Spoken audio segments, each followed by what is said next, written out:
Okay, good morning. We're going to convene the Committee on Finance for our first agenda. First up is House Bill 830 HT1. Vice Chair. First up, do we have DLNR State Historic Preservation Division with comments?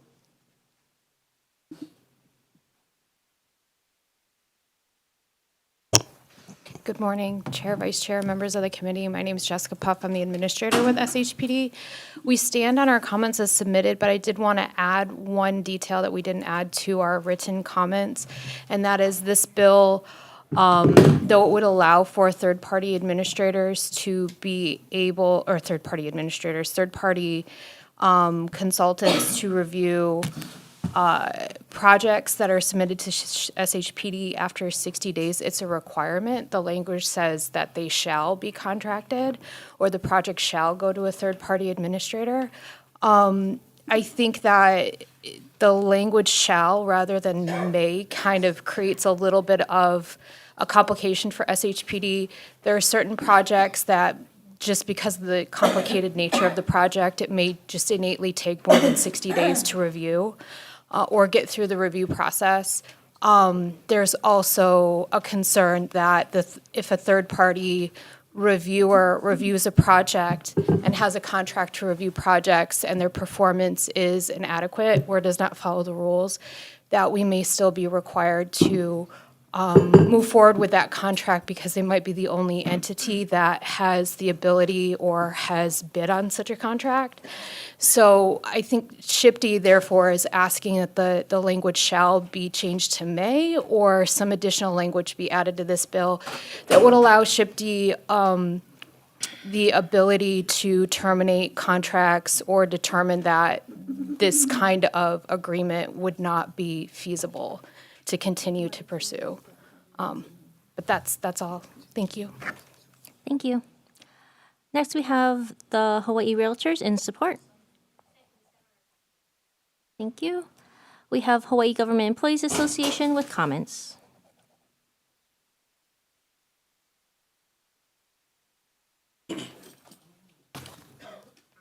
Hello, Chair, Vice Chair, members. Nui Sebastian with HGEA. We'll stand on our written comments.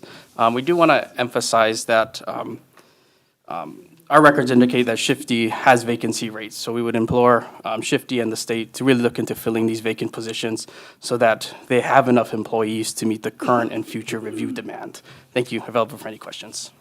Thank you. We have NIAP in support.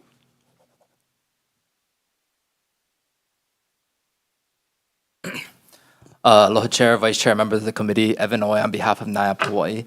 We stand in strong support of this bill, which will help, the intent behind this is to really help expedite the current backlog of reviews that the department is currently experiencing, which is adding on to the cost of development throughout our state and including housing, including, commercial projects as well. So, time equals and delay equals cost at the end of the day. And, that this bill is seeking to resolve that at this point in time. So, happy to answer any questions that you may have. Thank you for the opportunity. Thank you. We also received testimony in opposition from the Historic Hawaii Foundation, support from Grassroots Institute of Hawaii, and comments from the Maui Chamber of Commerce, as well as support from 2 individuals. Is there anybody else in the room wishing to testify? Anybody on Zoom? Okay, questions, members. Okay, Representative Miyake. Thank you, Chair. SHPD, please. Good morning, Jessica. Thank you for being here. Question. So I know you had concerns of shall versus may. So if SHPD were given discretion instead of a mandate, how would that impact overall efficiency given the 60-day timeline? I think the whole framework of this is somewhat complicated. I think that if we take into consideration that we can find a contractor that would take on this work and just assume that that's correct, we would be able to hold back any project that may, like I said, have some sort of larger complication. For example, it could be an affordable housing project or project in the Kaka'ako Walmart settlement area that just due to the nature of the sensitivity, the project review process will likely take at least 60 days to get through. And because that assumption is that it will probably be at least 60 days to go through that process, that we could determine that because it's this general area, it would not be appropriate to go to a third-party reviewer because the liability is too high and we have a number of internal processes that we need to follow, that we need to ensure that they are followed. And so the liability needs to stay within SHPD itself rather than be delegated through a third-party reviewer. So I foresee instances like that where if it's a simple permit or a simple project, it could still filter to the third-party reviewer if we decide, we've just got too much of an inundation of permits, we need to utilize this third-party reviewer option. So we're going to send this batch to the third-party reviewer, but these complicated projects stay with SHPD. So, sorry, Chair, one more follow-up question. But that is what is creating, that would create more delays, right? So SHPD, this bill would allow the process to go through the SHPD first. And then if SHPD cannot review it within the 60-day time frame, then it would be subject to a third-party review, which SHPD will pick the third-party consultant. Yes, yes. Okay. Yes, I think that, yes, SHPD would pick the third-party consultant. The third-party consultant would have to meet the state requirements for professional qualifications, all of that, and they would have to be in the work that they've done. A lot of this we could work out in the rules that need to be written in terms of their performance and what would happen in terms of terminating the contract. I think that the bigger concern is that we might have a project proponent that says, well, I have a complicated project that I know is going to take longer than 60 days because of public consultation or the need for an AIS or a revised AIS or something like that. So I just want to jump to third-party reviewer. But because of the complicated nature of the project, if it requires federal review as well, that type of a project would not be appropriate and should not be eligible for the third-party reviewer program. So as long as we had that kind of flexibility, I think that we could work with it. It's just having the mandate that anything that might take 61 days or longer would have to go to a third-party reviewer is something that we're, I think, concerned about, because not every project would be appropriate to do that. I can agree with that, to have the flexibility. Like, it's obvious that we have, like, what we currently have is not working, Yeah. right? And this is like an olive branch to the department that to allow the division to operate at a optimal level. So I'm also proposing, I'm not trying to, like, this bill is not trying to take away government jobs. I'm just trying to help help with the backlog and not have projects be any more delayed, because delays cost money, right? Yes. So this is just a measure to help the division be optimal at best, and just one tool to help. So like, let us work together to make this work. Yeah, and I think that I agree with all that. I think that all of that can be feasible. I just think that it would be useful to have some constraints in order to be able to respond to some of the more complicated situations that don't fit so well within this box. So yes, yeah, absolutely. Thank you, Jessica. Thank you, Chair. Thank Okay, you. thank you. Further questions, members? Okay, moving on to the next bill, House Bill 741 HD1. Vice Chair. We have the Hawaii Housing Finance and Development Corporation, HHFDC, in support. Morning, Chair, Vice Chair, members. I'm Minakami, Hawaii Housing Finance Development Corporation. We stand on our testimony in support. I want to note that most of our programs are subject to prevailing wage, but we feel that this carve-out for the Affordable Homeownership Revolving Fund can be justified given the relatively small amount of the projects that might be funded under this proposal. It's $1.5 million. Thank you. Thank you. We also received testimony in opposition from the Hawaii Regional Council of Carpenters and support from Maui Chamber of Commerce, Hawaii Habitat for Humanity Association, Hawaii Community Lending, and one individual. Is there anybody else in the room wishing to testify? Anybody on Zoom? Okay, thank you. Questions, members? Okay, moving on to the next bill, House Bill 1428 HD1. We have HHFDC in support. Thank you. We have the Council for Native Hawaiian Advancement in support.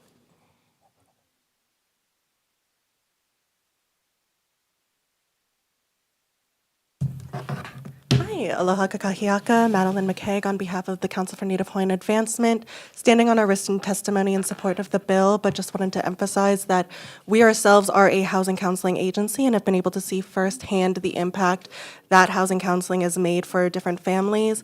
We've seen people improve their credit scores, attain loans, and successfully get houses from this program. Being able to pass this bill is a measure in investing in increased home ownership for families who it might otherwise not be possible. Mahalo. Thank you.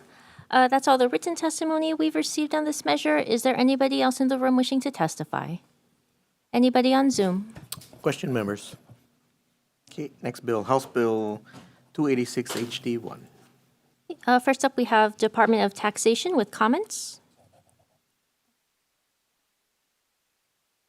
Thank you. We have the Tax Foundation of Hawaii with comments on Zoom. Good morning, Chair, Vice Chair, members of the committee. Tom Yamachika for Tax Foundation. We'll stand on our written testimony and be available for questions. Thank you. We also received testimony in support from the Maui Chamber of Commerce and 7 individuals. Is there anybody else in the room wishing to testify? Anybody on Zoom?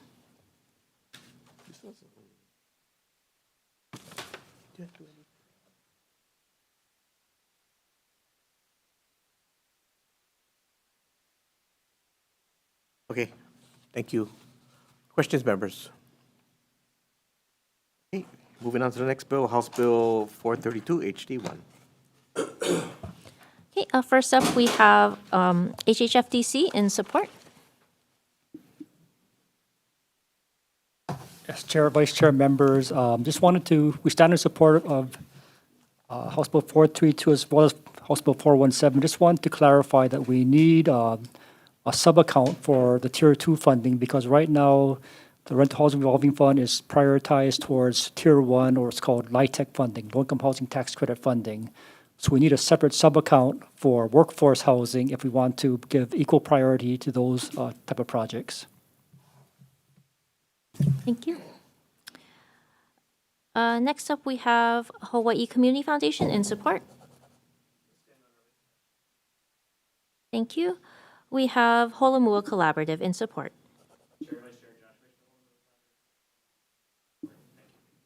Thank you. Also received comments from the Department of Budget and Finance and support from the County of Honolulu Office of Housing and 4 other organizations and 4 individuals. Anybody else in the room wishing to testify?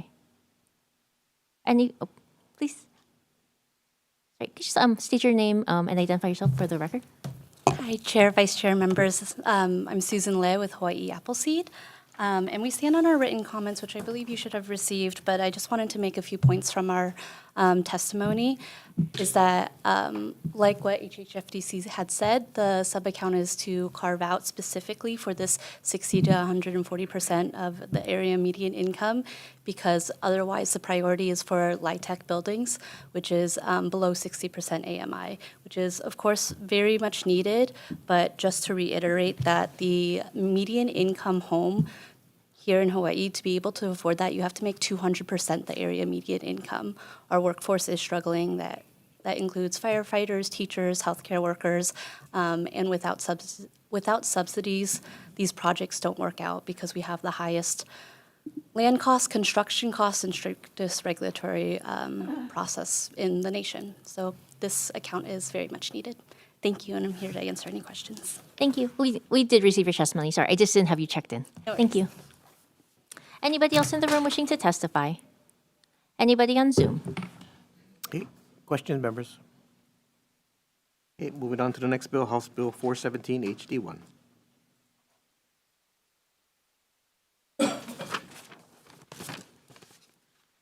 First up, we have HHFDC in support.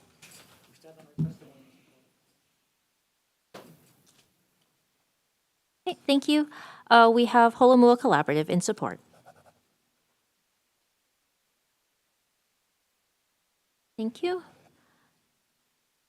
We also received testimony in support, with comments from the Department of Budget and Finance and testimony in support from 3 other organizations. Is there anybody else in the room wishing to testify? Anybody on Zoom? Okay, thank you. Questions? Moving on to the next bill, House Bill 1318 HD2. First up, we have HHFDC in support. Thank you.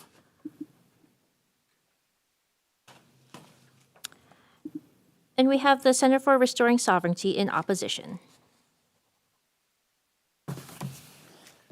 Chair, Vice Chair, members of the committee, my name is Ramsey Tom. I'm with the Center for Restoring Sovereignty. And just a quick addition to our submitted testimony. We recognize the need for affordable housing. Continue to support it. The center really looks at concepts of food sovereignty, energy sovereignty, and of course housing is part of that. Our opposition is primarily because we're concerned about public lands being eroded. And according to public trust, the requirement that we look at those lands for future use as well, in terms of making sure it's for sustainability purposes for our people. Public lands are held in trust for future generations, should not be classified for private development.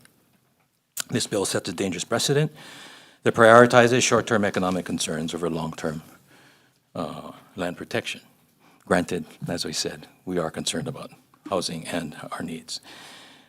Equally important, however, we recognize that the U.S. Congress in 1993 acknowledged in the Apology Bill the status of the Hawaiian Kingdom and really the jurisdiction of being able to transfer lands that one does not own.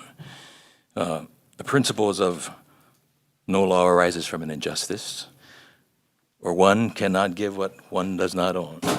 These are legal principles that I think we would like to at least revisit. The alternatives, of course, do exist. Rather than taking public lands, there are large vacant private lands that are available. So this really is an issue of land being the response. Then perhaps let's look at other alternatives rather than diluting the public land trust. Thousands of acres of vacant private land exist that could be used for affordable housing without sacrificing public lands.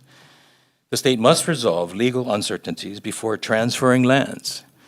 I think there's still a question, and while many of us have come to understand what the challenges may be, they are still out there. And we're asking this committee and other committees to consider the fact that these jurisdictional issues do need to be addressed before any further transfer, granting, or conveying of Hawaiian lands.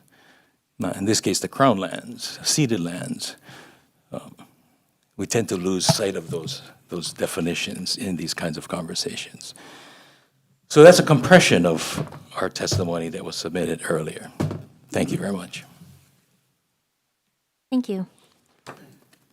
We have testimony from Alfred Medeiros with Malama Ka'aina.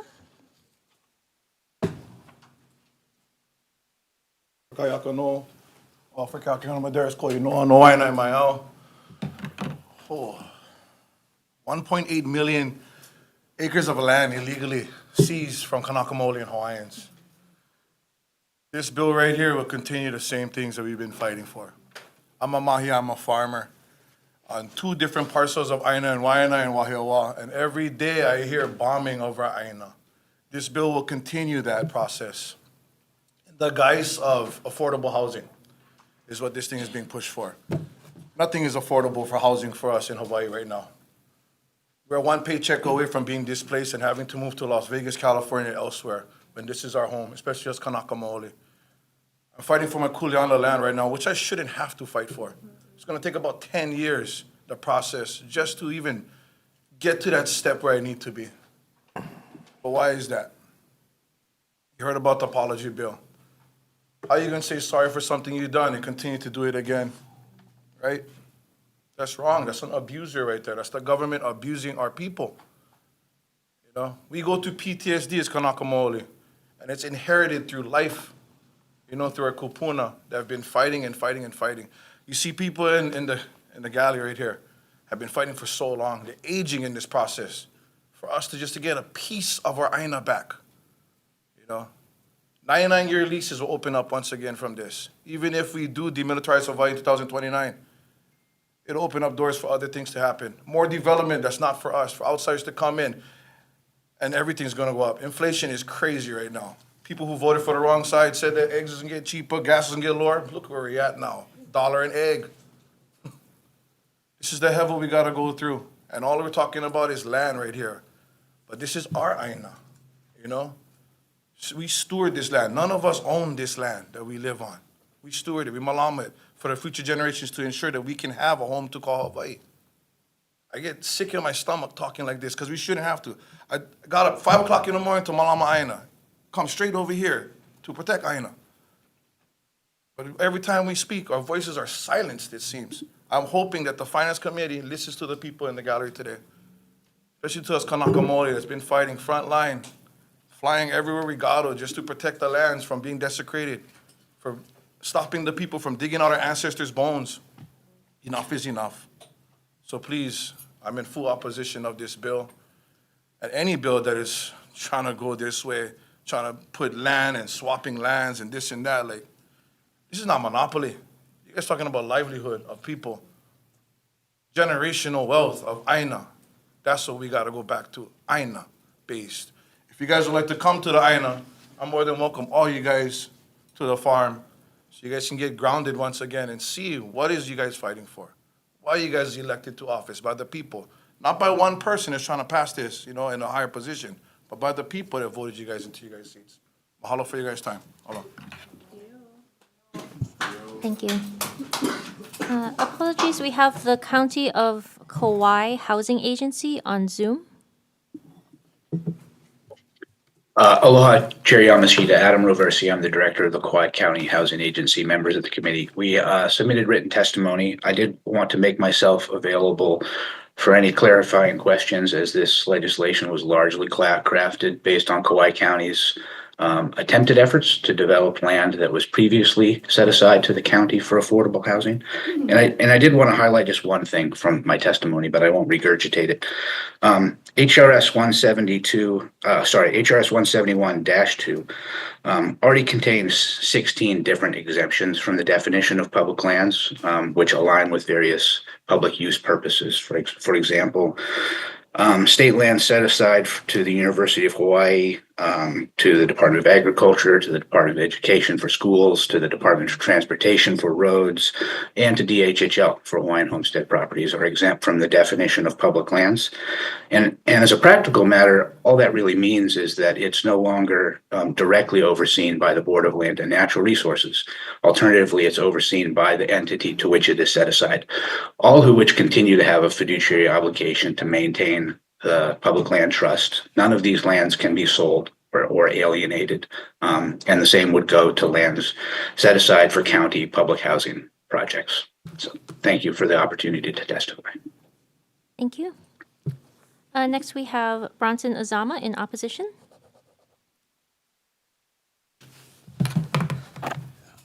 Ana aike aloha kako.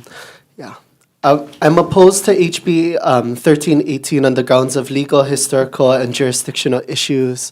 I've heard leaders in these halls speak to future generations about honesty, integrity, and leadership to serve communities. Yet when it comes to governing Hawaiian Kingdom lands, honesty and integrity are thrown out the window. I am opposed to allowing the governor to reclassify public lands without addressing the unresolved title issues that plague this state. One cannot give, as Kumu Ramsey shared earlier, one cannot give what one does not own. And economic justifications to supersede legal obligations are dangerous, as shared earlier. to limit land use to one particular use amongst dramatically changing economic and environmental needs during these unprecedented times. It amazes me that this legislator, the first to call for a ceasefire in Gaza, and still demonstrate here that we can support the Palestinians, yet consider implementing similar policies against settling policies against Hawaiians. To be clear, when I reference Hawaiian, I'm referencing not an ethnicity, not or race, but a national citizenry. We see now Hawaii's vulnerability to political upheaval with America's far-right step and changing environmental conditions. A reminder to the importance to be self-sustaining. State-sponsored solutions have gotten us in the problem and not produced the solutions. So maybe it's time to change the trajectory and to consider returning to legal authority. So for these reasons, I'm opposed to HB 1318.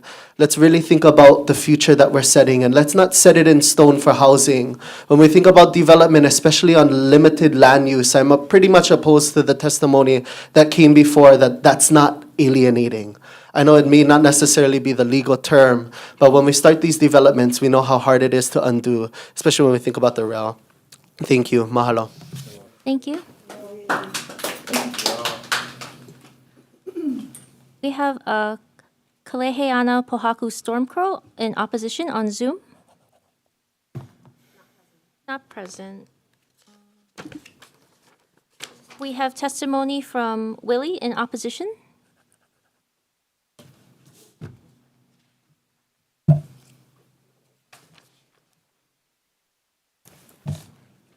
Aloha and good morning to everybody. This is the first time for me, but you know, being as it stands,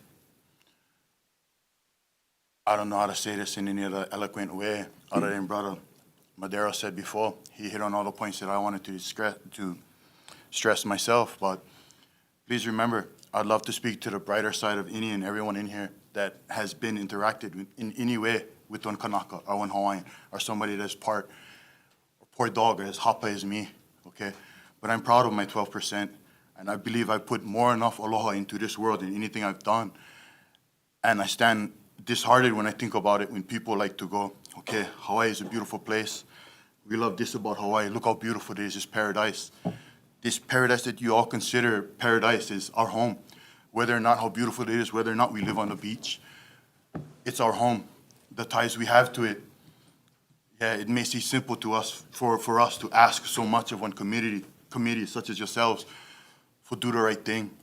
But I'm begging you, I'm pleading to you, whatever light you guys still have inside you, please do the right thing. Because as Madero said before, I believe it as for the future generation, for all other Kanakas, for anybody that loves Hawaii, for anybody that understands the aloha spirit, what it perpetuates and what it means to every Kanaka in this room. It's not a small thing. Although what we contribute and what we give to the world in every way possible, I'm disheartened a lot when I think about it, how I tell my boys, aloha is an awesome thing. Aloha is a beautiful thing. But so little in my life I've seen and received aloha from other people. Everybody loves Hawaii, but what about Hawaiians? What about we people? Easy to snuff and silence our voices when we stand for something that's out of our league, huh? But I stand in serious opposition to this bill. I know I'll never have enough Hawaiian blood for stand for Hawaiian homelands and be able to obtain myself or my sons. But I'm proud of what blood that coursed through my veins. And I beg for each and every one of you to please, like Madero said, get grounded, go back to the aina, whether it be fishing, diving, as simplistic as it can be. I'm sure there'll be plenty brothers, sisters, anybody else that would be dying for show you guys what we have in our na'a, or deep in our pu'uvai, because a lot of the times for me, and I know my boys, it's disheartening to see what happens to our people every day, every year, less and less. Again, I stand in serious opposition to this bill. I'm sorry, and I appreciate your time. Mahalo nui. Thank you. We have Kawehe Onalani Souza in opposition on Zoom. Not present.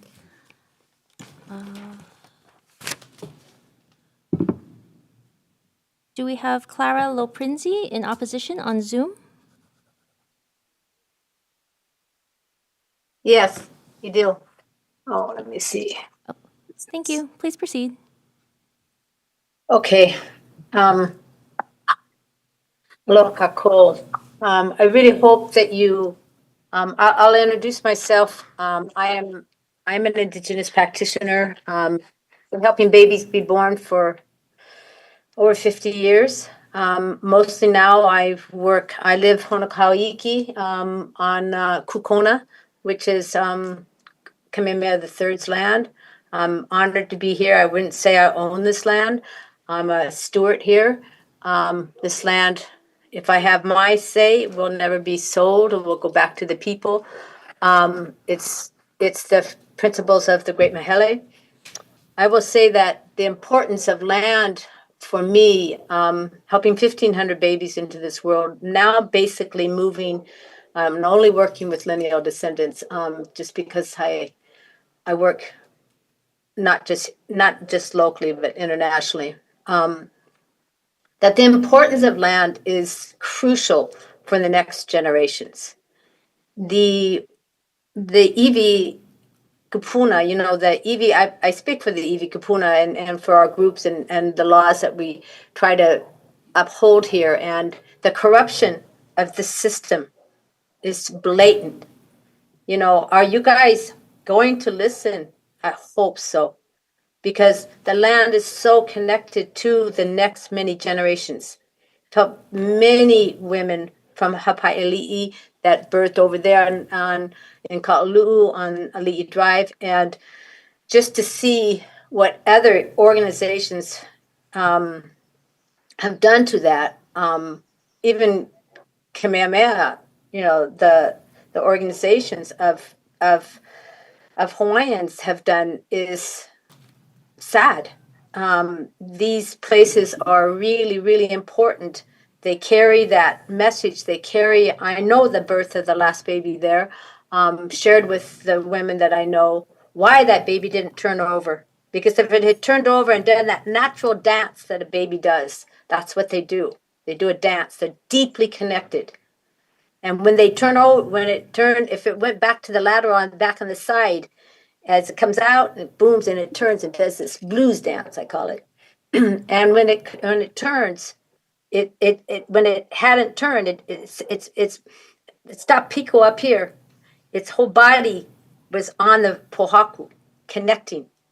Because as soon as it turned, the drum stopped. Because why? Because it was a female. So I go way back. Because that area right there is the Menehune walls there. It's old. So these children, when your Yave is being made, it's the DNA. It's crucial. I've never used drugs or machines in birth, ever. And I will never stop. I still say I have 50 more years. I'm only 70. So that connection to land is crucial for those that are waiting to come back in. Those that are coming back in.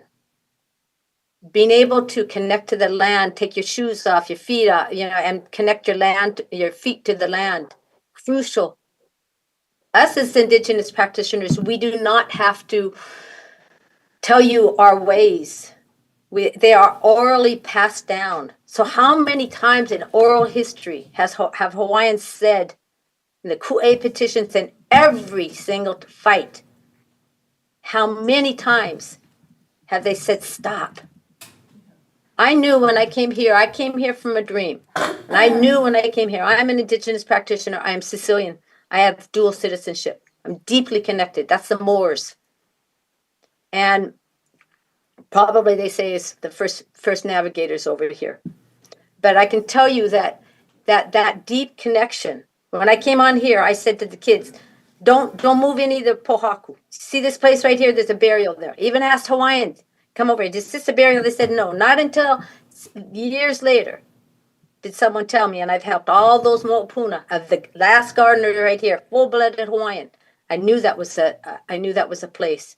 Saved all the archaeological sites. What they're doing right now, and what you guys are allowing, this egg land, this to be just chopped up, is the same thing that you're doing. Stop. Stop. We need to grow the food. The la'alapa'au. I am also, of course, a mahiai. So I'm asking you to listen today, to rule today. I am demanding that you rule today the right way because it's enough. We don't have that much time. We will still be here. We will never compromise. We will still fight. But stop. The generational trauma you are doing to the people, to the land, to all of those ancestors that come from the waters is deep. Stop the bombing of the ocean, stop the bombing of this land, and give this land, do the rules.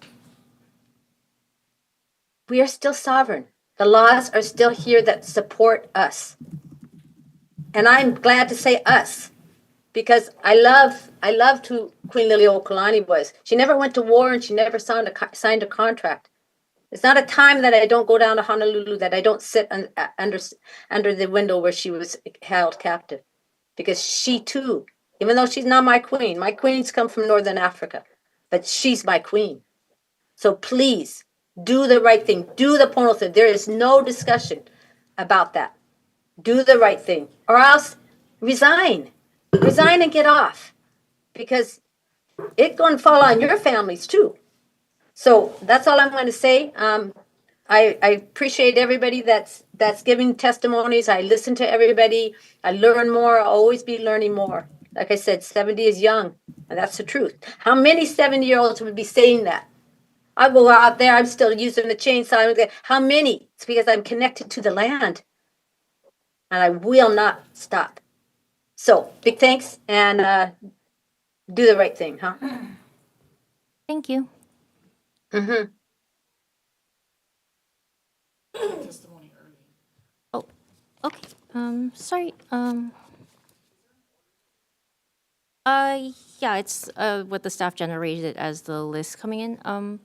Yeah, did you check in the front? Oh, okay. Okay. Go ahead. You can have it. Sure. Please come forward. You can just state your name for the record. Sorry about that. Okay.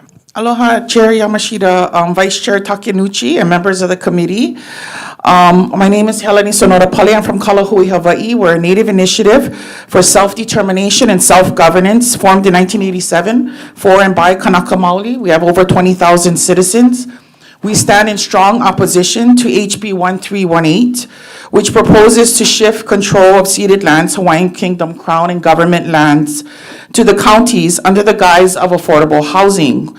These lands, totaling over 1.8 million acres, were illegally seized from the Hawaiian Kingdom following the 1893 overthrow without the consent of Kanaka Maoli.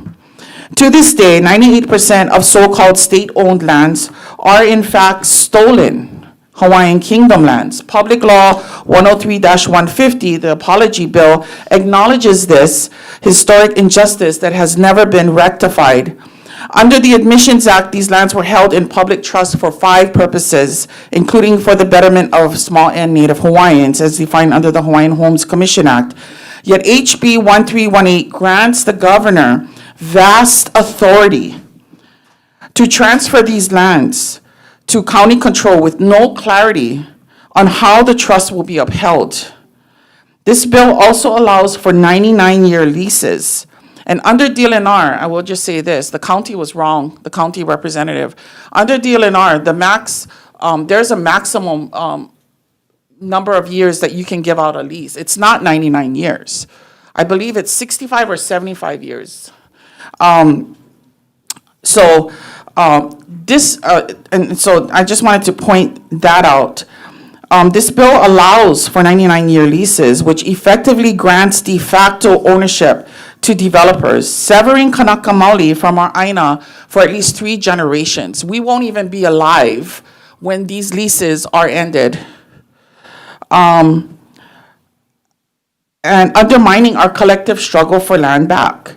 The term affordable remains loosely defined, raising serious concerns that it will continue to justify sweetheart deals for private interests rather than genuinely serving those in most in need in need.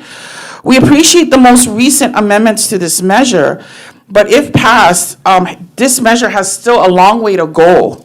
And there is no clear reason for these new powers and exemption from HRS 171. Why is it being allowed? Kalahui, Hawaii has always maintained that the corpus of the Public Lands Trust, comprised mostly of stolen Hawaiian lands, be kept intact until it can be rightfully returned to the Hawaiian nation and its true title holders. We urge you to protect these lands from further alienation by rejecting HB 1318. And mahalo for the opportunity to testify and for considering our mana'o on this crucial issue. Thank you. Thank you. Next, we have Cindy Freitas in opposition on Zoom.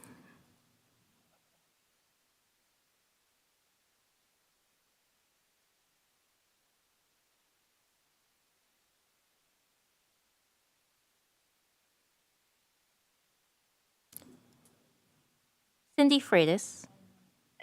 Cindy is in an appointment, but she'll be right back out. So why don't you call her back and call her back into in a few more people, okay?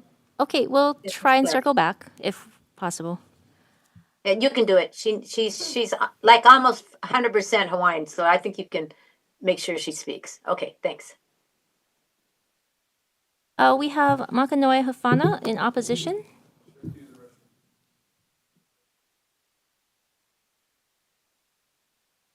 Okay.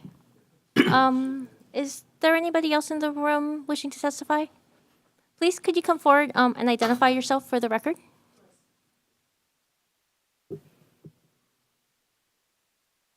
Good morning. My name is Owana Kaohelilani Salazar. I have been involved in for many years now. And I'd like to just remind this body to consider and remember, if you can, that we have been marching since the 70s, and the generations before that have petitioned every possible way, living and dying, for the cause of preserving our aina for the sake of the lands and the people and all of Hawaii. So there's tens of thousands of people, and many who probably elected you all, and I want to stand in opposition, strong opposition to this, because as was spoken, land that does not belong to you cannot be given. We have received 2 strong testimonies against as well from our 2 Mahi'ai gentlemen back there who acknowledged and called it out that these lands are crown and ceded.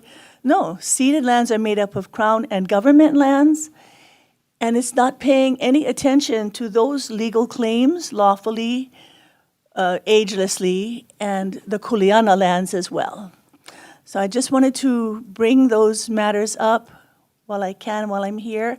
I'm living in Hilo currently, and fortunately I'm here today to be able to speak to you, and wishing you all a good day. May you stand with truth and goodness for our aina, Hawaiine, our people, and the soul of what we call aloha. Mahalo. Thank you. Makanoe Hafana? Yeah. You'd like to come up and testify?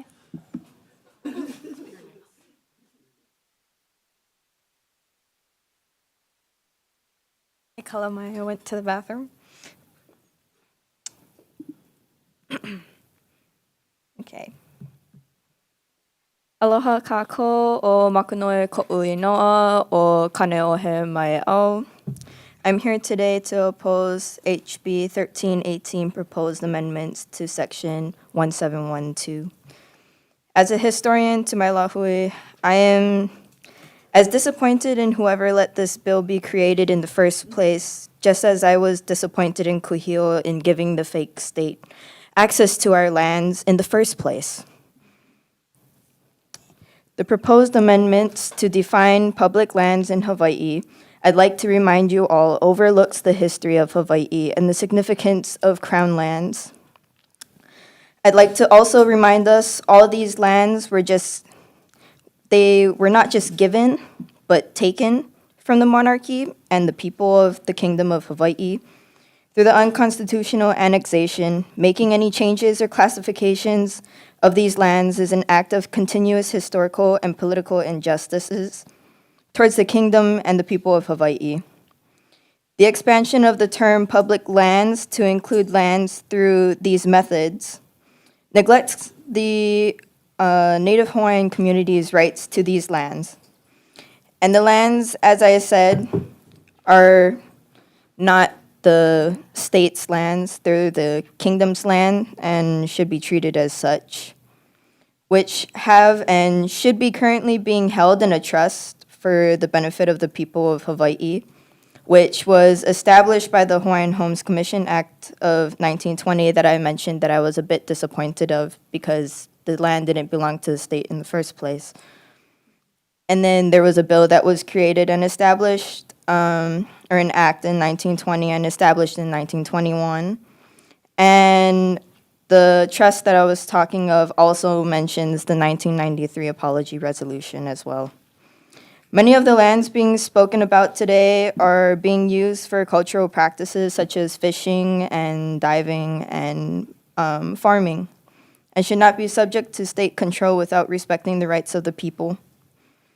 One of the biggest issues I see in your document of the bill is the absence of consultation with Native Hawaiians. The amendment doesn't mention the need for consultation with either Kanaka Maoli or their organizations, as you have a couple that are here, before altering the status of usage of the land that were once kingdom lands and is also still kingdom lands. The state asserting control over these lands without consultation goes against what the state says they are doing right by the people of Hawaii. The bill mentions giving the governor discretion on land use, which further alienates lands from the people and Native Hawaiian stewardship, and increases privatization of state lands that, again, do not belong to you. As a historian, I obviously have concerns about cultural and environmental preservation, as a lot of things have happened, and Shipti, I know you're doing your best, but try a little bit harder, please. Because expanding the term of public lands to include lands beneath tidal waves opens opportunities for development that could harm Hawaii's very fragile environment as well as cultural spaces. There seems to be a lack of transparency and accountability where the proposed amendments fail to establish clear mechanisms for ensuring the lands are returned to the public and are repurposed to better serve the interests of the Hawaiian community, as well as the people who also live here as well. These amendments also, might I add, violates existing legal frameworks that protects the interests of Kanaka Maoli, including state constitution's public trust doctrine, and the federal recognition of Hawaiian rights as well. The proposal should be scrutinized for its potential undermine of the legal protections that were put in place from people before you. To wrap up, I'd like to say we are very tired. We are tired of coming to these meetings and not being heard. How many iwi kupuna do you need to dig up before you are satisfied? How many streams must you dry up and divert before you are satisfied? And how many water sources must be contaminated before you hear us telling you no? Again, this land does not belong to you. I suggest you learn your history fast and figure out what kind of kupuna you want to be in the history books when they're being written. The kupuna who listened to the people and stopped the bill, or the one who we will remember when they come looking for the criminals who let the illegal actions of this state continue to harm Hawaii and the natives of this nation, who are still here. We are still here. And as my uncle Kaukaohu always says, ku'e the USA every day. And don't forget your homework of what kind of kupuna you want to be in this story. When we read about who said yes and who said no on this bill, remember what kind of kupuna you want to be when we go looking into that document. Until the last aloha aina, mahalo for your time. Thank you. Is there anybody else in the room who wishes to testify? Thank you. Please state your name and position for the record. Thank you. Aloha, Chair, Vice Chair, members of the committee. My name is Akini Lindsay. I strongly oppose House Bill 1318 as it disregards the crucial issue of Kanaka land rights and compromises the commitment to provide reparations of thousands of Kanaka. In lieu of ancestral lands and crown lands, ceded lands were specifically designated for Kanaka, and until the requisite land transactions with the Department of Hawaiian Homeland access to housing, as promised, lands should not be developed for alternative uses and purposes. These long-standing obligations need to be fulfilled. How can you consider future development? Allocating these lands for alternative uses would constitute a breach of the promise to support and uplift the Kanaka community, thereby worsening the historical injustices we have endured. I implore your commitment to the historical injustices to First Peoples of the land and look forward to your support regarding this measure. Mahalo. Thank you. Anybody else in the room wishing to testify? Please come forward and state your name and position for the record, please. Hello, my name is Kimmer Horson. Good morning, aloha kakahiaka. Just want to make it brief and to the point. You got my name. I said hello. Okay, I don't know who introduced this bill, but I didn't vote for any of you guys. I didn't vote for the governor. I didn't vote for anybody. I didn't vote for, Democrats or Republicans, right?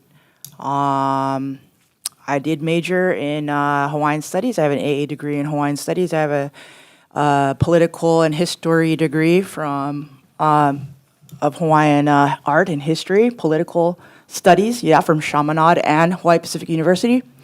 All right, so this is HEVA, plain and simple. I don't know who keeps introducing these bills. The governor's not going to be here for the seventh generation, The Japanese people on the Budgetary Committee are not going to be, you guys aren't even from here, you're not even of the, your ancestry is not here, right? So why do we keep prioritizing money and development over, you guys are the occupier, you guys are the belligerent military occupier, as a Hawaiian subject, I have more authority over you. This cannot go forward. You're going to keep having, marches in downtown. It's going to cause more and more conflict and division. It's not going to unite the state. We cannot keep doing this to Hawaiians. Do you guys study the history? You know what happened to Hawaiians here? You know about all the evictions? What happened at Sand Island? What happened in Waimanalo? Happened in Waianae? And now everyone's homeless.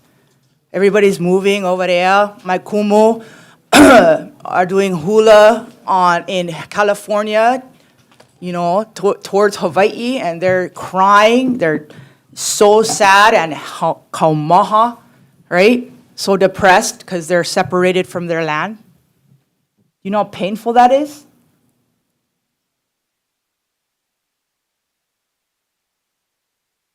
This is not right. And I know we're trying to provide housing for Hawaiians, but Hawaii it's not about money and it's not about ownership like they said.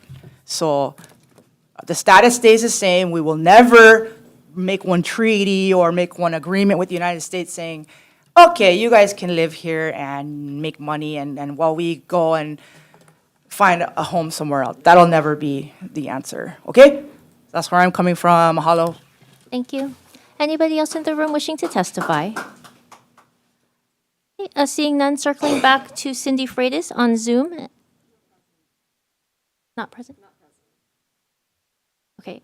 Anybody else on Zoom wishing to testify? Okay, members, we'll move to questions. Representative Lloyd. Thank you, Chair. I'm hoping that Kauai County, I think, was on earlier. Still on.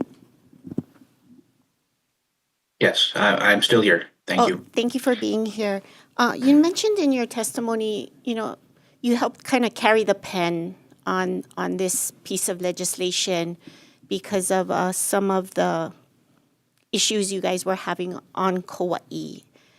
And the way that this bill is written, it's for 201H projects specifically. Under the 201H program for Kauai County, are there any deed restrictions for 201H program for housing?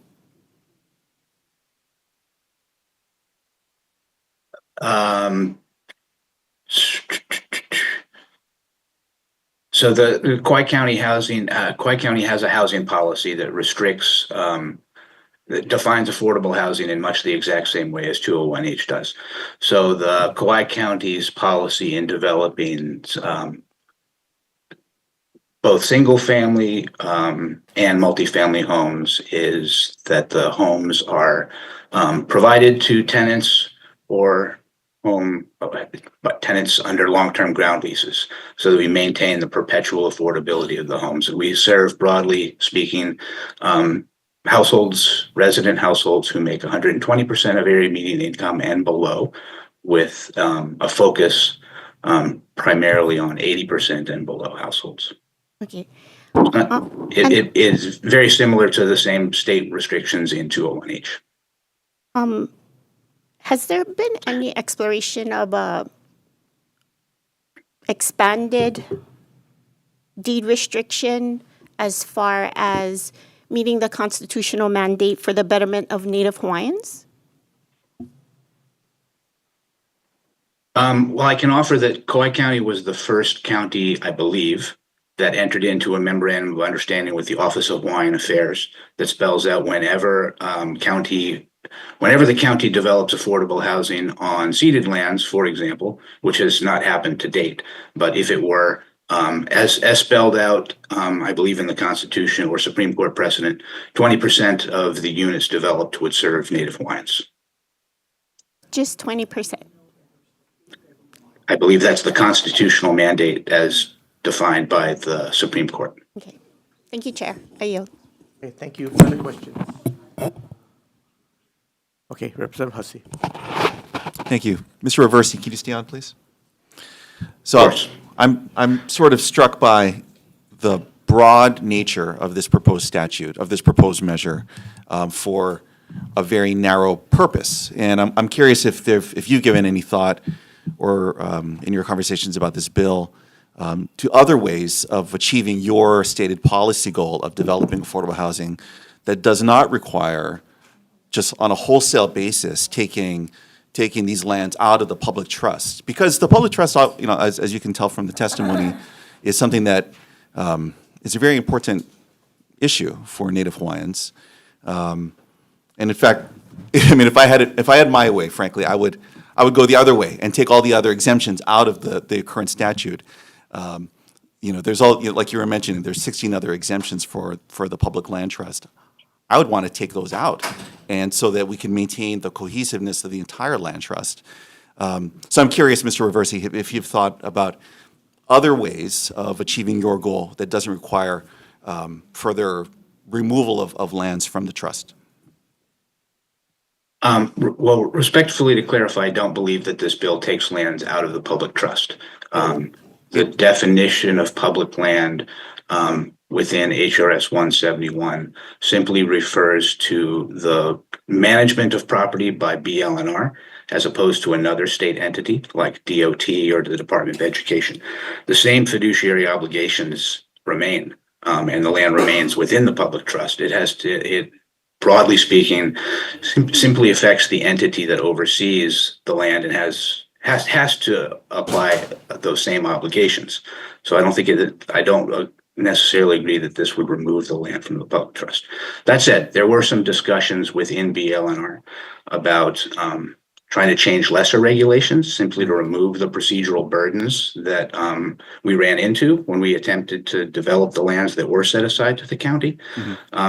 For a little backstory, the governor did set aside already 10 single-family lots in scattered subdivisions around Kauai that had been effectively abandoned. There's no homes on them. They're in existing subdivisions. Set them aside to the county in the hopes that the county could productively develop affordable housing on those lots because the state didn't have the capacity to do so or to manage them. And procedurally, when we attempted to do so, the existing requirements for BLNR approval of every action that took place on the land, whether it was a building permit application or a right of entry agreement or an easement for a water line, make it procedurally impracticable for the county to develop the property as affordable housing. If procedural BLNR approval is required at every step along the way. So I think the goal of this was to assist in removing some of the red tape, the BLNR level approvals, leaving in place, as I understand it, the same public trust obligation in the eventual use of the land. As I mentioned, it is never sold, it is never alienated, it is used for the public purpose of affordable housing for residents of Hawaii, including Native Hawaiians. Yeah.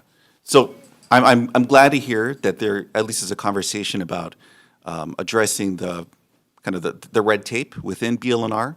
I would encourage you to please continue working on that angle, and because the part that I'm concerned about is the change in HRS 171-2, which is the definition of public lands.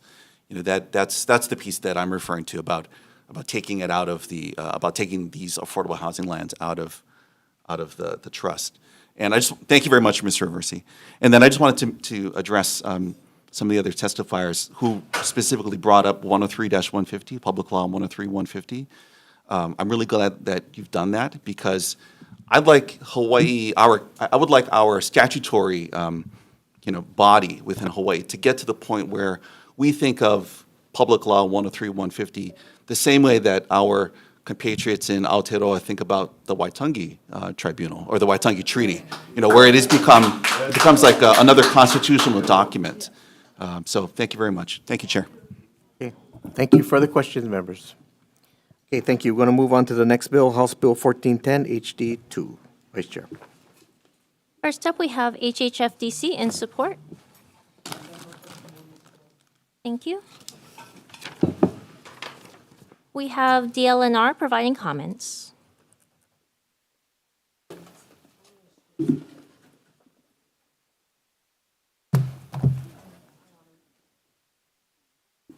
Aloha.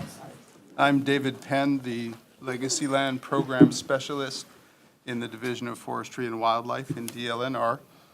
And you have the department's written testimony that encourages a return to the original formula of the 2005 Act that created the Land Conservation Fund, which is 10% of conveyance tax revenue, straight up and uncapped. The spotlight in housing is growing stronger. This is a housing bill, and that's great. However, as noted by some of the other testifiers, there's a corresponding need for resource protection, open space, and public access. That is what our mission is about in the Legacy Land Conservation Program. And underlying that testimony are three key realizations that may not have been completely evident in the written testimony and that we ask the committee to consider. First, the current spending authorization for the Land Conservation Fund is around $9 million. This is the highest ever, but it's still not enough. And to accommodate statewide needs and the program demands from our customers and constituents. Second, however, the formula proposed in this bill would not sustain the current spending ceiling in future years unless conveyance tax revenue went back to levels above $100 million, which has really only happened once in the last 20 years of our program that I've been tracking it. And so without a substantial revenue boost, there's not much incentive for us to request a higher spending ceiling, even though we want to do that. And third, as it stands now, under the current formula in the statute, our program revenue will be limited to $5.1 million, and by 2027, we will only be receiving that revenue as it comes in during the year, and even sometimes after the end of the fiscal year. And that is only about half of what our current appropriation is, and that's all that we would get in revenue-wise, and we will have spent down the rest of the unencumbered cash that's currently in the fund. So I just wanted to make sure that you are clear on those points, and mahalo for listening. Please review the situation carefully, and I can provide more detailed information as necessary. Thank you. We have the Office of Planning and Sustainable Development in support. Thank you. We have the Department of Taxation with comments. Okay, thank you. We have Hawaii Children's Action Network Speaks in support on Zoom. Not present. We have the Hawaii Realtors in opposition. Thank you. We have Hawaii Appleseed Center for Law and Economic Justice in support.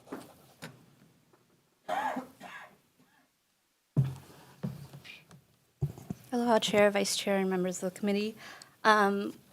Susan Le with Hawaii Appleseed, and we are standing on our written testimony in support, but I just also wanted to highlight a couple things from our testimony here. Mostly it's that we really need to modernize our conveyance tax. That hasn't been updated since 2009. The rates are completely outdated. And the proposed rates that are in there now is a marginal tax rate. So it's very much structured like income tax, and it's prevents the cliff effect where a small increase in the sales price would not trigger a massive increase in the tax bill that's required. The rates that were developed were very thoughtful for a majority of Hawaii residents and especially owner-occupants. The sale of the home, the price of the tax for your sale of your home is going to remain quite neutral, whereas the proposed rates here really increase the rates for luxury properties and those that are from non-owner occupied residents. And that's, I think, at the mark of like the 2 million mark for the non-owner occupied residents. And with the proposed bill, the funds are going 10% into the dwelling unit revolving fund and then 8% into the supportive housing special fund. And that's creating a direct link between increased market activity, potential inflation, housing price inflation because of luxury investment, with the development of affordable housing. So it is a good balance and something that we desperately need. And then on top of that, with the rates, in general, we do see that these proposed rates increasing general revenue by 1/3 of what it's creating now. Thank you. Thank you. Next, we have Catholic Charities Hawaii in support.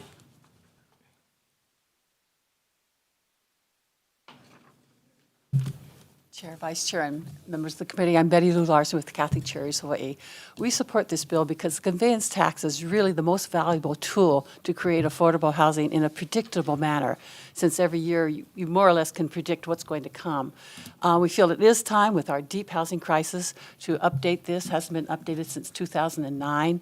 And the reason why we really support it is because it leads to the creation. We think DERF is a real the infrastructure is sometimes a real barrier to creation of more housing, especially for affordable housing. And so the 10% in this bill that would go to DERF would lead that predictable funding to the infrastructure creation. We also support the 8% that goes for permanent supportive housing. We know this is a new idea. Some of you might just be learning about it, but this is really a need of the state. This would provide permanent housing for people who really can't live independently. You may put a homeless person in a housing, they may not be successful, or they probably won't be successful. So that percentage, permanent supportive housing, has shown to be very successful. What does that mean? You need the development, of course, But you also need the operation, the rental subsidies, and most importantly, the social services that really keep this successful. And the only way to do that and not be a high-risk project for counties and developers is to have some kind of a dedicated source that says, okay, in 5 years, yes, there will be services there. You don't have to go every year we do for other homeless services, say, well, give us the money for homeless services. That won't work when you have a project. No one's going to invest in a project if you don't know in 5 years you're going to be able to actually support those people. So we feel that this 8% dedicated to the Supportive Housing Special Fund is a great way, and it goes along with other bills that are coming into the legislature for this development of this supportive housing. So we appreciate your listening, and I'd be happy to answer any questions if you have them. Thank you. Thank you. Next, we have Tax Foundation of Hawaii with comments on Zoom. Good morning, Chair, Vice Chair, members of the committee. Tom Yamachika from Tax Foundation of Hawaii. We think that the restructuring of the conveyance tax system to become a marginal rate system like income tax is a reasonably good idea. We are not happy with the cliffs that are there in the current system. We also have concerns about the special funds that are being created. And we do not subscribe generally to the idea that that you need dedicated funding sources because it really takes away from the constitutional required role of the legislature. Happy to answer any questions. Thank you for the opportunity to testify. Thank you. We also received testimony with comments from Department of Budget and Finance, as well as 5 organizations and 8 individuals in support, 2 organizations and 2 individuals providing comments, and 1 organization and 1 individual in opposition. Is there anybody else in the room wishing to testify? Anybody on Zoom? Okay, questions, members? Okay, Representative Grandinetti. For Appleseed.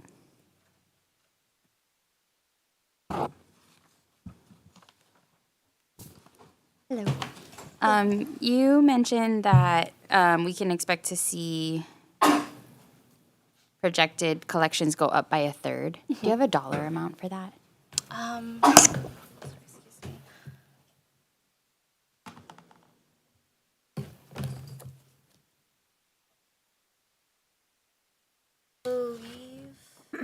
Don't have that dollar amount on me, but we definitely do have it on hand.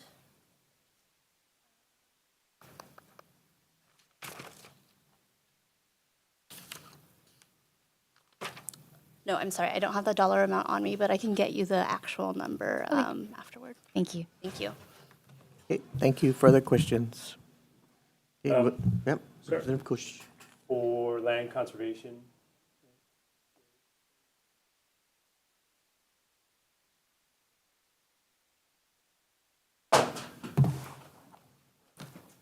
David Penn for the Division of Forestry and Wildlife.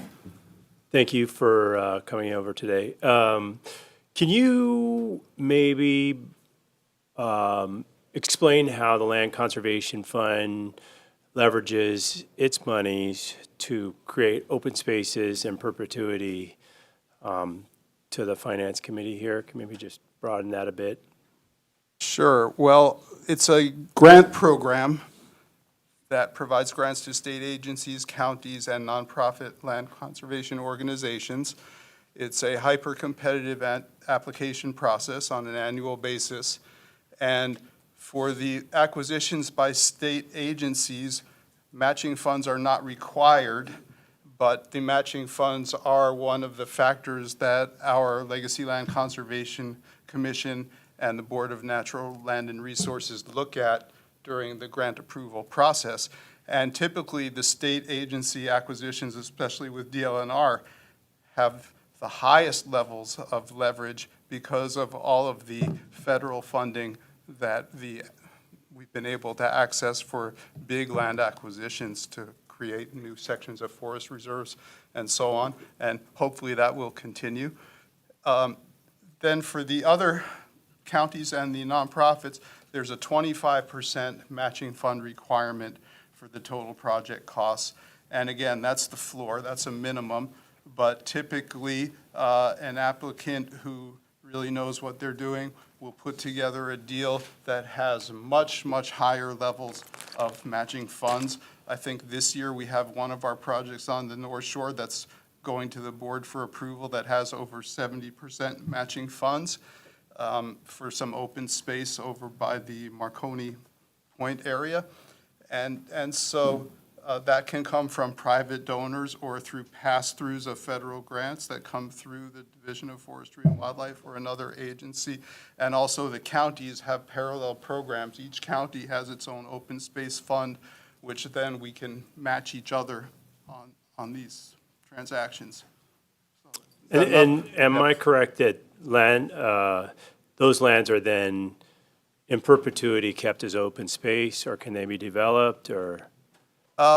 Well, it depends on the nature of the transaction.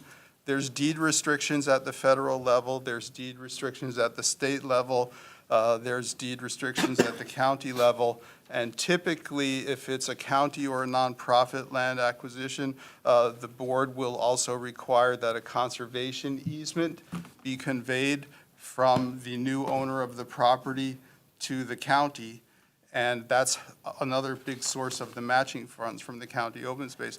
And so the terms of that conservation easement are negotiated between the landowner and the future easement holder, but generally they limit uses of the property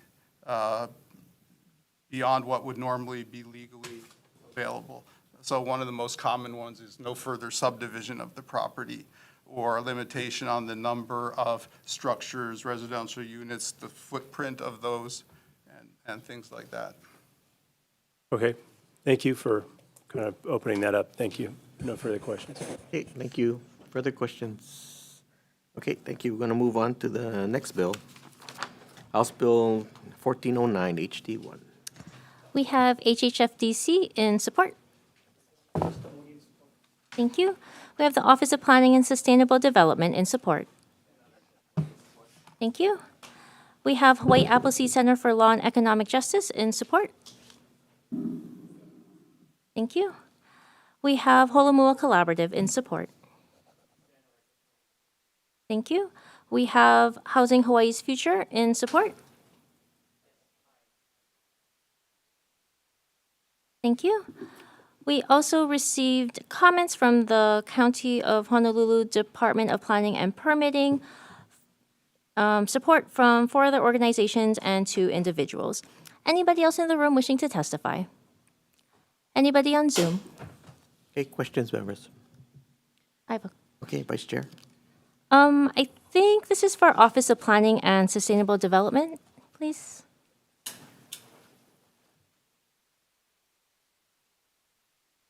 In this bill, for the City and County of Honolulu, TOD as defined in this bill, is that only rail? Can it be interpreted as only rail? It could be transit hubs, such as Alapai Station, Kalihi Transit Station. So hubs also. Right, What transit about hubs. just bus stops, like bus No, transit not- stations? Not just bus stops, because then everywhere would be, TOD, right? Yeah. Okay. So, and did you see the County of Honolulu's testimony on cleaning up some of the language? I did not see it. But I can take a look once I get back. Okay, but the current definition, even without any adjustments, only refers to the rail line, the rail transit stations, and the 2 bus transit stations. There's more. Or how many?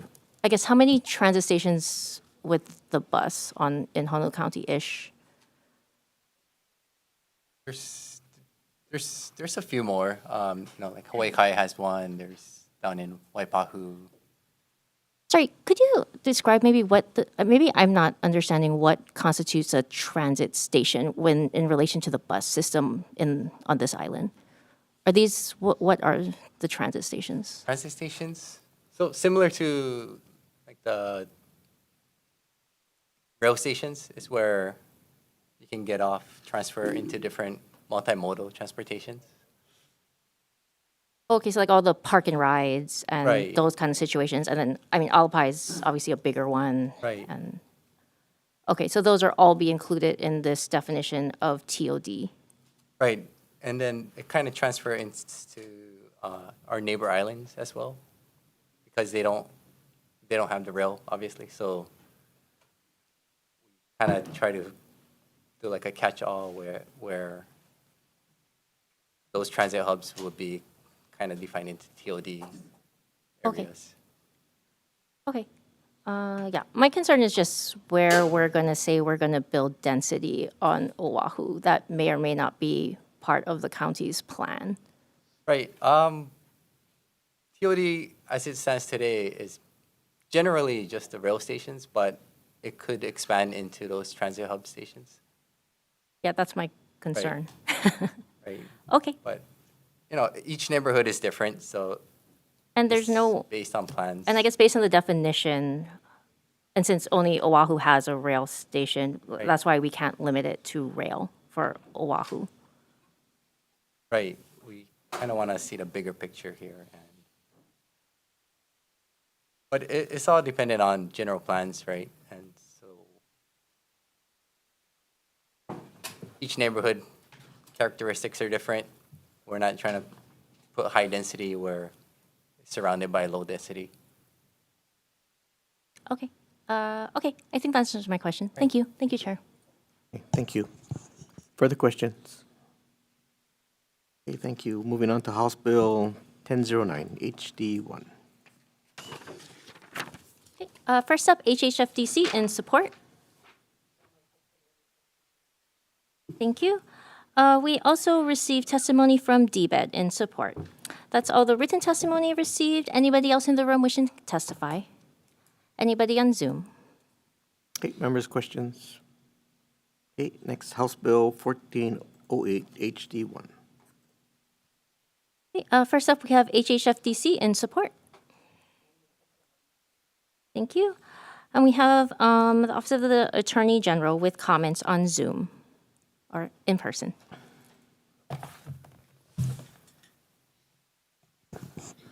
Aloha, Chair, members of the committee. Hokule Lindsay, Deputy Attorney General, offering comments. In House Standing Committee Report 731, the Committee on the Judiciary and Hawaiian Affairs called attention to page 4, lines 19 and 20 of House Draft 1, specifically the language or the phrase, quote, and I quote, notwithstanding the provisions of the Hawaiian Homes Commission Act as amended, the committee suggested that the Department of Hawaiian Homelands provide this committee with a legal opinion as to whether that language should be retained or not. In response to that report, we do not believe that the language should be retained. There is no conflict created by this bill with the Hawaiian Homes Commission Act for 3 reasons. It does not encumber Hawaiian homelands. It does not impact any of the loan funds or the trust funds in the Hawaiian Homes Commission Act. And finally, the Hawaiian Homes Commission Act does not limit DHHL's ability to use other funding sources. I'm available for questions. Thank you. Thank you. Next, we have the Department of Hawaiian Homelands in support.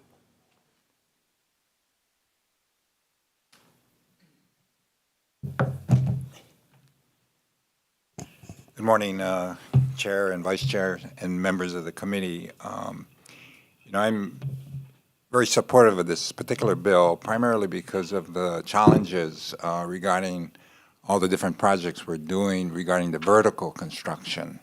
What's nice about this particular bill, it kind of solicits as well as encourages the private sector to put up their private funds through this 184A program. So with the $75 million per year, that provides collateral that's required, as well as, more importantly, gives some security as well as assurances to the private sector that it'd be okay to participate. Unfortunately, the 184A program has been very minimal at best throughout the history of this particular program, created in 2000. By doing and making this change, and the flexibility in the use of the funds, the DERF funds, will be very, very I guess, a good way to generate more money for the vertical construction, which really goes to home ownership for the people on our wait list. And as we all know, we have over 29,000 on our wait list, so this is something we really need. Thank you. Thank you. That's all the written testimony we received on this measure. Is there anybody else in the room wishing to testify? Anybody on Zoom? Okay, questions, members? Yeah, Representative Lloyd. I think, Attorney General, I think you may have answered it, but I just want to walk it out one more time.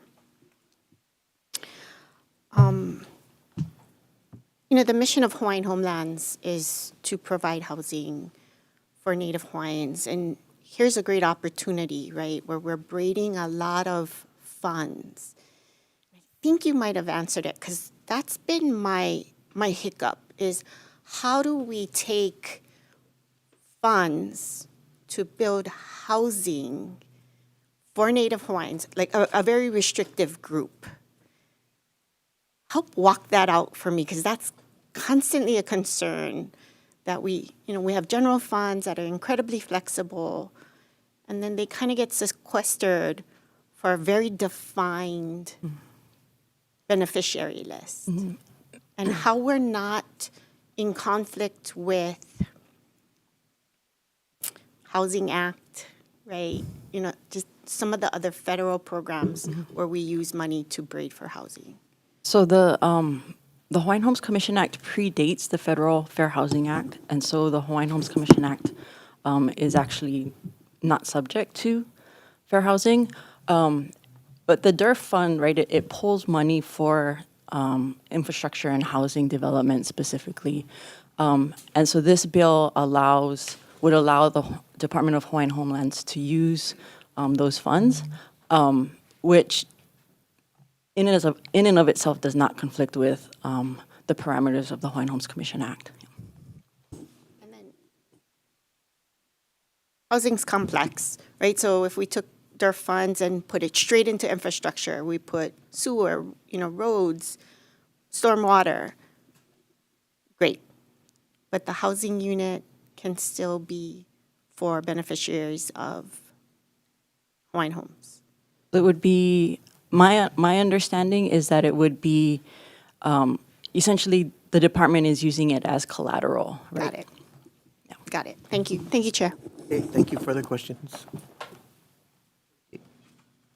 Okay, thank you. We're going to move on to House Bill 606 HT1. Okay, first we have the Department of Hawaiian Homelands in support.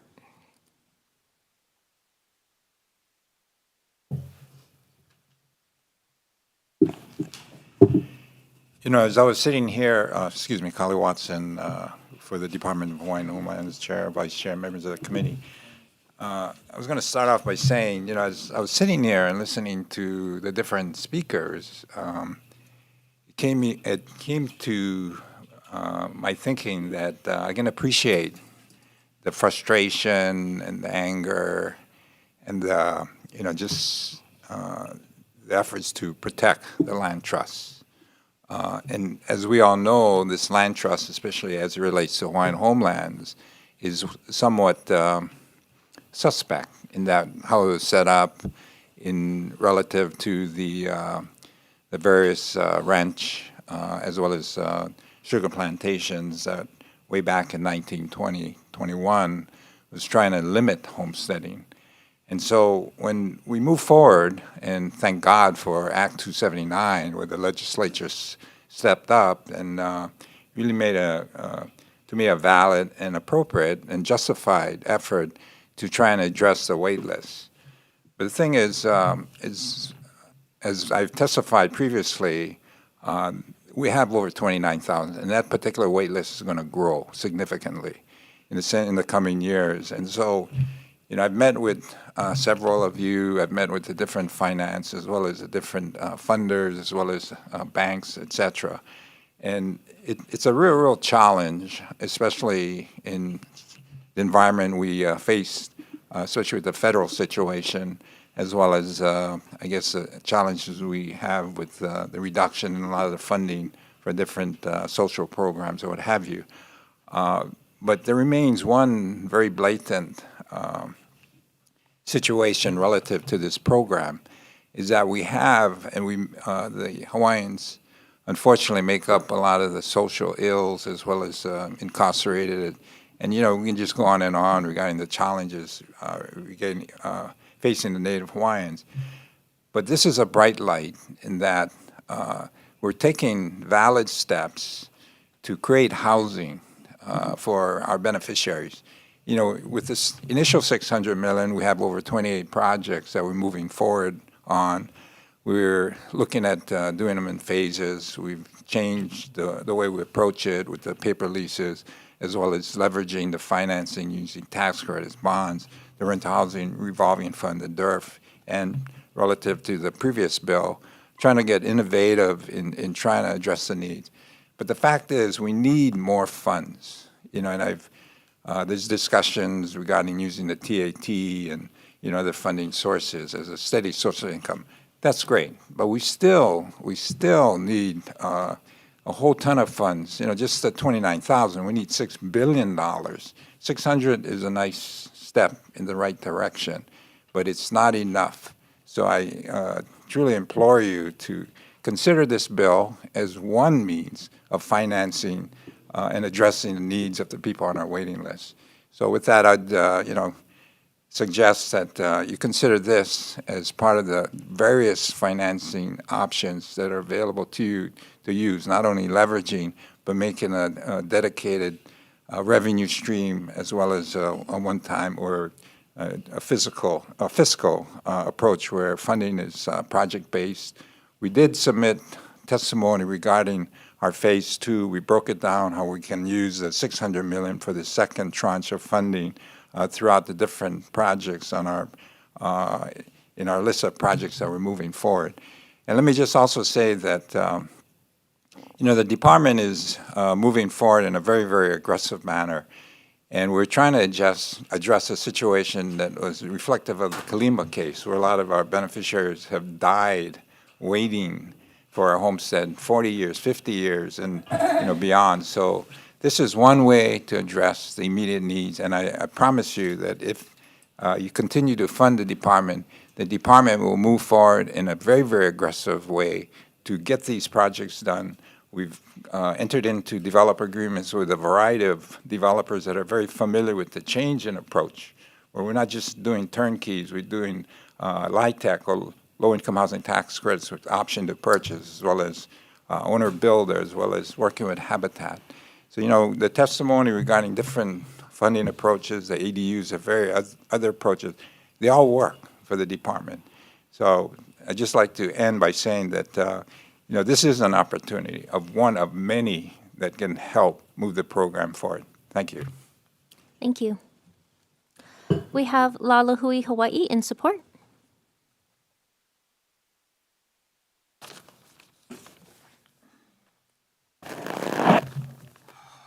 Aloha, Vice Chair, Chair Yamashita and Vice Chair Takenuchi and members of the House Committee.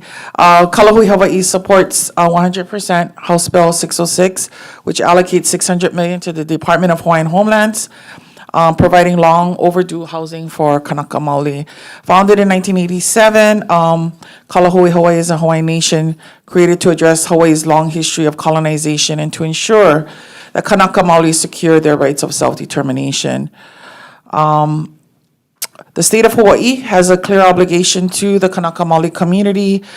When Hawaii became a state, it accepted the kuleana to administer the Hawaiian Homes Commission Act, which was meant to return Hawaiians to our ancestral lands.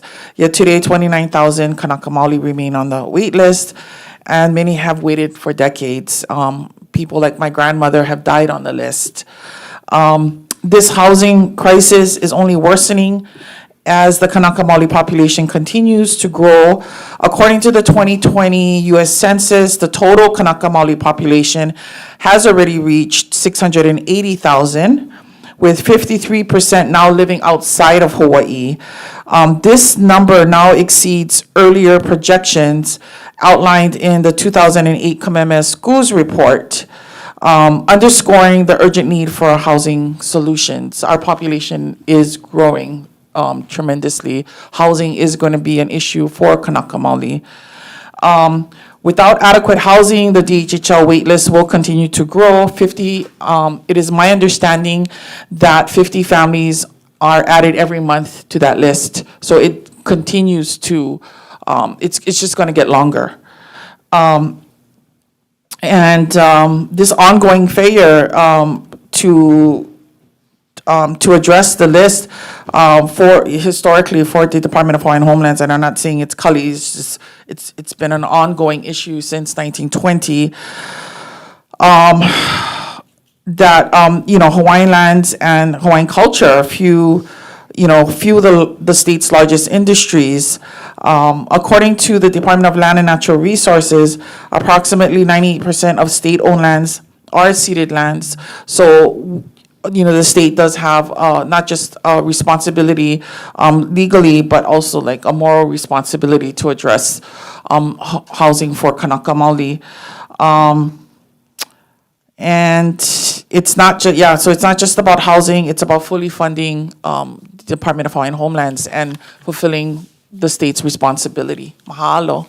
Thank you. Next, we have Malama Ka'aina, Alfred Medeiros, in opposition.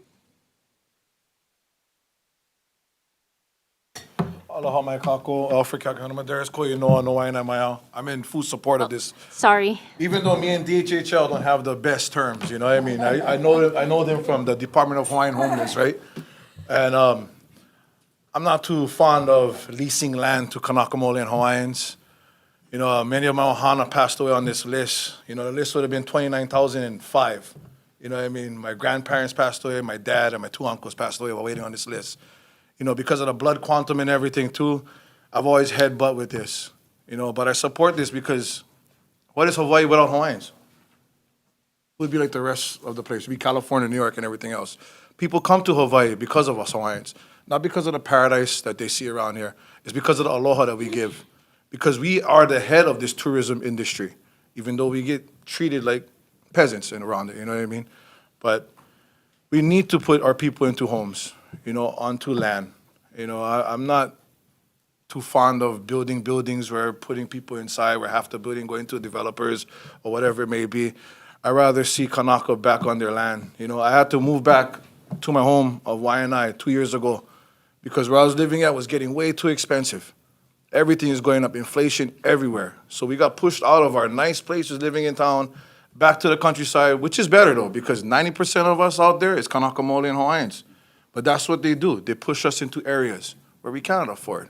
And hopefully with Kali Watson's, heading this nowadays, that we change the way we see things in Hawaii, that you don't only see Waimanalo, Waianae with Hawaiians, that you see Hawaiians around the urban areas as well, in Kaneohe too, in Kailua, because that's where we had plenty of Hawaiians before.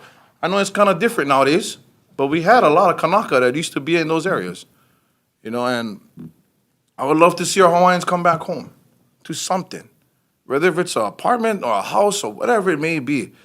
Because, like I said in the beginning, what is Hawaii without Hawaiians? That's the main thing right there. We need our people here. We don't want to see us only in museums, only inside of these, books and everything. We don't want to read about us.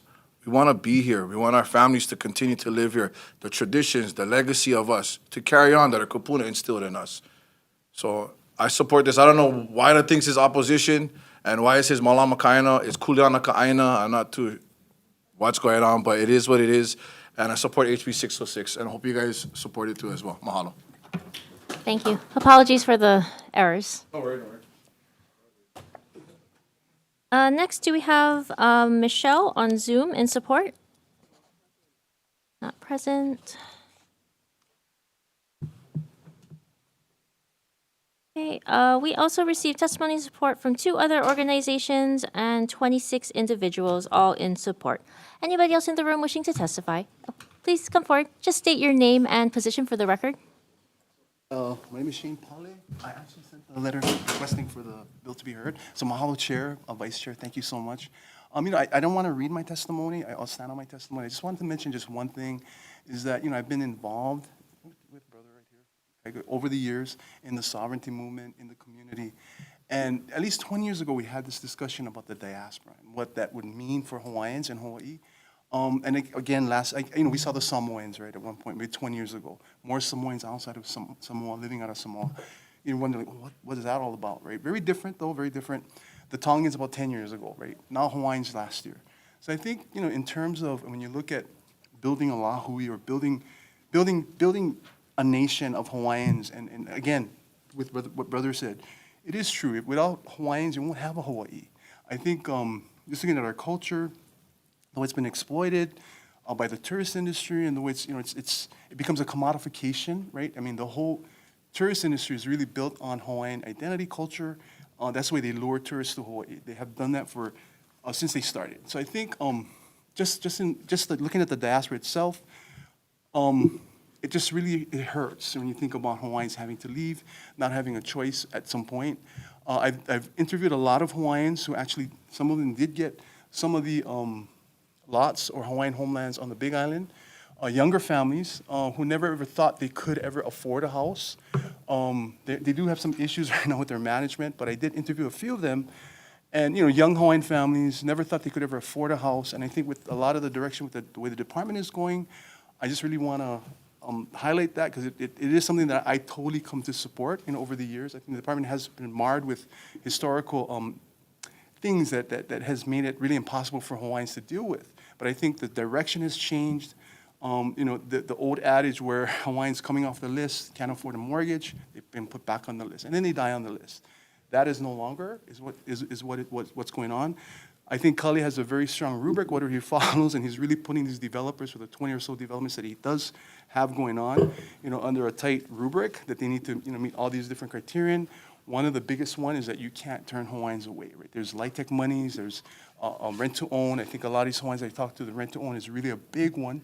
It's really helping a lot of younger Hawaiian families to stay here, because again, if not for that, they would be living elsewhere outside of Hawaii. So I think just the diaspora, you think about it, like, how do you address the diaspora of Hawaiians leaving Hawaii? I think that this bill, what that means for me and my family and people that I know, is that this is one way you can truly meaningfully address that diaspora, because you feel very helpless and it's very overwhelming to even think about, just with the way the economic status and the economic climate is. So I think, again, this bill is very important in terms of keeping Hawaiians in Hawaii. So mahalo nui, and I hope you support this bill at the very end. Thank you very much. Thank you. Anybody else in the room? Oh, please. Oh. Could you state your name and position for the record? Hi, aloha, Madeline McCaig. On behalf of the Council for Native Hawaiian Advancement, we submitted testimony in earlier committee, and it slipped my mind for this one. So just wanted to voice that exact same support for this bill on behalf of the Council. Mahalo. Thank you. Sir, please come forward.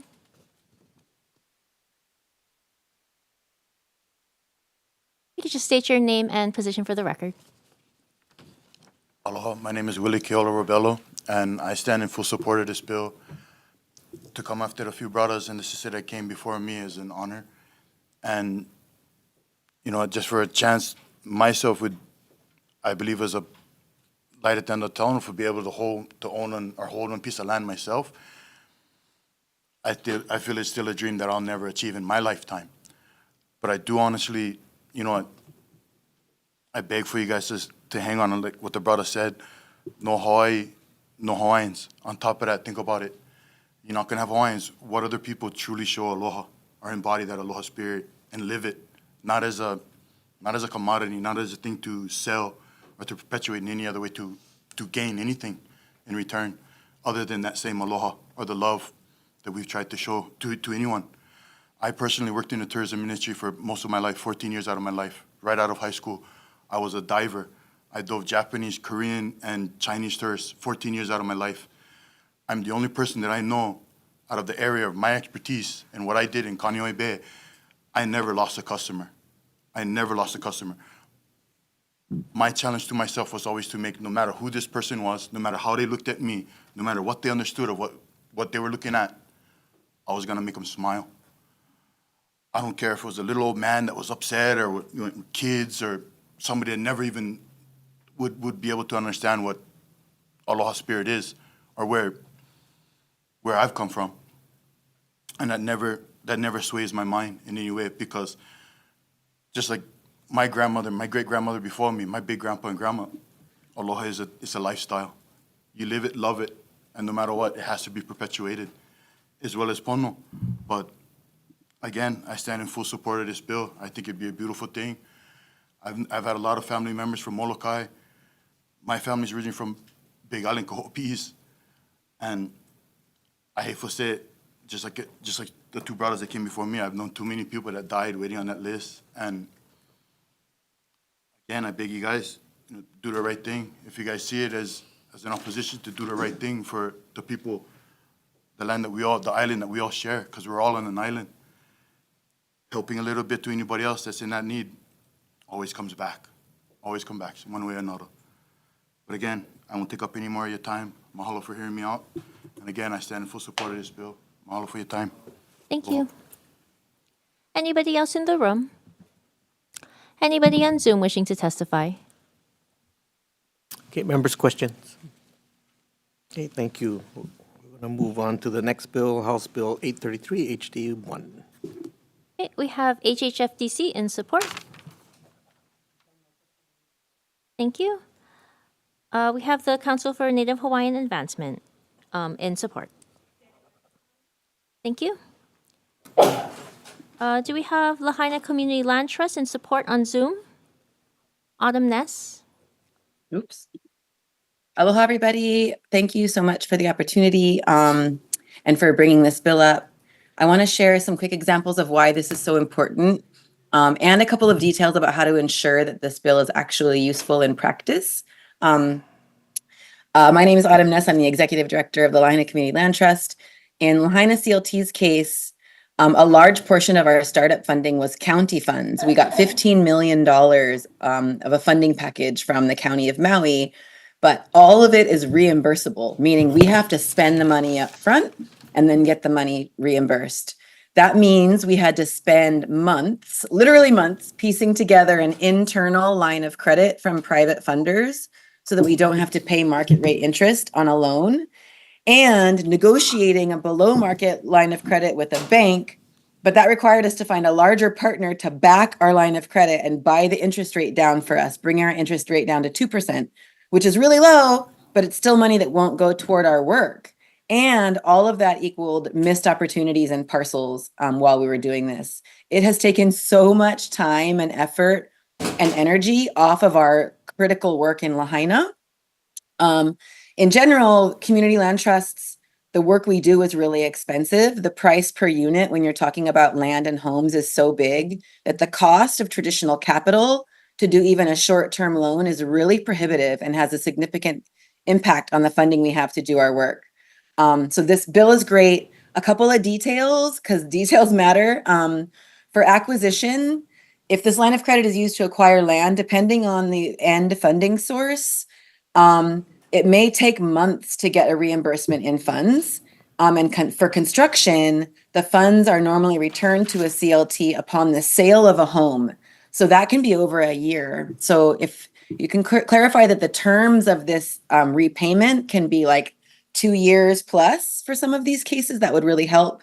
Also, land trusts need a clear path to access the money at the speed of real estate, because real estate moves fast and the state moves slow. So if there's like a pre-approval process for organizations so that things can move quickly and give the organizations confidence to move, I just want to clarify that the beauty of community land trusts are that it's a one-time investment for permanent affordability. In the case of Lahaina Community Land Trust, if we do our work right, 20% of Lahaina someday in 10 or 15 years will be protected and affordable forever. I'm hearing all of the testifiers today talk about affordable housing. The answer to this crisis lies in redefining the profit-driven nature of housing itself, and creating new and secondary regulated markets that protect our housing stock for our residents and are not available to investors ever. We're not going to fix housing as long as we all are committed to upholding the idea that the purpose of housing itself is to build wealth. It's not a crazy thing. It's happening in communities across the nation, and it's the foundation of why community land trusts work. So thank you for supporting this bill and any bill that puts lands off of that speculative market. And I would be remiss in not mentioning in the spirit of solidarity that while I'm a huge housing advocate, a bill to start transferring public crown lands to counties who have shown incapable of providing the kind of housing that our communities need is not the solution on so many levels, not the least of which is that's land that we don't even have rights to. So thanks for your support. I'm here to answer any questions if you have them. Thank you. We also received testimony and support from 4 other organizations and 1 individual. Anybody else in the room wishing to testify? Anybody on Zoom? Okay, questions, members? Okay, thank you. We'll move on to the next bill, House Bill 740 HD2. Okay, first we have HHFDC in support. Thank you. We have the Department of Taxation with comments. Thank you. We have the Hawaii Realtors with comments. Thank you. We have Hawaii Appleseed Center for Law and Economic Justice in support.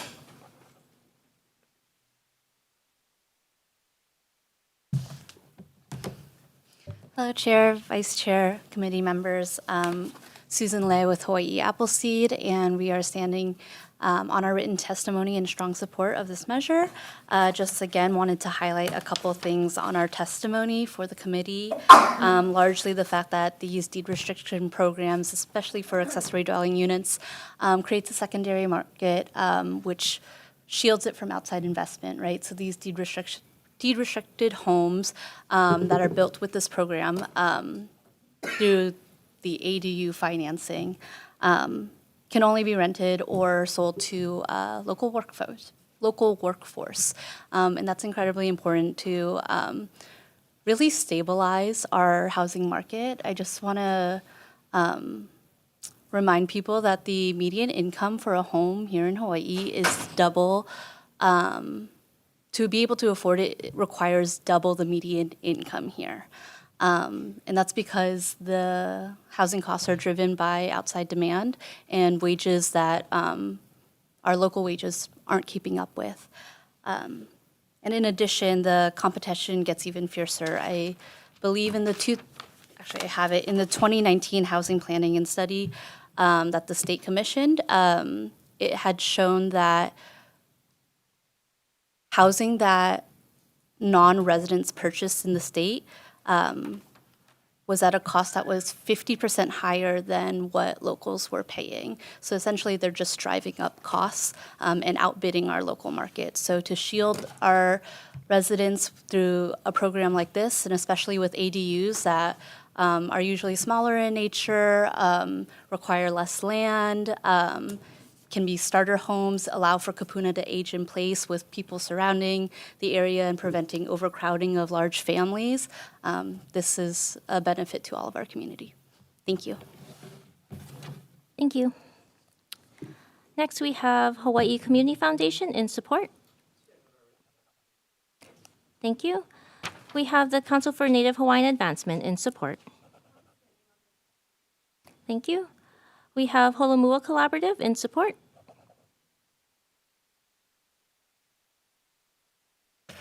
Aloha, Chair, Vice Chair, committee members, Josh Wish for Holomua Collaborative.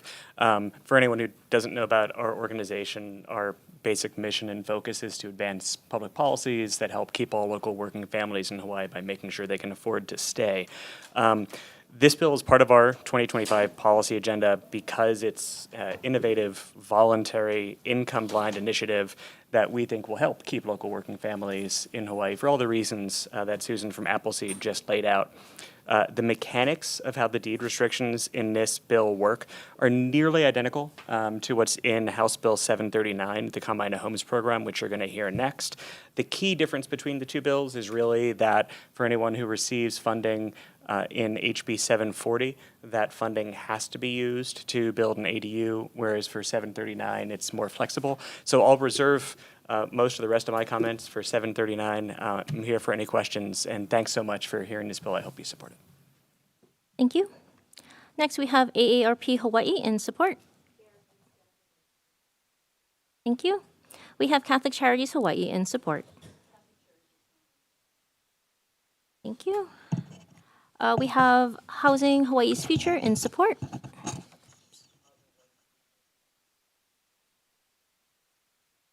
Thank you. We have the Tax Foundation of Hawaii with comments on Zoom. Yes, good afternoon.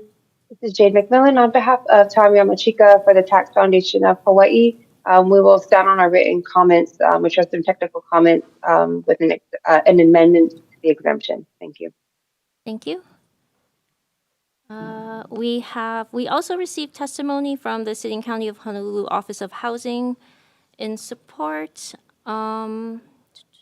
6 other organizations in support, as well as 6 individuals and 1 other organization providing comments. Is there anybody else in the room wishing to testify? Anybody on Zoom? Questions, members? Representative Kush, followed by Grandanelli. Thank you, Chair. Maybe, Dean, I'm sorry to pick on you. It's not bad. It's just a question. You're about planning purposes. A realtor board brought up, a deed in perpetuity on a single-family residence. I mean, these used to all be single-family residents out here. And I'm just wondering how that plays out decades forward, and how that might be mitigated in a perpetuity deed restriction. Yes, good question. What would happen is, let's say in 50 years, the home were to be rebuilt in the ADU, the homeowner at the time would have to abide by the restriction. So they would have to abide by the restriction that it has to be occupied by someone who is working in Hawaii or meets the other criteria. And of course, it also precludes other uses of the land. It couldn't be converted to a commercial use, for example. Yeah, I just thinking that like in Hilo, we've pushed some housing into industrial area, which is a natural course of the business expansion in town, but this would preclude that happening. Yes. So unless there's a mechanism to relieve the property of the deed restriction. Okay, any suggestions you see in something like this? I know you haven't really.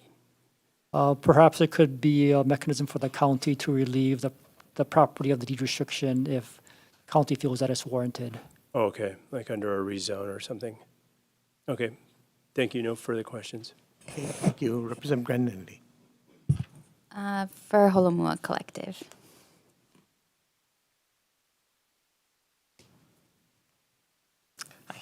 I'm really supportive of this bill and the next one coming up on the agenda, but I am wondering if, I know in last committee I asked you about the income blind part of the program. This time I think on the opposite end, can you explain why, or if there was any discussion about incorporating affordability requirements or maybe like resale limitations into the deed restriction program? Because I love it, and I also think we are making a public investment in someone's private property. So I'm curious about squeezing a little bit more out of the program and whether there's some rationale behind choosing not to do that.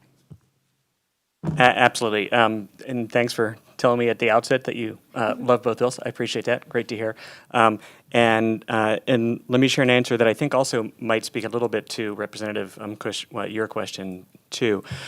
So as I'll mention more when we talk about HB 739, a lot of this was inspired by the Vail and Deed program in Vail, Colorado. And we spoke with them as we were working on this. And one of the things where they found success was by keeping it as simple as possible. Hence the voluntary, hence the income blind, lowering as many barriers to entry as they could. And if I'm remembering the numbers correctly, I think very often they were giving about 15 to 20% of the value of property as the money that was given in exchange for the county getting the deed restriction. What they've seen over time is that you are, to one of the previous testifiers' comments, essentially creating two parallel housing markets as a result of that. And so in a real way, you're creating that affordability and through the market, essentially, some income restrictions because the homes, as they get resold, typically the value drops by about 20%. What they saw in Vail was about the amount they gave, dropped pretty commensurate to the value of the home.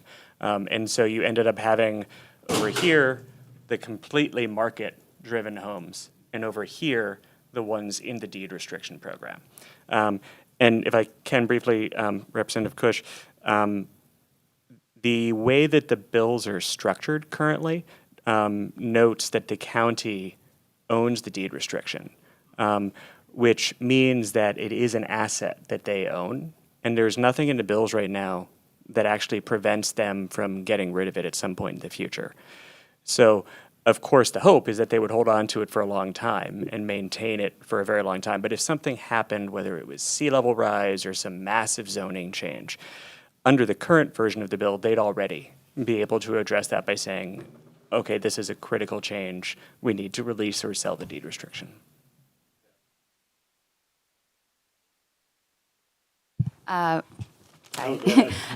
Quick follow-up question. Do you know how large Vail's secondary market is now? I would have to check. Do you mean percentage? I'll check. Okay. Yeah. Thank you. I don't want to tell you off the cuff and be wrong. I found a number for Mountain Village in Colorado, which is really high. I think like 20%, which is exciting. So Okay. I see the rationale there. Thank you. Okay, thanks. Anybody else? Go ahead.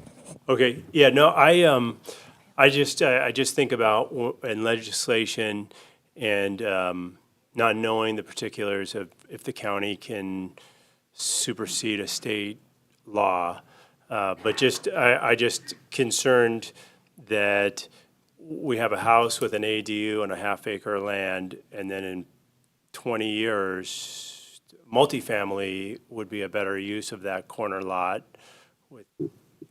and you can't do anything about it.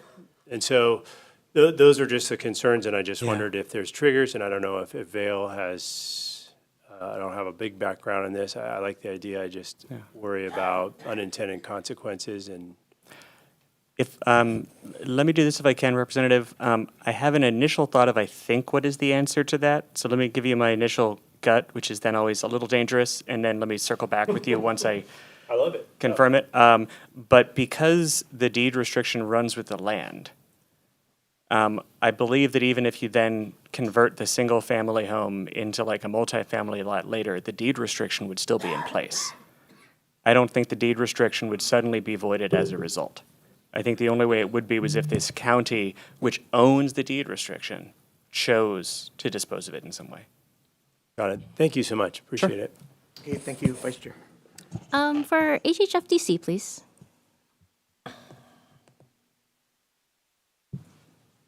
How much money are we planning on setting aside for this program? I don't think that's been discussed yet. At all? No. Why not? Well, I mean, this is not the only this is not the only program that we're using this fund for. So how much do you guys anticipate putting aside for the counties to run this program? It depends on how many homes that they're looking at in the per unit subsidy that you'd have to entice someone to place a restriction on their property. And I'm not aware if that has been discussed with each of the counties yet. Okay, how about just the cost of doing the grants for the ADUs? A grant for an ADU, again, the cost to construct an ADU can range from tens of $1,000s if you're just converting a space within a home to several $100,000s if you're building a new unit. There have been proposals that it could be $50,000 to incentivize a homeowner to build an ADU to cover the permitting costs and pre-development work. Okay, so, and then also it would be both costs, right, with this bill? It would be the $50,000 or whatever grant to build the ADU, and then the county would still need to negotiate the cost of purchasing the deed restriction, which I guess by the numbers that were given could be what, like $200,000, 20% of the value of the property. And this is what, and all these costs are going to be coming from Right. the fund. The So how many? manner of determining the deed restriction value has not been settled. It could be a percentage of land value or percentage of total assessed value, construction cost of the ADU. Okay, but I guess none of that discussion has happened yet about how, if we're going to cap what we're going to be able to do with this fund, or like for this program, or how much we're going to allocate, or how many we're going to let the counties do every year at this cost. My understanding is that the funds will be given to the county for them to administer. And we'd work with the counties on determining a standard methodology to determine the value of the deed restriction so that it's consistent across the counties. Okay, I think it would be more helpful for us to put some of that in statute and not just have this unknown program left up to the counties where we're not going to be able to estimate how much money is going to be going to each of these programs. But, okay. I hope if I guess if this bill continues on in the Senate, I hope some of those conversations can start happening with the counties. I know Honolulu County kind of said that they have no idea about what their program would look like or how much it would cost, which is kind of concerning. Okay, thank you. Okay, Representative Miyake. Thank you. Holomoa.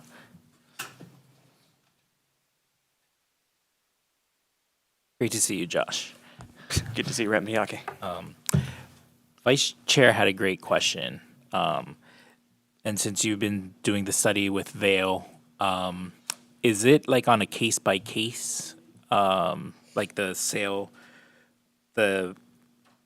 purposely there's no amount set, but is it because it's case by case for the county?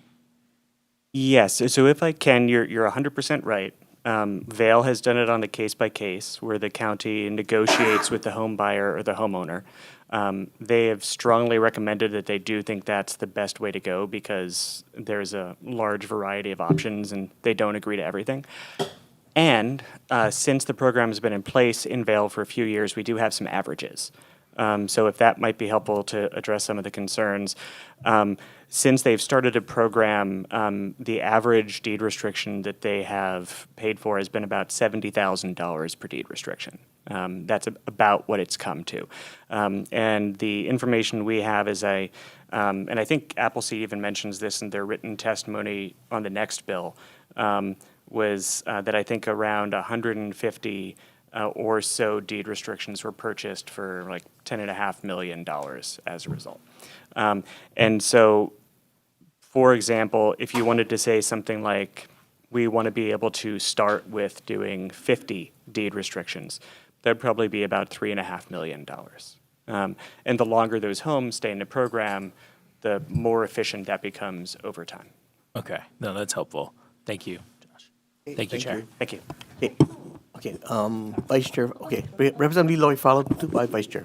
Thank you.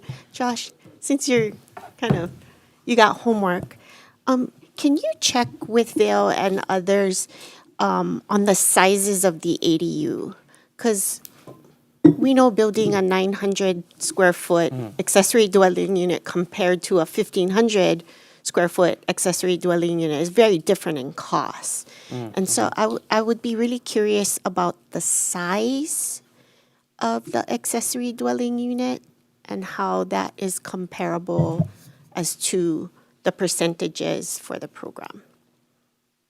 Thank you. Thank you, Chair. Okay, Vice Chair. Sorry, just a quick follow-up with that number, the 70,000 average in Vail, but we're assessing this based on, in some capacity, on the property, the value of the property in the home, right? So what's the difference between average property value in Colorado versus here? I mean, I think that's going to make a big difference in what the average of something here might cost us per property. Completely fair question. So in Vail, as hard as this is to believe, their median home value is actually higher than ours. It's about $1.8 million.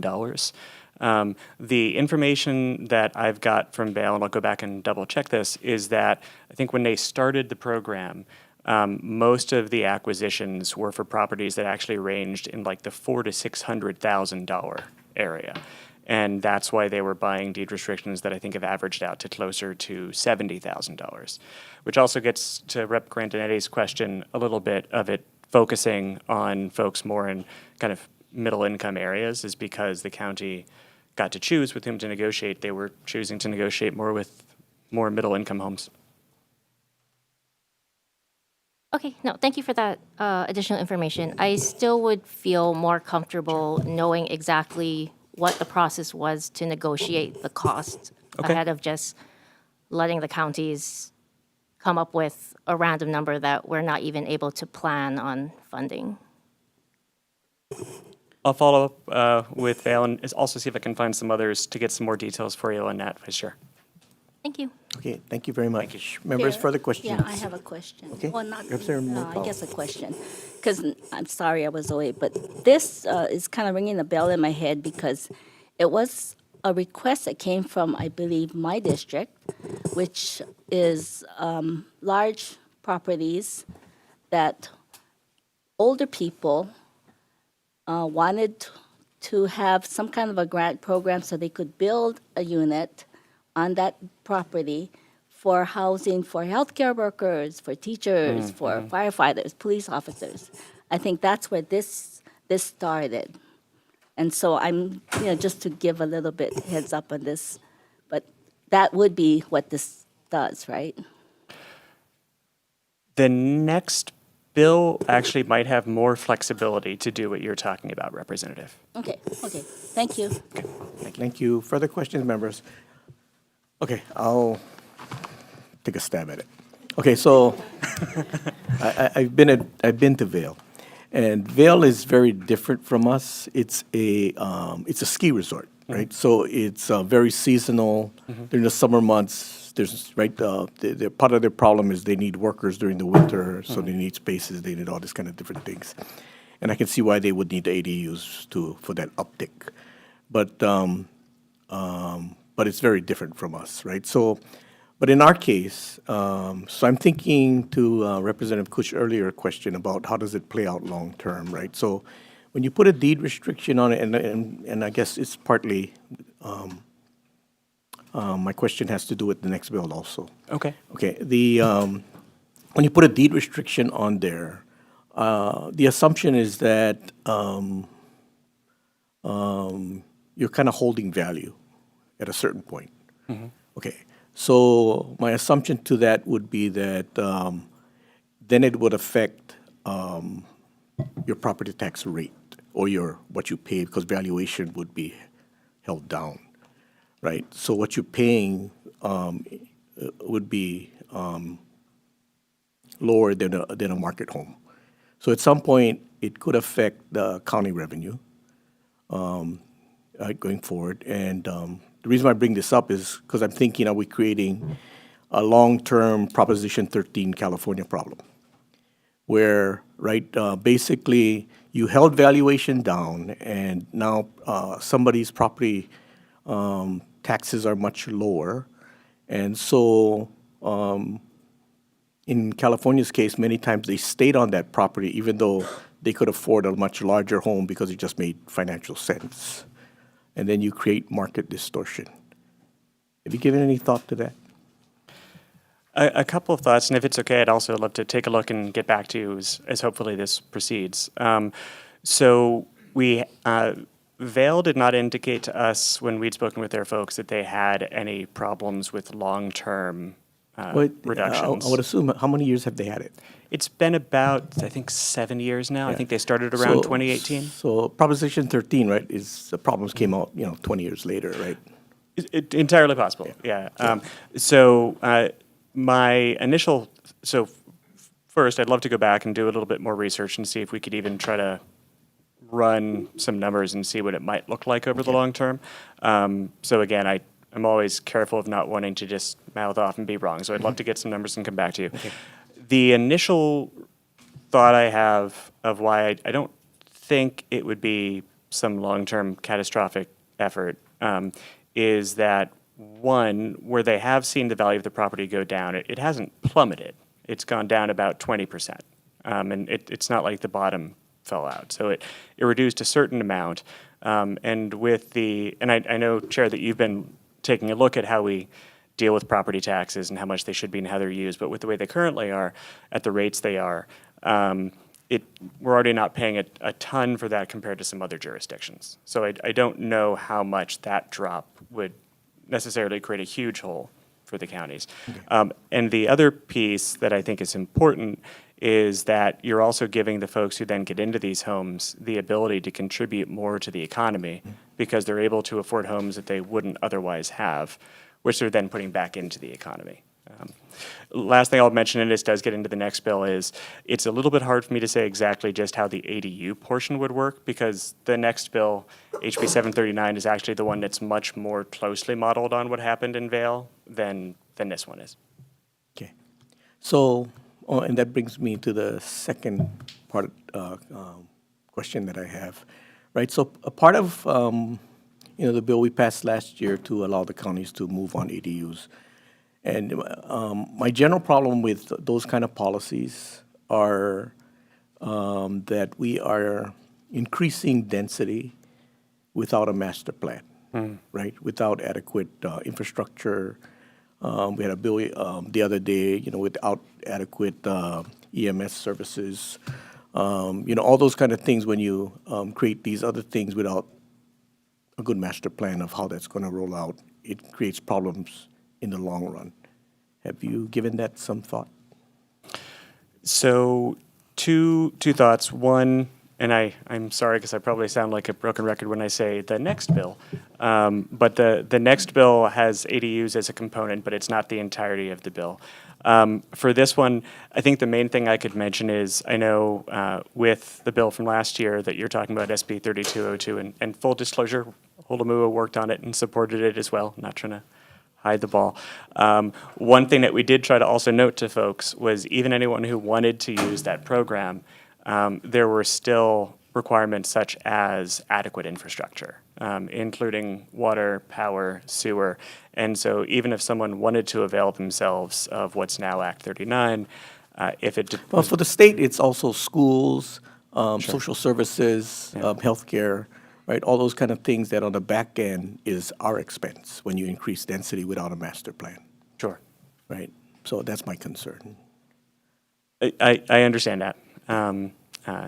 It is possible that the next bill might be one that is more preferable to you based on that. I would think that also there wouldn't be so many ADUs built with 740 overnight that it would create a huge surge of problems. I understand, but and I know we're looking for solutions, so I'm open. That's why we are hearing these bills. Yeah. But at the same time, we have to think about how it's going to play out 100%. Beyond us. Completely fair point, Chair. Thanks for raising it, and I will take another look into that and follow up with you too. Thank you, members. Further questions? Okay, thank you. We're going to move on to the next bill.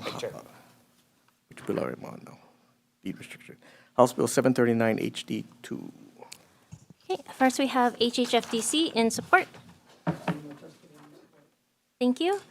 We have the Department of Transportation in support on Zoom.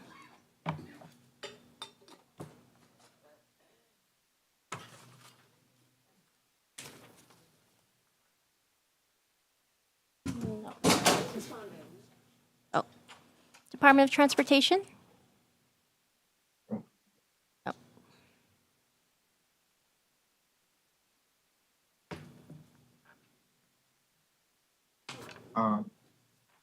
Good afternoon, Chair, Vice Chair, Casey out from the State DOT. We support House Bill 990 HD1 that authorized judgment and settlements for claims against the state. We want to thank the State Attorney General Office for all their support and hard work on completing these cases for HDOT. Thank you for this opportunity to provide testimony. Thank you. Department of Taxation in person, or sorry, with comments. Sorry. Yeah, we'll stand on our comments. Thank you.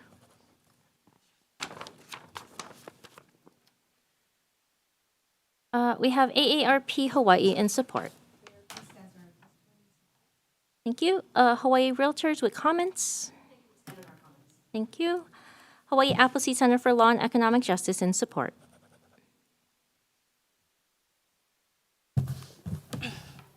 Hello, Chair, Vice Chair, committee members. Susan Le with Hawaii Appleseed, and we stand on our written testimony in strong support. Again, wanted to highlight a few things, and I hope it's okay, but I wanted to address some of the questions that Josh explained very well in the last bill that I think also pertains to this bill. One of your questions, Representative Grandinetti, was about the affordability and it being income blind. I completely understand your position on that. And Appleseed, we are very strong supporters of dedicated affordable housing. But what we've seen more and more is that the cost of just the median housing has increased so much that housing is out of reach for a majority of our families. And so we see funds going into subsidizing the mixed income sub-account in Tier 2, like we heard earlier today, because we have to do everything we can to allow that median income bracket to be able to afford housing when the market should typically take care of something like that. Our market does not, and that's largely because of our outside investment. And so with a program like this, where you're just doing deed restriction, we're hoping we can take care of that middle market, and so that the dollars that get put into dedicated affordable units, which we do have programs for that are that work well. We have 201H, we have the LIHTC program, we have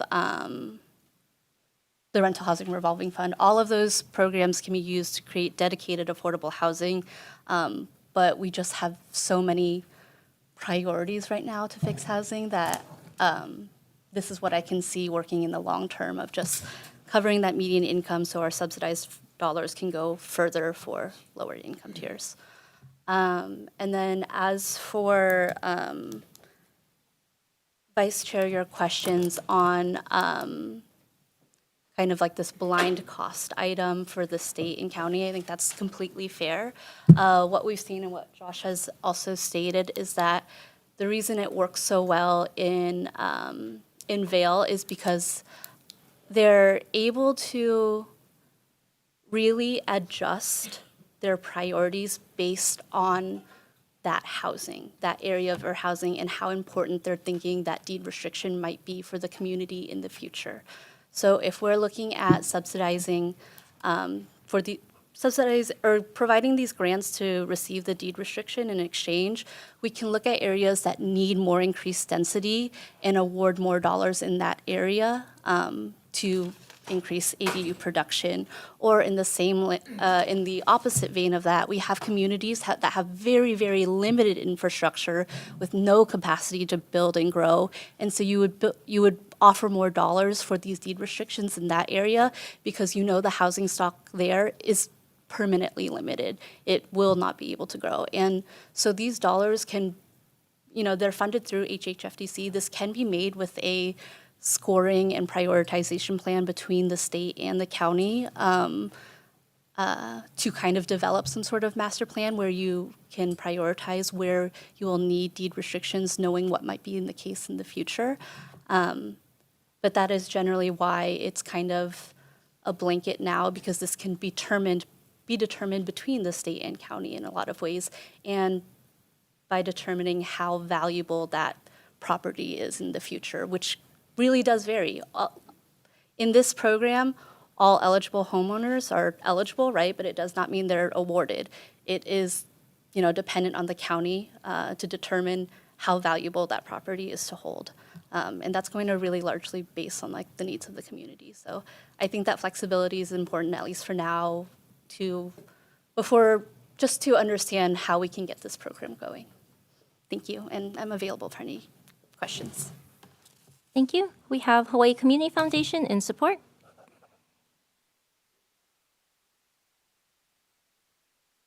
Good afternoon, Chair, Vice Chair, members of the committee. Matt Elliott from the Hawaii Community Foundation. We stand in support of this bill and just wanted to add that We see this as part of the solution to the broader issue. And the reason why this could fit in is that one of our initiatives from the Hawaii Community Foundation over the last few years has been the House Maui Initiative. And the thought behind the House Maui Initiative is sort of looking at that as a model, that if you can do some of what the chair was just saying, where you focus on infrastructure and you have the county really prioritize certain areas where they say, this is a place where we can build new housing and bring it to market. And we get the infrastructure in place to help drive down the cost of those units. That what Hawaii Community Foundation is also doing on the side is getting families ready, right? Getting local families in the workforce ready to buy these units and say, okay, we're prepared. We know what it's going to take to get to that step. But this piece, the deed restriction, helps solve another one of the problems that goes along with that. If these homes do come to the market, what's to prevent them from going to the outside investors? If we can kind of level that playing field with a deed restriction on these homes, you know, the ones that are coming onto the market for our workforce, for our local families, then we give them a chance to be able to purchase that home. And over time, we start to create some inventory that in perpetuity will be protected and hopefully give us more opportunity to keep families, keep our workforce here. So that's what's really appealing to us, is it gives kind of a legal solution to kind of finish this process and get these homes in the hands of the families that we're hoping.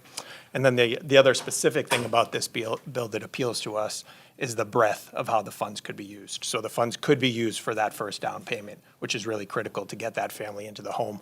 Or it could be a family that already has a home, but they're struggling with the mortgage. And if they can't meet those mortgage payments, they can't stay and they may leave, right? So we give them that and they're willing to negotiate for that deed restriction. And now that keeps another family here. So those are some of the things that appeal to us about this bill. We see it as not the only solution. This isn't going to fix all of housing and all of our housing shortages and issues, but it's one piece and one creative solution that we think is worth trying. So thank you for the opportunity to testify and be happy to answer questions.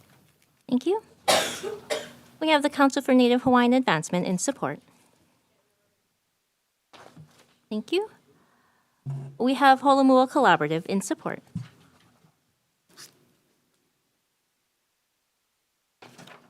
Thank you, Chair. Vice Chair, I missed you.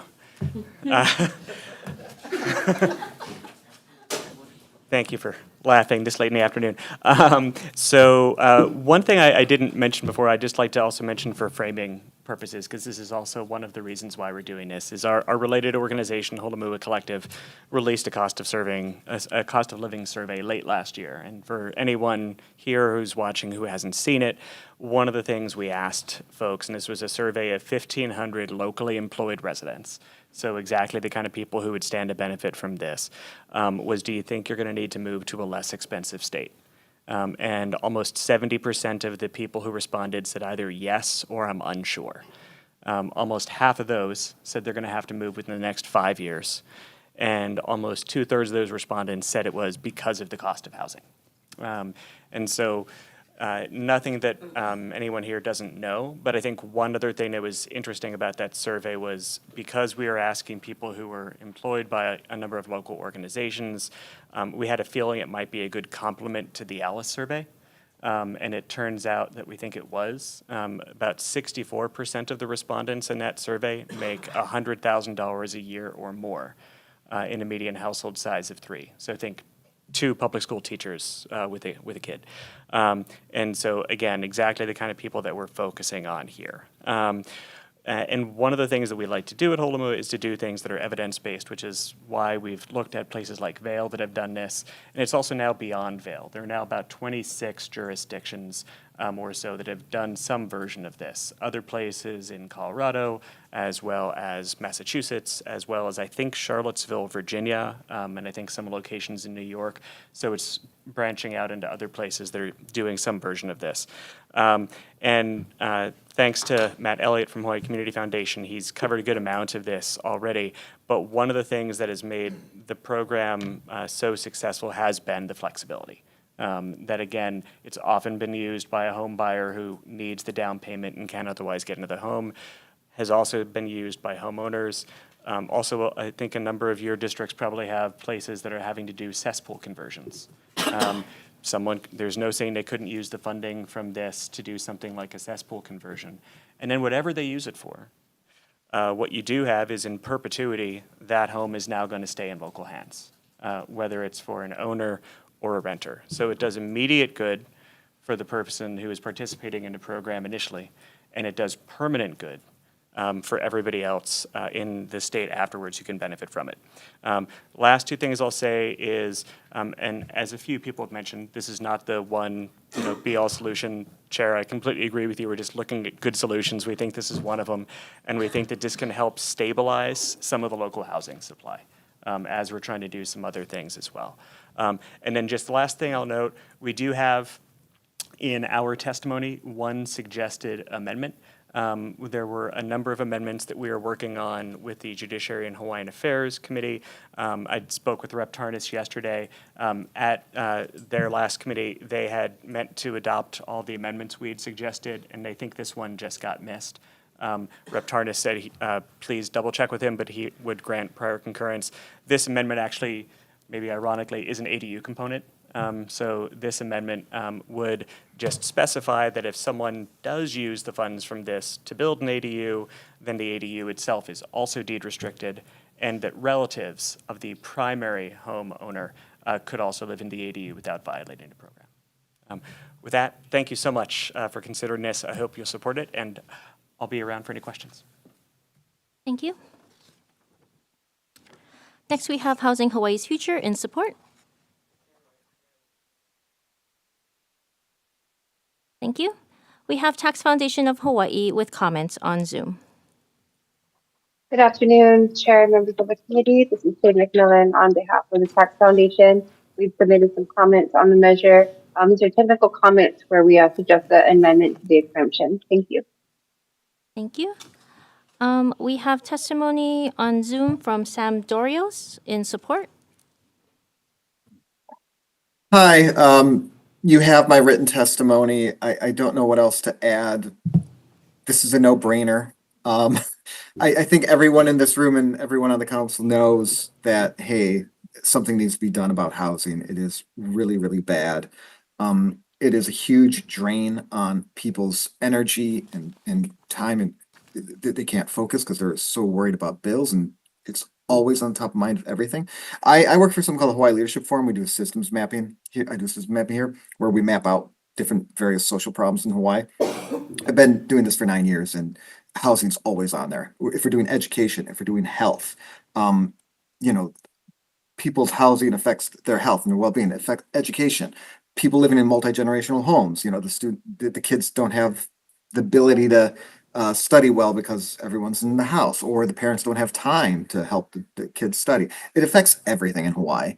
So something does need to be done, and it's a huge brain drain. We're losing a lot of talented people, a lot of professional, talented people who are, like Josh mentioned, are talking about going to different states just because it's too hard to be here. And I think you all know the stats about Native Hawaiians, that I think now we have more Native Hawaiians on the continent than we do in Hawaii, which is ridiculous. So yeah, something needs to be done. This certainly isn't enough, but it is something. So yeah, I think it should strongly be considered. And that amendment that Josh Wish mentioned, the AU whatever, that sounds good. +1 on that. Put that amendment in there. I like that. Thank you. Thank you. And apologies, if the County of Kauai Housing Agency is still online, I skipped over you earlier. Maybe not. Okay. Okay, members, we also received testimony in support from the State Council on Developmental Disabilities, Office of Hawaiian Affairs, City and County of Honolulu Office of Housing, and the Kauai County Housing Agency, all in support, as well as support from 14 other organizations, about 20 individuals, and then one organization in opposition. Is there anybody else in the room wishing to testify? Anybody on Zoom? Okay, questions, members? Yes, okay, Vice Chair. Oh, you go. You have one? Yeah, but. No, go ahead. Please, Representative Kush. Thank you. Dean Minakami, I'm sorry, I'm just using you as a subject matter specialist here.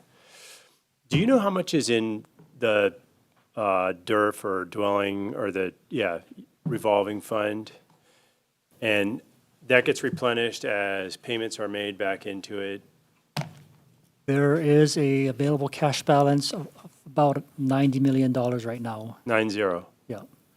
And that's paid back as loans are amortized back or rental paid back payments are by- received? That's correct. Paid back by loans, and also we receive funding through legislative infusions. Oh, okay. Do you know any particulars about the legislative infusions? Is that on an annual basis, or is it triggered by a dip, or how does that work? It's whatever the legislature appropriates to us in any given year. Like so many things. Okay, thank you. I yield, Chair. Thank you. When we go over the budget this weekend, you'll see all those things. Okay. Any further questions? Okay, Vice Chair. HHFDC. Sorry, just wanted to confirm, same question. We don't have any suggested allocation on what would be going towards this program. No, that is the big question for this. I think, as Josh mentioned, this would have to be negotiated on a case-by-case basis with homeowners. And I think we fully support this program and its intent. The challenge will be which properties are targeted by the counties to purchase deed restrictions, because there will not be enough funding to purchase deed restrictions on all properties.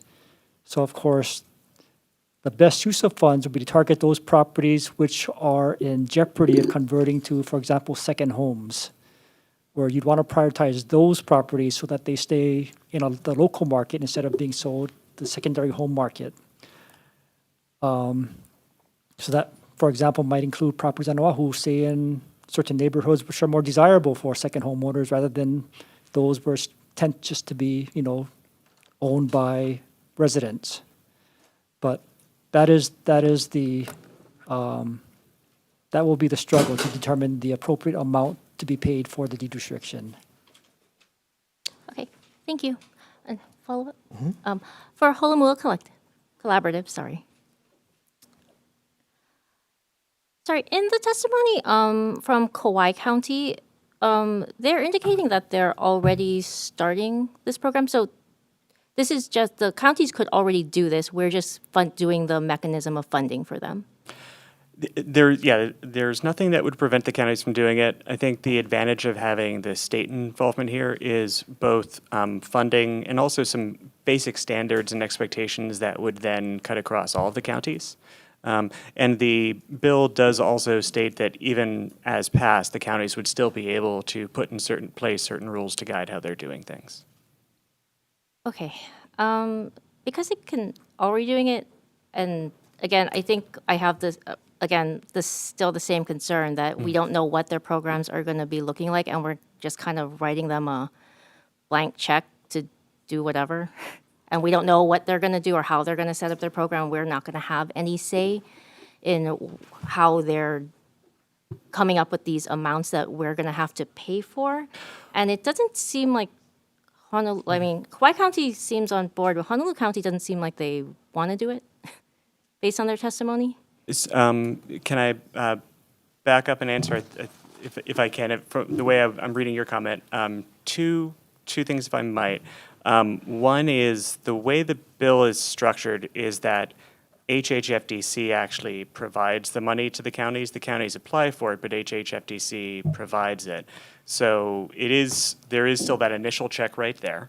Like it's not just that the counties can ask for the world and they get every single thing they're asking for. There is that first cut that HHFDC decides how much to give.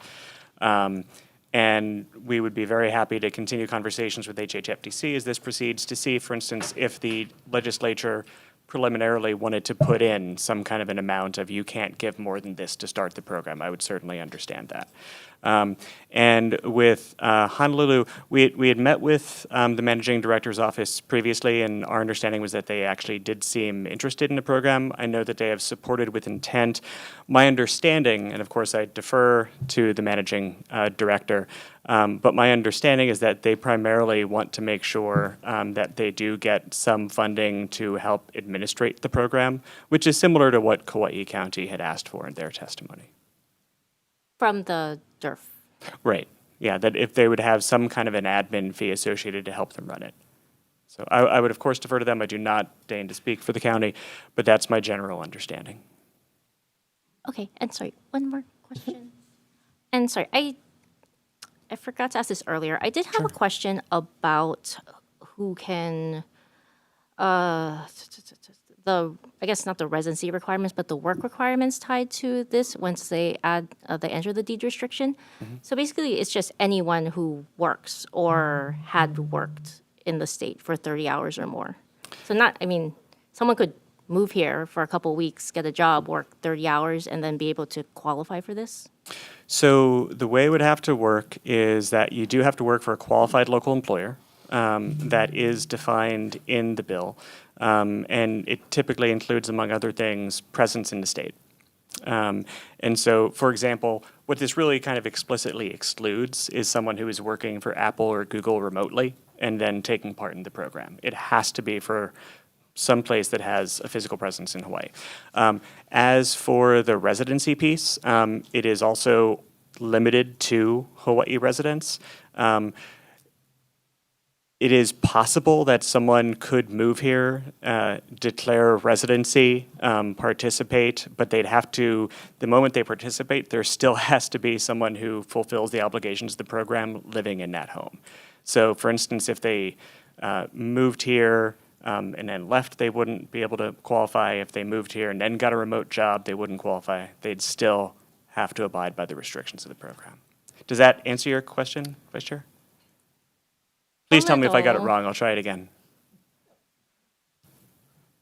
I just don't know if just this work thing is gonna do what we're trying to do, to ensure established local residents are the majority beneficiaries of what we're trying to do if we're gonna be having the counties and putting up all this money to do these deed restrictions. I can tell you that we did also work with both Rep. Evsland's office, who is the introducer of the bill, as well as the Department of the Attorney General to make sure that we put in residency requirements that would also pass constitutional muster. So what you're seeing here is a way that does that, as you can see, pretty much by the lack of the AGs weighing in, that they're comfortable with these residency requirements as written. So we're taking our best shot to do it without violating the Constitution.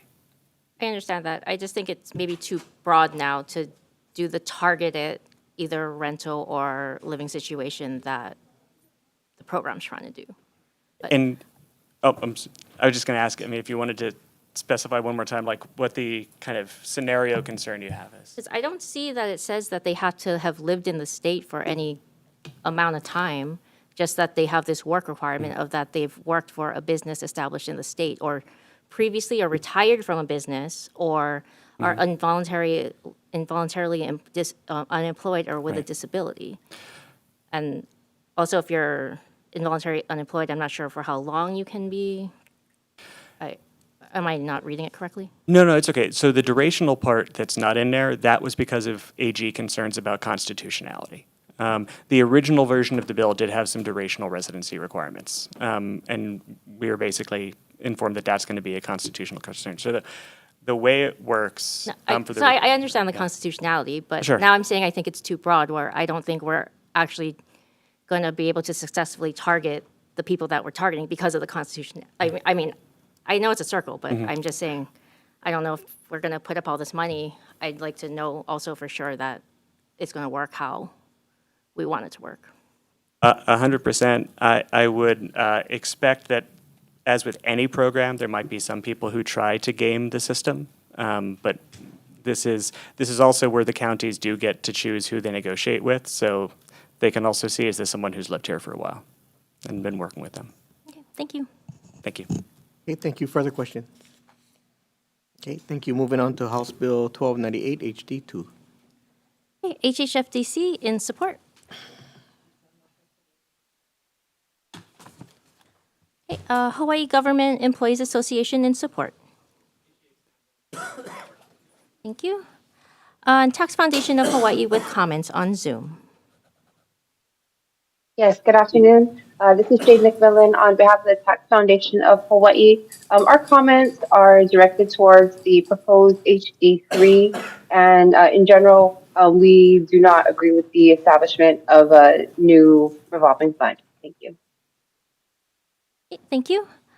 We also received testimony with comments from the Department of Budget and Finance, support from UPW and the Maui Chamber of Commerce. Is there anybody else in the room wishing to testify? Anybody on Zoom? Okay, questions, members? Okay, thank you. We'll move on to the next bill, House Bill 1294 HD1. We have HHFDC in support. Thank you. Department of Hawaiian Homelands in support. Thank you. We have the Office of Planning and Sustainable Development in support.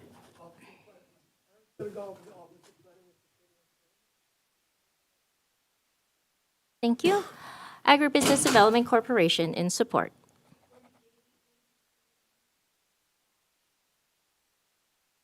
Thank you.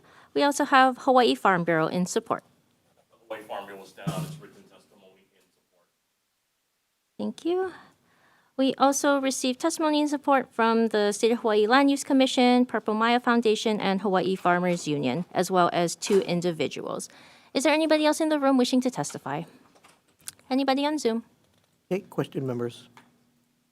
Thank you. Moving on to House Bill 89 HD2.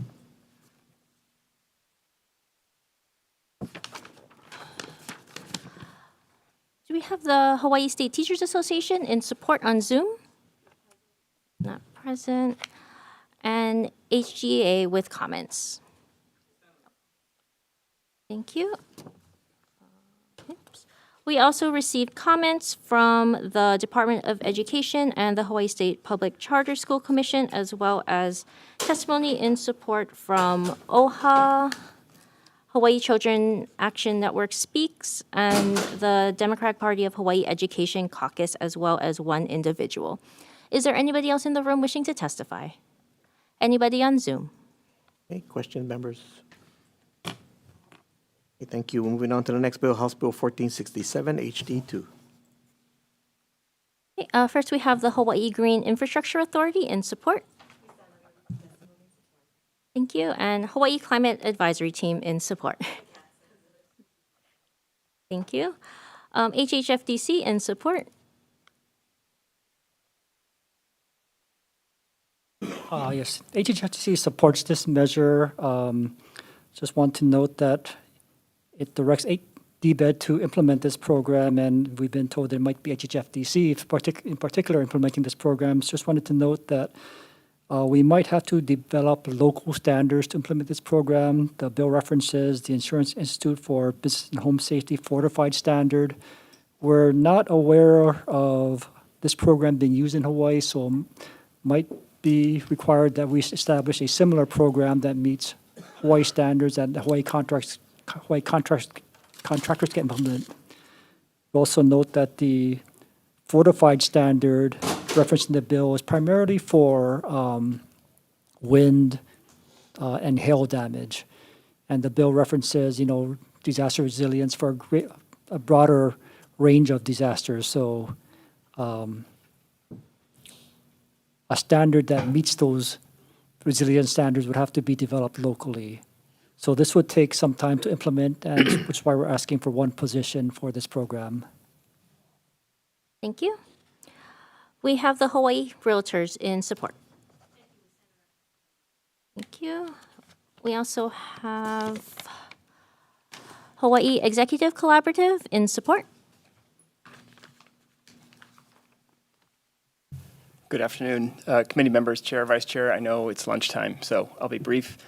Climate Hawaii is an initiative of the Hawaii Executive Collaborative. You see our testimony. We're representing a number of climate partners here, everyone from Young Brothers to Sun Noodle to Hawaiian Electric Industries, all supporting this measure, seeing that it has just critical implications for Hawaii. It's not often that we look to Alabama for great ideas, but they actually have a fantastic program in place. That's actually helped some 50,000 homes get this fortified standard. But as we heard from the previous testifier, might have to be tweaked a bit to get to a Hawaii special sort of standard. But nonetheless, most of our homes are extremely vulnerable to a hurricane. We learned that the hard way on Kauai. This would provide an incentive to help keep the roofs in place when we get hit by that hurricane in the future. So we hope we can move this forward. Thank you. Thank you. We also received comments from the Office of Information Practices and support from Neighborhood Board number 34. Is there anybody else in the room wishing to testify? Anybody on Zoom? Okay, questions, members? Okay, we're moving on to the final bill, House Bill 1097 HD1. Okay, we have the Hawaii Public Housing Authority in support. Okay, that's all the testimony we received on the measure. Is there anybody else in the room wishing to testify? Anybody on Zoom? Okay, questions, members? Okay, thank you very much. We're going to recess for till 1:45, and then we're going to, right after that, convene our next hearing. So we're in recess.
Okay, we're going to reconvene the Committee on Finance for our 10 a.m. agenda, a little behind.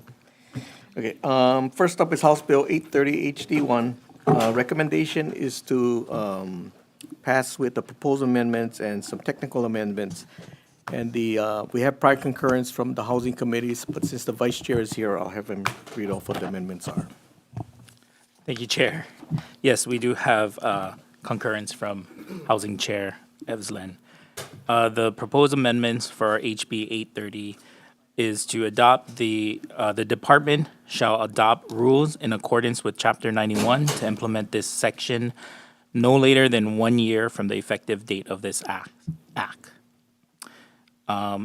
Adding Section 5, a sunset clause, this act shall be repealed 5 years from the adoption of rules pursuant to Section 6E-8, 6E-10, and 6E-42 in accordance with Chapter 91 to implement this act. Section 6, this act does not affect rights and duties that matured, penalties that were incurred, and proceedings that were begun before its effective date. Okay, thank you very much. And Thank you. additional technical, non-substantive amendments. Any discussions, members? Okay, HD2, Vice Chair. HB 830 HD1, recommendations to pass with amendments. Chair and Vice Chair vote aye. Representative Grandinetti. Representative Holt. Aye. Representative Hussey. Aye. Representative Keohokapu Liloy. Representative Kisagawa is excused. Representative Kush. Aye. Representative Lamasau. Representative Lee. Aye. Representative Miyake. Aye. Representative Morikawa. Representative Templo. Aye. Representative Alcos. Aye. Representative Reyes Oda. Aye. And Representative Ward is excused. Recommendations adopted. Okay, thank you. Moving on to House Bill 741 HD1. Recommendation is to pass with amendments with blanking out the cap and some technical amendments. Any discussion? Yes, Representative Elo. Just a comment. Chair, I support this bill. However, within the bill, it talks about Section 201H, which already is a pathway for a lot of exceptions to the cost of housing. And my larger concern is that this bill stays silent on the ability to phase a project where multiple nonprofits could actually build an entire 10-lot subdivision and stay under this prevailing wage. I'm going to be voting reservations based on that. Thank you, Chair. Okay, thank you very much. This bill has a long way to go, so it's just with amendments, and it's blanking out the appropriation. Any further discussion, members? Okay, Vice Chair for the vote. HB 741 HD1, recommendations to pass with amendments, noting the excused absences of Representatives Kitagawa and Ward, who will be noted as excused for the remainder of this agenda unless otherwise noted. Reservations, I have Rep. Keohokapu Liloy. Any other reservations? For Reps. Lee and Lamasau, any other reservations? Any noes? Recommendations adopted. Okay, thank you. Moving on to House Bill 1428 HD1, as is. Discussion? Vice Chair. HB 1428 HD1, recommendations to pass unamended. Any reservations? Any noes? Recommendations adopted. Okay, thank you. Moving on to House Bill 286 HD1. Recommendation is to move out with a couple amendments, blanking out the cap, and some technical amendments. Any discussion? Okay, Vice Chair. HB 286 HD1, recommendations to pass with amendments. Any reservations? Any noes? Recommendations adopted. Okay, thank you. Moving on to House Bill 432 HD1, as is. Discussion? Vice Chair. HB 432 HD1, recommendations to pass unamended. Any reservations? Any noes? Recommendations adopted. Okay, moving on. House Bill 417 HD1, as is. Discussion?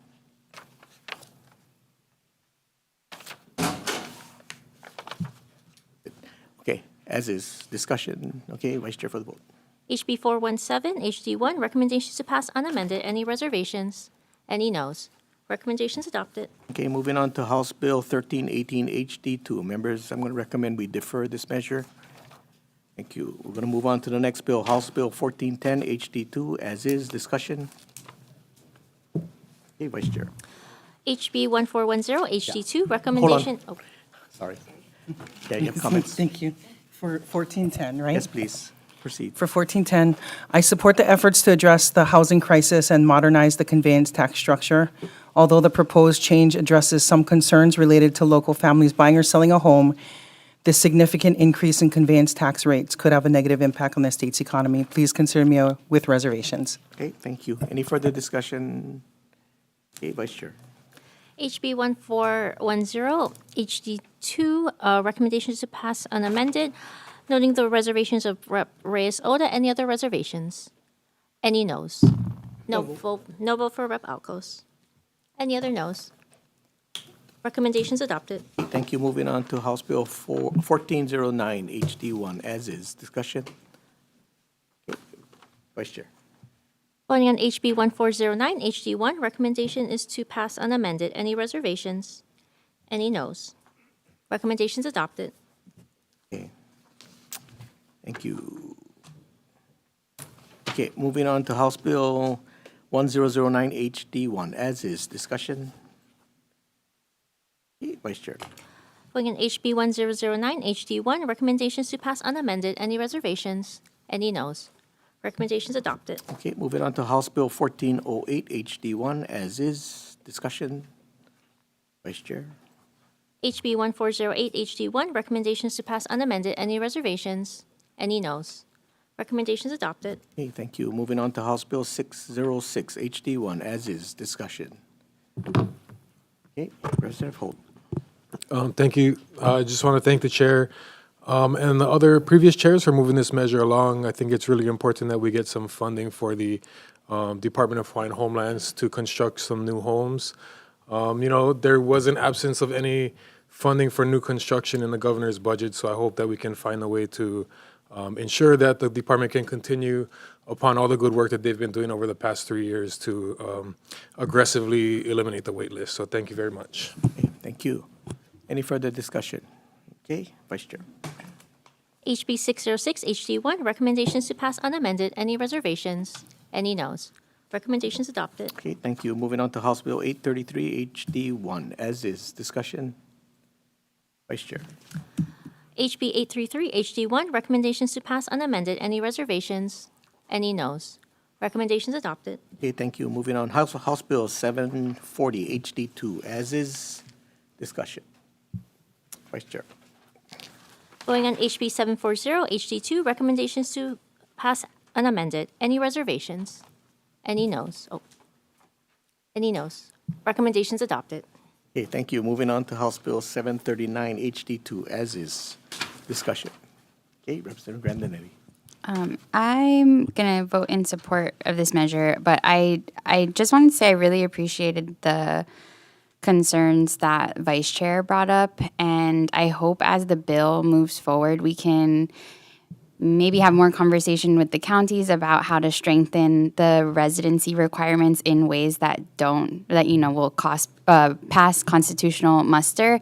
In my previous job before I came here, I was working at a national policy institute, and there are tons of municipalities that are implementing housing preference programs that address durational residency and really focus on generational residence with the intent of keeping communities together and not just addressing workforce needs, but really acknowledging that our communities are being displaced. So I hope we can continue that conversation, and thank you for bringing it up.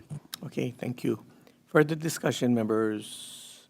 Yeah, these are always hard, We all swear to uphold the Constitution, but, the Constitution always gets in the way. Okay. Yeah. Okay, we'll pass as is. Vice Chair. HB 739, HD2, recommendations to pass unamended. Any reservations? Any noes? Recommendations adopted. Okay, thank you. Moving on to House Bill 1298, HD2. We're going to be moving this out with the proposed draft, with the proposed HD3, but also blanking out the FTE and some technical amendments. Any discussion? Okay, Vice Chair. HB 1298, HD2, recommendations to pass with amendments. Any reservations? Any noes? Recommendations adopted. Okay, thank you. Moving on to House Bill 1294, HD1. We're going to be blanking out the dollar amounts and some technical amendments. Any discussion? HD2, Vice Chair. HB 1294 HD1, recommendations to pass with amendments. Any reservations? Any noes? Recommendations adopted. Okay, thank you. House Bill 89 HD2. We're going to be blanking out the voucher amount and some technical amendments. Discussion. Okay, Vice Chair. Voting on HB 89 HD2, recommendations to pass with amendments. Any reservations? Any noes? Recommendations adopted. Okay, thank you. Moving on to House Bill 1468 HD2, as is. Discussion. Okay, Vice Chair. Oh, I'm sorry. Hold on. 1467. Okay, I'm sorry.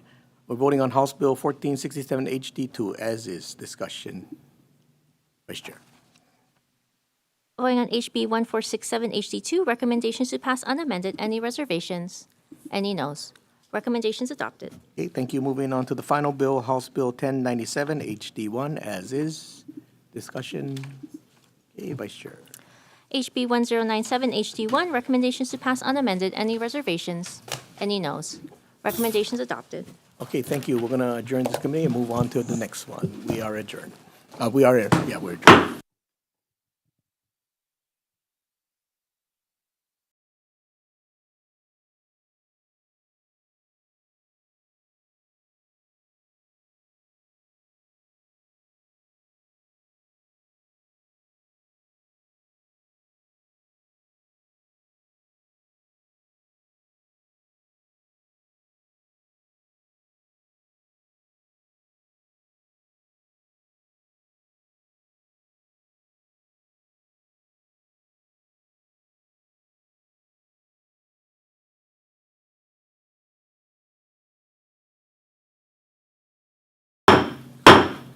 Okay, we're convening our second agenda. First up is House Bill 1045 HD1. Vice Chair. We have the Department of Law Enforcement in support.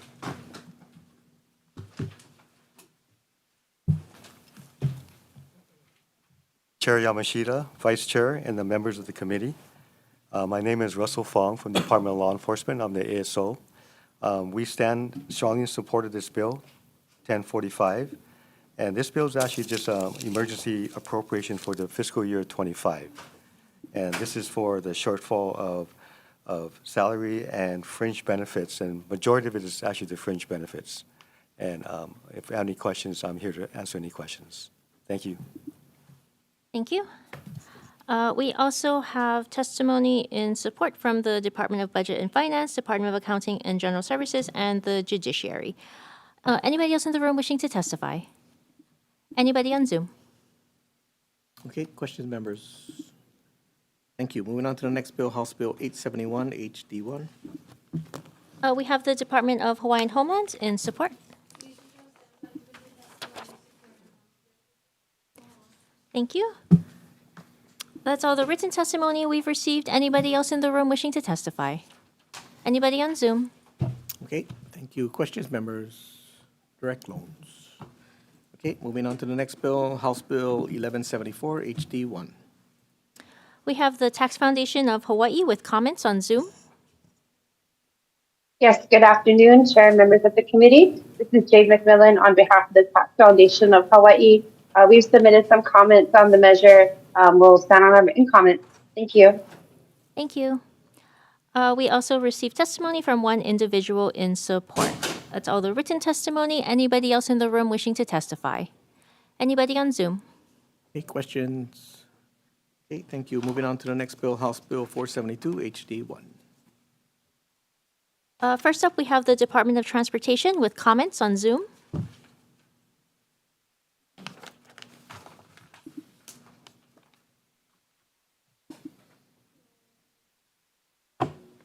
Not present. And we also received testimony from 3 individuals in opposition. That's all the written testimony. Anybody else in the room wishing to testify? Anybody on Zoom? Okay, thank you, members. Nobody to question. Moving on to House Bill 134 HD1.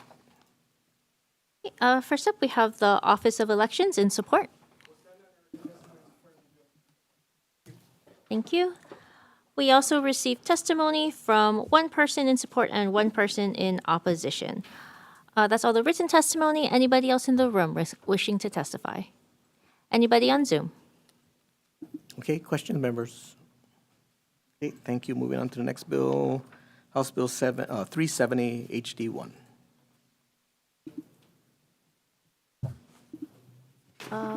Do we have the Campaign Spending Commission in support on Zoom? Good afternoon, Chair, Vice Chair, members of the committee. My name is Gary Kam, and I'm testifying on behalf of the Campaign Spending Commission. The commission supports this bill. This bill would increase the maximum amounts available under the partial public financing program. The amounts available have not changed since 1995, so we think it's about time that the amounts be increased. Another thing that this bill does is once you reach the minimum amount of qualifying contributions, there will be a 2-to-1 match will kick in, so it will make it easier or faster for a candidate to reach the maximum amount. And the commission also requests that this committee reinstate the $200,000 appropriation section 6 for the 2 full-time personnel, 2 new full-time positions with the commission. Thank you. Thank you. Do we have Noella Von Weygen in opposition on Zoom?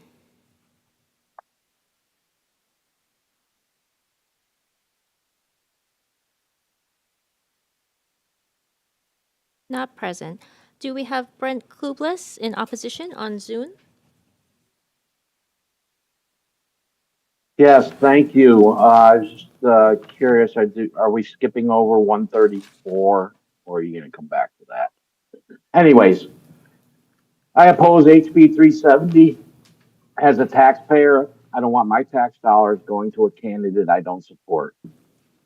The proponents of this measure say there's a lot of benefit.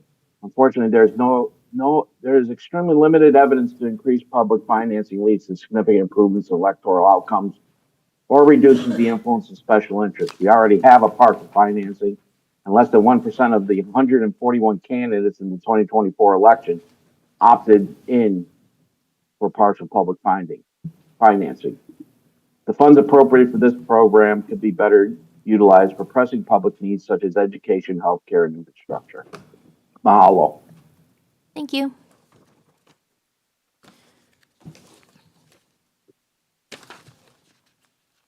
Okay, we've also received testimony with comments from the Office of Hawaiian Affairs, support from 3 other organizations, as well as about 40 individuals in support and 17 in opposition. Is there anybody else in the room wishing to testify? Anybody on Zoom? Okay, questions, members? Okay, thank you. Moving on to House Bill 990 HD1. Department of Transportation in support on Zoom? Not present.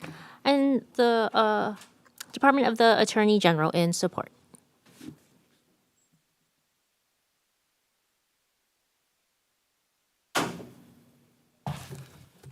Good afternoon, Chair, Vice Chair, members of the committee. I'm Deputy Attorney General Skylar Cruz. HB 990 is the appropriations bill for claims against the state, its officers, and its employees. The bill currently contains 17 claims for a total of $5,911,234.22. Those claims are described in our written testimony attached as Attachment A. Since the bill was introduced, 4 new claims have been resolved for a total of $5,632,085. Those claims are described in Attachment B. So with those new claims, there are a total of 21 claims totaling $6,498,867.07. We ask that this bill be passed with the 4 new claims, and I'm happy to answer any questions that the committee may have. Thank you. Thank you. We also received testimony in support from the Department of Education. That's all the written testimony. Anyone else in the room wishing to testify? Anybody on Zoom? Okay, questions, members? Thank you. Moving on to the next bill, House Bill 1009, HD1. Have the Department of the Attorney General in support.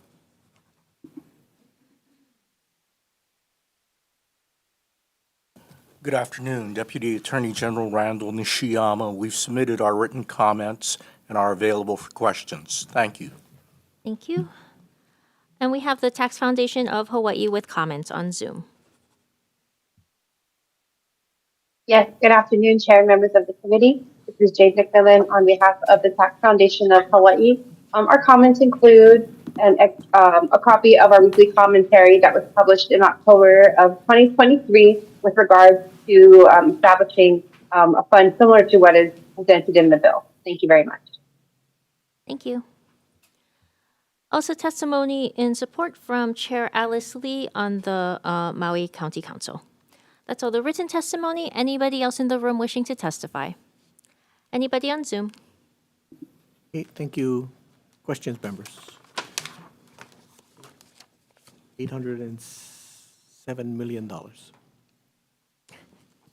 Okay, moving on to the next bill, House Bill 399 HD1. Okay, we have the Office of the Public Defender in support.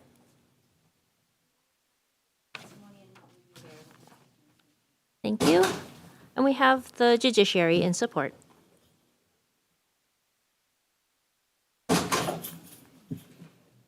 Good afternoon, Chair, Vice Chair, members of the committee. My name is Michelle Acosta. I'm the Deputy Chief Court Administrator for the First Circuit, here on behalf of the Judiciary.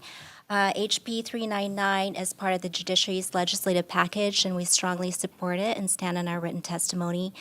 Just to add a little bit briefly about our testimony and support, this is requesting that the HRS be amended to add an additional district court judge for the First Circuit, which raises it from 14 to 15. In 2023, the legislature appropriated funds for this position. We just need the authorization to establish the position.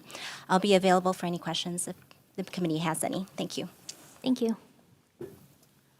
We also received testimony and support from Hawaii Financial Services Association, Hawaii State Bar Association, and the Collection Law section of the Hawaii State Bar Association. That's all the written testimony. Anybody else in the room wishing to testify? Anybody on Zoom? Okay, questions, members? Okay, thank you. Moving on to the next bill, House Bill 401 HD1. First up, Office of the Public Defender.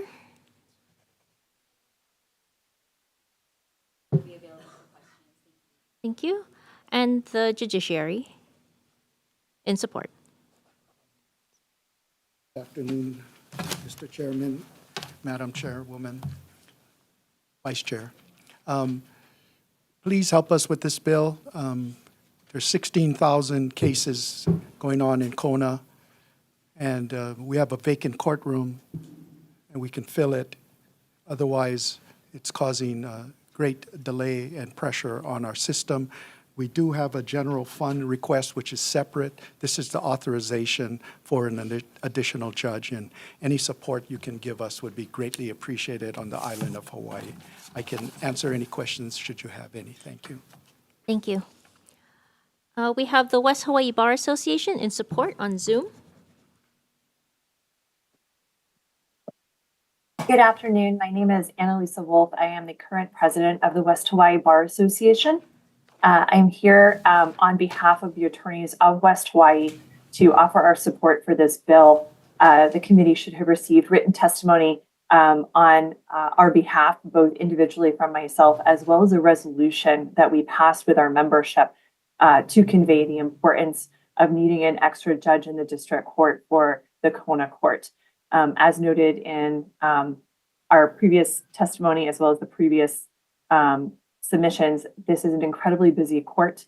The pressure upon our community to have justice rendered by just a single district court judge has placed unbelievable toll upon the court system, as well as our ability to deliver quality representation in our community. And we would support this bill wholeheartedly. Thank you. Thank you. We also received testimony in support from the County of Hawaii Office of the Prosecuting Attorney, Hawaii Financial Services Association, Hawaii State Bar Association, and the Collection Law Section of the Hawaii State Bar Association, as well as 5 individuals, all in support. Is there anybody else in the room wishing to testify? Yes. Please, could you please come to the mic, just identify yourself and state your position? Sure. My name is William Heflin. I'm an attorney in the Big Island and currently president of the Hawaii County Bar Association, which represents the attorneys in East Hawaii. Myself, my board, and all 180 members of my association are in support of this, and we'd be happy to answer any questions that you may have later. Thank you. Anybody else in the room wishing to testify? Anybody on Zoom?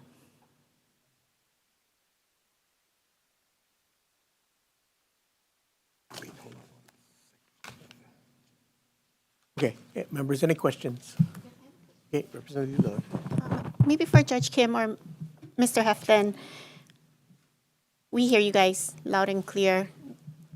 I just wanted to understand a little bit more about how the cases are being handled if you don't have a judge in Kona right now.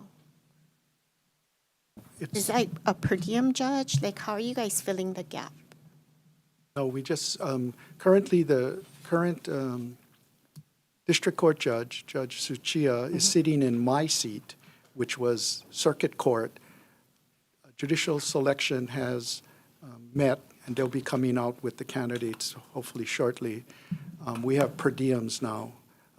We're running per diems every day, and that's how we're doing it. And then, I mean, I have to ask the nuclear question. What happens if we don't get this funding? We'll continue to carry on. However, it takes all day. There's overtime. Our staffs are going to burn out. Sometimes they have up to 100 cases in one day that they got to move. We also have International Day where we need interpreters for people where English is a second language, and they're just stacked up all day. And so eventually it'll break, but we're MacGyver and we'll get it done. But this would really help us. Mr. Heflin? I would just say that I agree that we will struggle to persevere, but the reality is without another judge, it just keeps getting bigger and bigger. It's snowballing. And when I speak to you in a few minutes regarding Bill 396, I would say one of the reasons why we're having this problem is there are literally days when cases will be called and there's no defense counsel. And the answer to that is to continue to another day with all the cases that are already there. They continue to another day. So it's just a snowball effect right now. Thank you. Okay, thank you for the questions, members. Okay, thank you. Moving on to House Bill 395 HD1. First off, we have the Office of the Public Defender in support.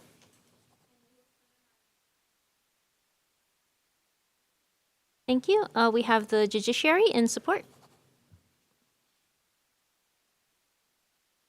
Good afternoon again. Michelle Acosta here on behalf of the Judiciary.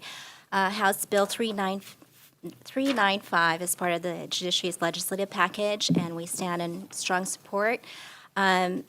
This bill would increase the per-day rate for jurors from $30 to $50. There is an appropriation requested as well, and we ask that any appropriations be also supported by the legislature and not supplant any of the other funds that the Judiciary is seeking in their budget request. I'll be available for any questions. Thank you. Thank you. Okay. We also received testimony in support from the League of Women Voters of Hawaii and the Hawaii State Bar Association and one individual. Anybody else in the room wishing to testify? Anybody on Zoom? Okay, thank you. Questions, members? Okay, Representative Kush. For the Judiciary, I'm sorry, just didn't catch your name. Do you think, I mean, $50 is still, that includes, do they get a mileage reimbursement in addition to the 50?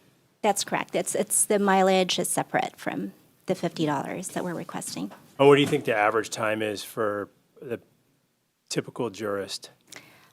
I don't know that off the top of my head. I can get that information to you, but it could be mileage. It could be bus as well. No, I mean the time that it takes to go through a, process, being a jurist. If you are summoned for the initial impaneling, it could be a day at 1 hour to 4 hours to however long it would take, depending on the type of case. If you are impaneled on a jury case, it could be a one-day jury trial, or it could be weeks on end. So And then just $50 is each day. correct. Do people, do you feel like there's a lot of resistance because of the money? Would it be, that's $50 is pretty small for this task. It's a nominal fee. Thank you, better word. Yeah, so it's an acknowledgement of the civic duty that they're performing. It's not intended to replace their lost income for the day or the week. But it is, the amount, we're trying to be mindful of the state's budget and considerations for fiscal considerations. But if the legislator wishes to increase that, we can certainly provide the calculations for the appropriations. What's the total budget for this? Sorry, let me just take a look. For increasing it to $50 per day, the appropriation that we're looking for is $684,385. So just under 700,000? That's correct. Okay, thank you. Okay, thank you. Further questions? Thank you. Moving on to the next bill, House Bill 396. Is that right? Yes. First up, we have the Office of the Public Defender in support.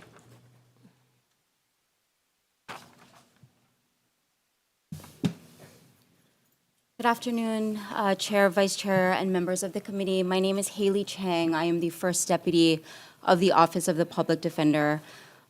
We have submitted written testimony and we stand on everything that we wrote, but I'm asking for the committee's support on this measure for several reasons. This situation has reached what I would call a crisis. The Office of the Public Defender does not monetarily or financially benefit, of course, from an increase in court-appointed rates. However, all attorneys who are on the court-appointed list are similar to public defenders in the sense that they represent indigent defendants who cannot afford to hire their own attorneys. There are multiple situations where that will occur.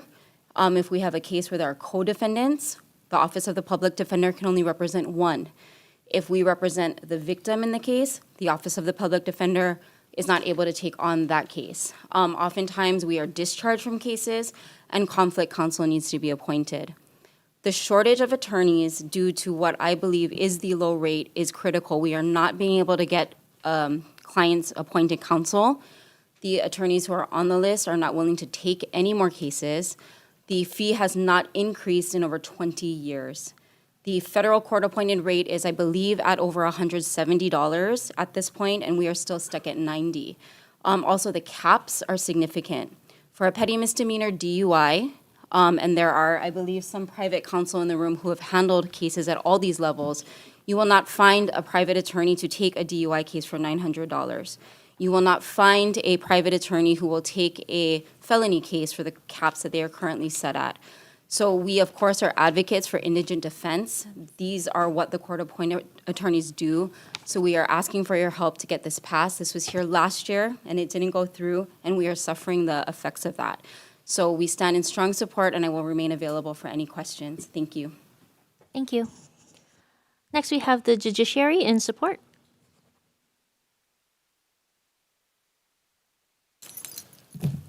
Good afternoon, Chair, Vice Chair, members of the committee. My name is Jennifer Owong, and I'm the staff attorney for the criminal divisions of the First Circuit Court. This bill, the judiciary stands in strong support of this bill. This is part of our judiciary package. We have outlined in our testimony, really, I can't understate it, the critical nature of where we are in terms of obtaining court-appointed counsel for indigent defendants in criminal cases. Some other testifiers are going to mention the issues that are going on the Big Island, so I will leave that to them. But on Oahu, we only have 13 attorneys on our A felony list. We only have 11 attorneys on our sex assault list. We did over 2,842 criminal cases in the First Circuit alone, felony cases. The vast majority of these defendants are indigent. The public defender's office cannot take all of these cases. They're not able to. There are conflicts. There are numerous reasons why they are unable to take it, and we need competent, qualified counsel in order to take these cases. It is a constitutional right of these indigent defendants, and we need to be able to recruit and maintain the people on our list. When I first started, our list was much larger. I've been here 15 years. And I have watched all of the very qualified attorneys that we had that were taking the most difficult cases in our criminal courts. They have left, and they will no longer take any cases. I called them, I begged them, I can't get them to come back because the rate is just so low, they cannot make a living doing what they need to do in order to take these cases. As the public defender stated, the rates have not changed in over 20 years. The current federal rate is at $175. And we're asking for your support in passing this bill. I am available for any questions. Thank you. Next, we have the West Hawaii Bar Association in support on Zoom. Good afternoon. Again, my name is Annalisa Wolf. I am the current president of the West Hawaii Bar Association. And we did pass a resolution and submitted it to the committee in support of raising the rate for court-appointed counsel in criminal matters. In addition to everything that has already been presented before this committee, I would note that the rate of pay does not appear to have changed in nearly 20 years for counsel. This is a problem that has made it so that the attorneys in our community here in the West Hawaii Bar are unable to take on cases similar to what the Oahu representatives have indicated. Because of this, there are very few attorneys who will take on court-appointed cases on a regular basis. We have a number of attorneys ready for retirement or taking a step back from their practice. We are not attracting any new attorneys to our community, and nobody is being paid commensurate with the federal rates, which are $175 an hour. And so a few of the qualified attorneys in our area have actually only taken federal cases over the past year or two because it is more lucrative. So we strongly support this bill. It is appropriate to raise the rates at this time, given how hard the attorneys work, what kind of representation needs to be had in our courts. This is not something that is one-sided just to the criminal defense bar. In my day job, I am a prosecutor, and so it is important for us to also have corresponding representation on the other side to be able to move cases and make sure that justice is fairly presented before our courts on both sides, and that everyone can make a living before the court. Thank you. Thank you. Do we have William Heflin in support on Zoom? Oh, sorry about that. Yeah, good afternoon again. As stated previously, my name is William Heflin. I'm a private attorney. I actually do court-appointed work. I'm also president of the Hawaii County Bar Association. If you look at the testimony submitted, I did submit written testimony along with several people from the Big Island. And the reason why is we are in absolute crisis. I cannot emphasize how much this house of cards is teetering. As stated, the rate hasn't changed for about 20 years. The amount of attorneys doing court-appointed cases has dropped drastically. I'm informed that there are only 4 attorneys in all of West Hawaii to do all of their court-appointed cases. I get called on a regular basis, along with my partner, to do cases in Kona.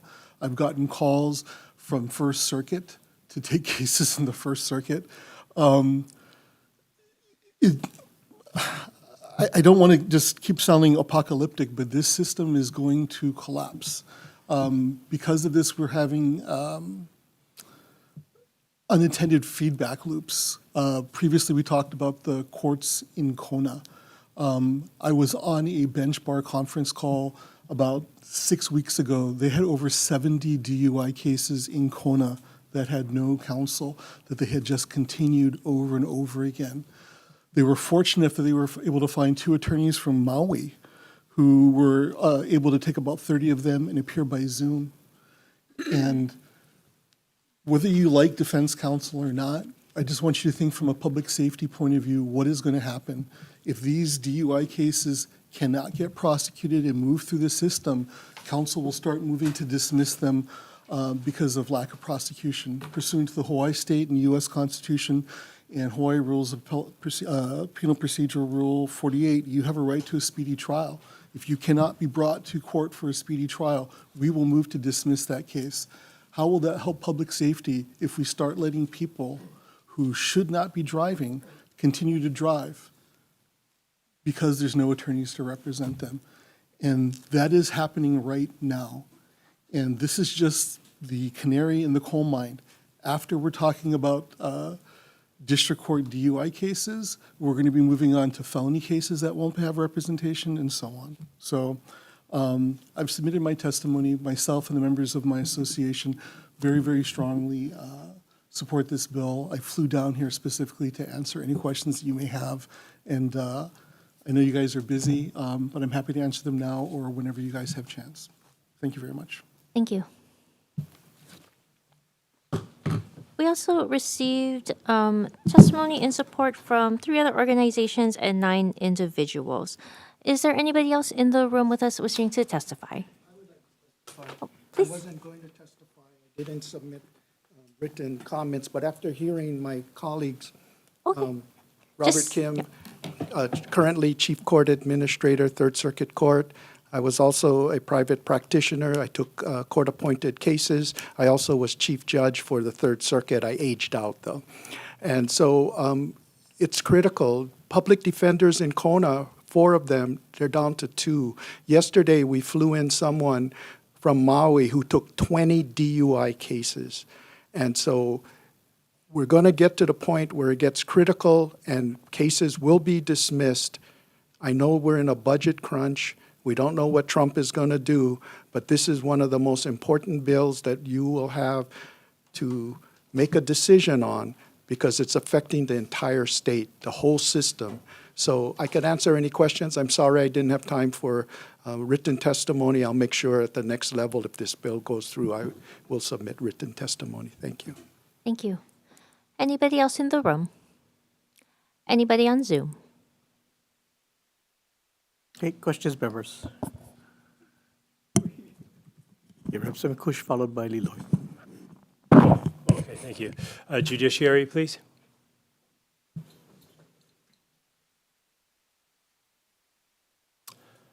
Thank you.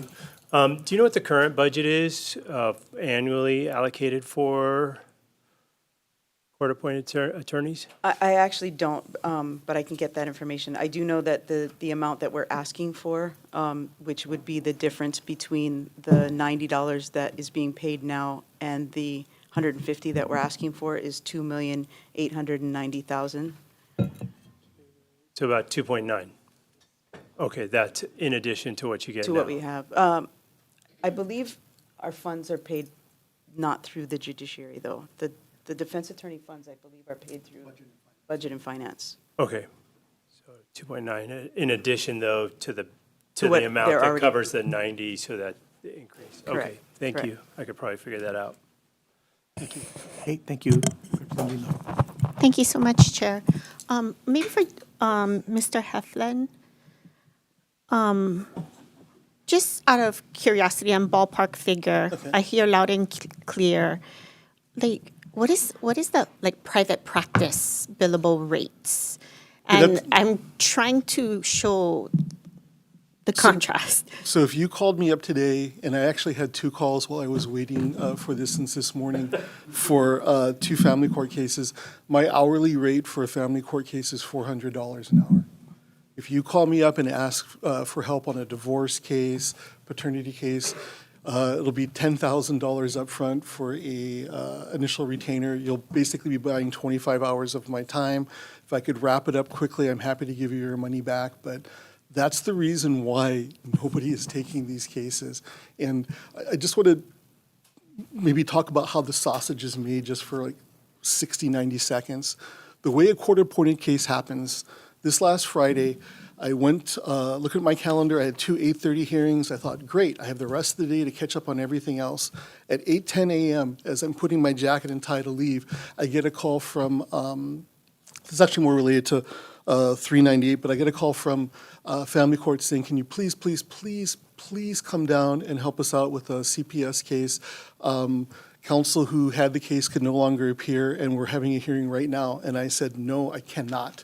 And they said, please, Judge, I'm not going to name him, personally asked me to call you because nobody else would take it. So I said, okay. So I went there, and my calendar that I thought was going to be from 8:30 to 9 ended up being till 10:30. I got back to my office, sat down, finally thought I can get my work done. I got a call at 10:45 from the district court saying we had somebody in custody who had 4 cases, and could you please come down at 12:45 because they're in custody right now. I said, okay. I then had to go up on eCourt Cocoa, download the pleadings, figure out what's happening, call the prosecuting attorney, see if I could work something out prior to me going there. I had to walk there, meet with my client, go upstairs. It was one of 12 cases that day, so I didn't actually get my case called until 2 o'clock, didn't leave until 2:30, and then as I was leaving, the judge said, can you please see me in chambers? And it was about asking me to take other cases. So my whole day was blown, the day that I could be making $400 an hour helping my other clients, so then I have to work the weekend to catch up for my family court cases. This is unsustainable. I'm doing this because I'm an Army brat, I'm prior service, I'm an Eagle Scout. I strongly believe in civics. I strongly believe in the Constitution. If you look at the U.S. Constitution, the first 10 amendments, the Bill of Rights, 4 of them, 4th, 5th, 6th, and 8, specifically deal with criminal defense. The state of Hawaii's Constitution, Article 1, Section 10, and Section 14, gives greater protections than the U.S. Constitution. I honestly believe that this is something that I have to do. But I can't justify it anymore. I'm exhausted. I mean, look at my eyes here. I'm exhausted. I work 2,500, 3,000 hours, a year. About a third of that is maybe court-appointed cases, and I have a hard time justifying to my family why I'm gone so much when the amount of money I'm making is almost nothing. So I understand $90 an hour is a lot for a lot of people, but on East and West Hawaii right now, we are so short of attorneys. The attorneys that we have there are able to charge a premium for all other cases. And as I said, the canary in the coal mine is dead. This is going to just cascade. District court traffic cases, as Judge Kim said, we only have 4 public defenders on West Hawaii. 2 have left because of the pay, frankly. Kona public defenders are no longer taking DUI cases, excessive speeding cases, reckless driving cases, and they're having a hard time farming them out.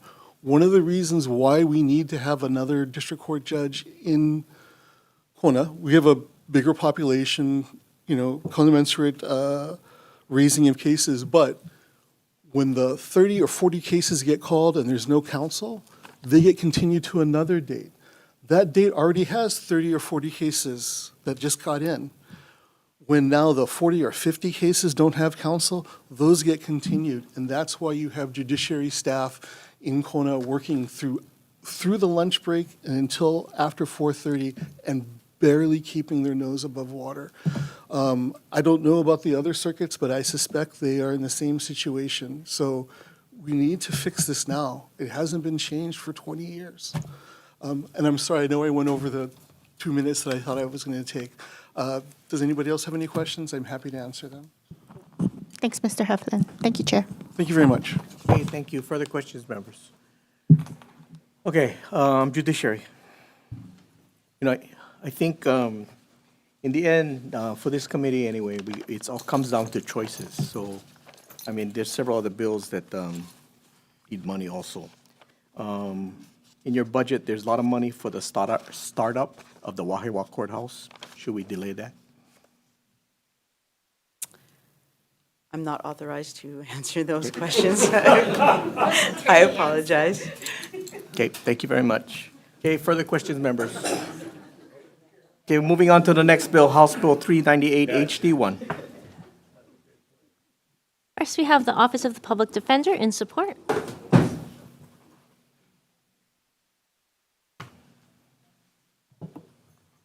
Good afternoon again, Chair, Vice Chair, and members of the committee. Again, I'm Haley Cheng, the First Deputy of the Office of the Public Defender.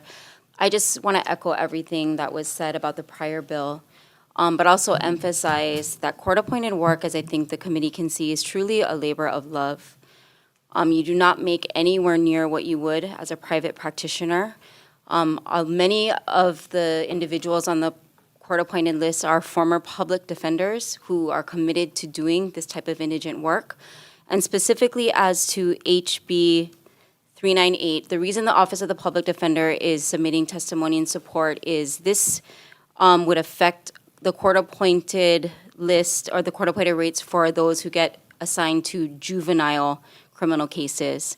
Right now, there are only 3 attorneys in the First Circuit who are willing to take juvenile criminal court-appointed cases. All 3 of them, I believe, are on the verge or near retirement. There are several challenges specifically with the juvenile cases. It's because the courthouse is in Kapolei. Most practitioners are based in town or work in town. And juvenile cases are just different, but they are incredibly important, and they are criminal matters. So without, going over again all of the reasons why we feel so passionately about this, again, this is a situation that is on the verge of a crisis. So we are asking for this committee's support, and I believe we've expressed all of the many reasons why it is so important. Thank you, and I will remain available for questions. Thank you. We have the State Council on Developmental Disabilities in support.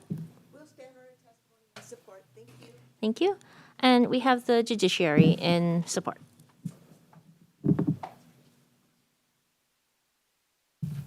Hi, good afternoon, Chair, Vice Chair, honorable members of the committee. My name is Andrew Park. I'm a judge out in the family court in Kapolei, and this is a part of the judiciary's package. I stand on our written testimony in strong support. I echo the prior testifiers about the situation that exists, and I'll give you another example. In addition to what First Deputy Chang mentioned about us having 3 court-appointed attorneys consistently willing and able to accept juvenile cases, the Child Protective Act cases, the CPS cases where parents are required to have legal representation. On Oahu, where we have the highest volume of cases, we have 4 attorneys who are consistently willing and able to accept cases. And we talk about a crisis point. One of those attorneys is dealing with a health issue right now. That's 25% of our panel. And these are cases that involve children and families going through crisis, and we need to have the ability to move these cases forward to help these children and families. 398 also would impact compensation for guardians ad litem and things of that sort, which is a little bit different than the related criminal bill. And we just strongly ask for your consideration. We're not asking for extra money either. So hope that helps. I'll be available for any questions if you folks have any. Thank you. We have the Law Office of Aaron K. Willis in support on Zoom. West Hawaii Bar Association in support on Zoom. Good afternoon again. Annalisa Wolf for the West Hawaii Bar Association. This matter was also submitted by way of testimony and a resolution to the committee as well to speak for the members of the West Hawaii Bar Association. As noted, this goes hand in hand with the other bill to increase the rates for criminal appointed counsel. Of note, I would also note, just to add a couple more things in the record because these things go together, that I do know the Maui attorney who came over to assist with cases that were the DUI cases. There were actually 2 Maui attorneys, I believe, and actually a total of 40 cases that were taken.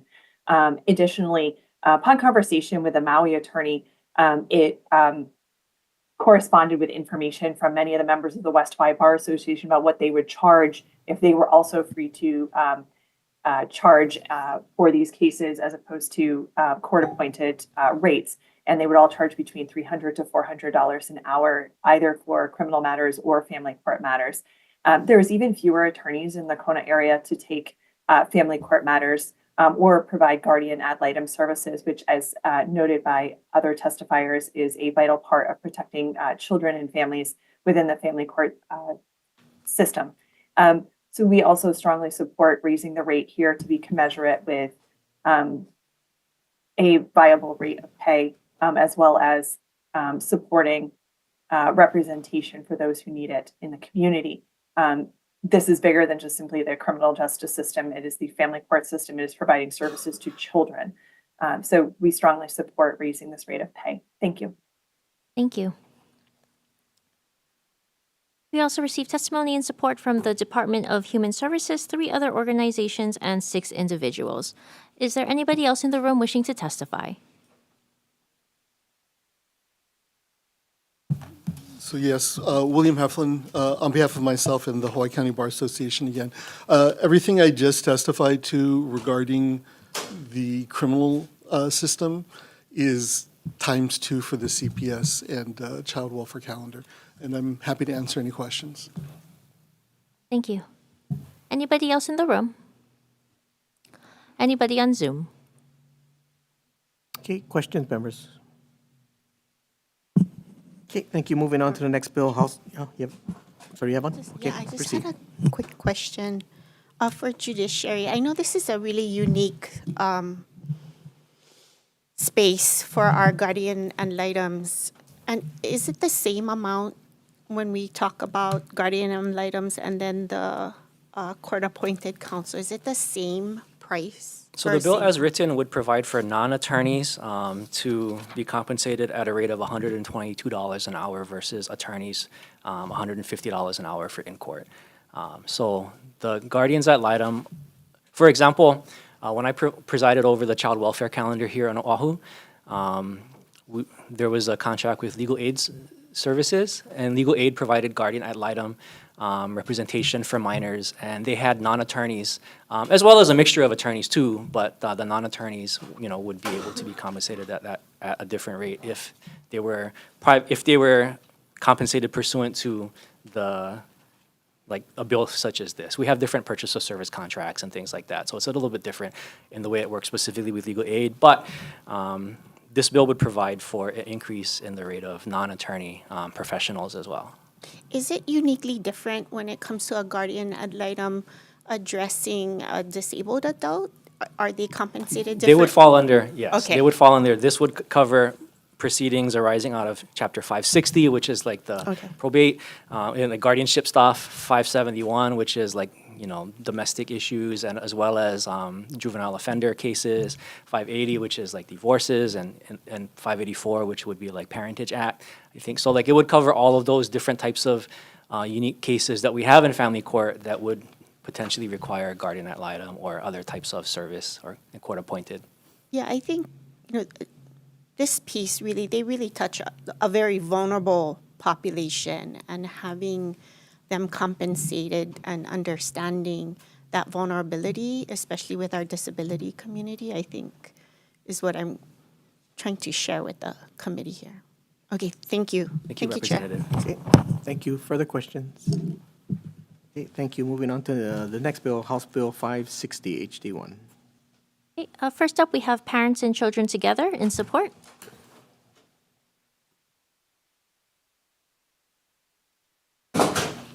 Good afternoon, committee. My name is Trisha Kajimura, here for Parents and Children Together. We're a statewide nonprofit community services organization founded in 1968 in Kalihi.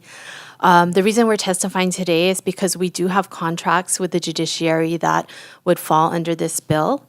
Our contracts are all in the area of domestic violence or helping families in the aftermath of domestic violence. So we have offender classes, we have child witness services, and we have family visitation centers which are on Oahu and Kauai Island. All of these services we provide out of a deep commitment to these communities, and we have our operating costs, right? And we have the the amount that the contract covers. And as operating costs grow and contracts stay stagnant, that gap widens. We've always been willing and able to fundraise for those gaps, but they're becoming larger and more insurmountable. And that's why we're requesting your assistance for helping to fill this gap and allowing us to continue serving families in this way. Thank you. Thank you. We have Community Alliance on Prisons in support. Good afternoon. Kat Brady testifying on behalf of Community Alliance on Prison. We're proud members of the True Cost Coalition. We're not service providers, but the people who we advocate for need a lot of services that these people provide. And we are really, really grateful for housing, healthcare help, any other kind of help that people who are just trying to reintegrate into the community they need. So please support this, and thank you so much for scheduling this bill. Thank you. Thank you. We have Hawaii True Cost Coalition in support.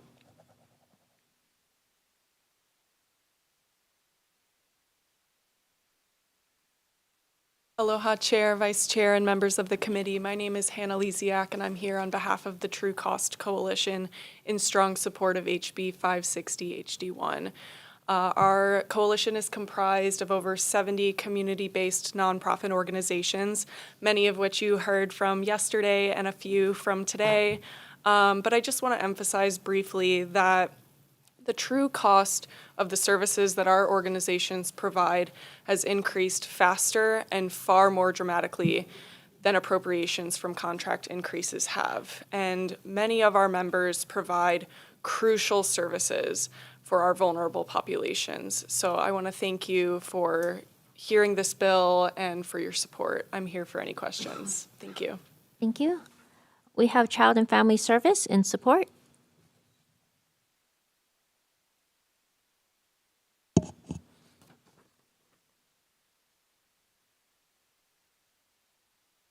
Good afternoon, Chair Yamashita, Vice Chair Takenouchi, and members of the committee. Jolene Garidan Priazzo on behalf of Child and Family Service. We stand on our written testimony in strong support of HB 560 HD1, but just wanted to highlight that with the unpredictability of federal funding for legal services and justice programs, HB 560 is a critical component in supporting the growing need for community-based organizations to continue providing essential legal aid, case management, and mediation services while easing the strain on Hawaii's judicial resources. CFS believes that HB 560 is crucial to ensuring access to justice for all of Hawaii's residents, regardless of economic status or personal circumstances, and we respectfully urge the committee to pass this measure. Thank you for the opportunity to testify. Thank you. We also received testimony and support from the Department of Human Services, the Judiciary, 9 other organizations, and 2 individuals, all in support. Anybody else in the room wishing to testify? Please state your name and position for the record. Angela Melody Young testifying on behalf of CARES in strong support of the appropriation of funds. So I got to witness a volunteer legal services clinic demonstration at the Senior Daycare Center next to Public Housing Authority, which hosts the volunteer legal services pop-up clinics for indigent individuals of all demographics and marginalized people groups such as ethnic minorities, low-income families with disabilities, and also other people groups that are suffering from health and wealth disparities.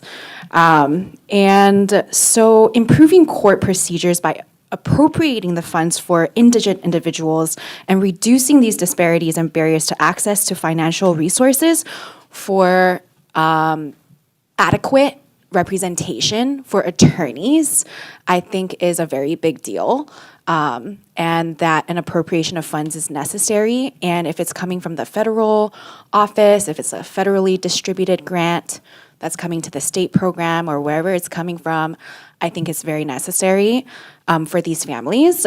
And of course, there were a lot of ethnic minorities at the senior daycare center for this volunteer legal services pop-up shop, pop-up clinic, sorry.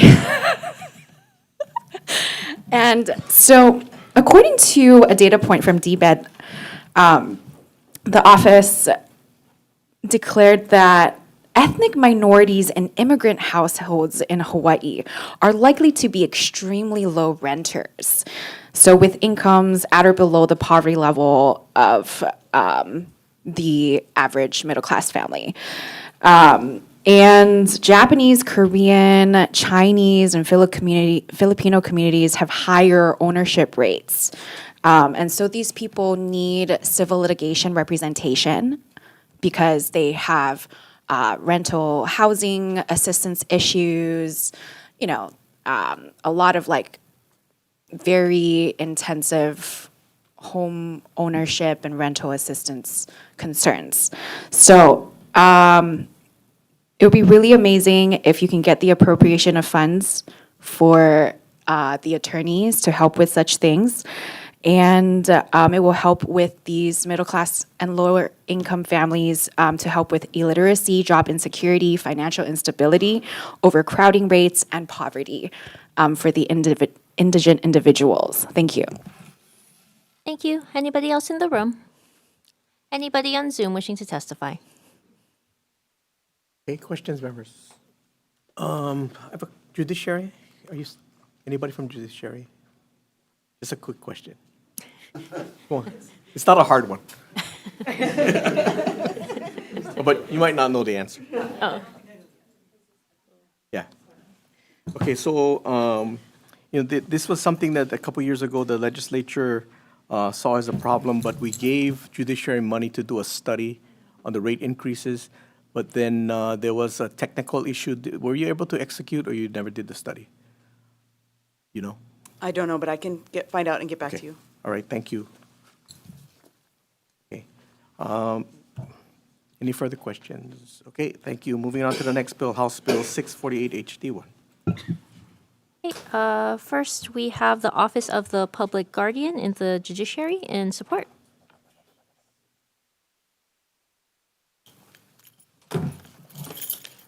Good afternoon, Chair, Vice Chair, members of the committee. My name is Roland Lee, and I am the Director for the Office of the Public Guardian.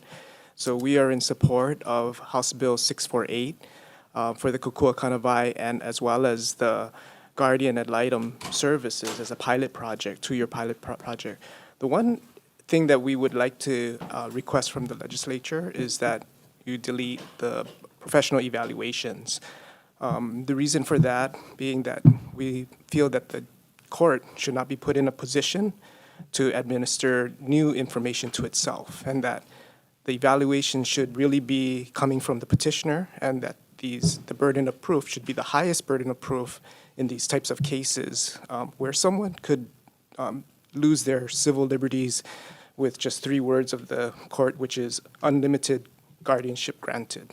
But we stand on our testimony. If you have any questions, I'm here. I'm happy to answer any questions. Okay, thank you.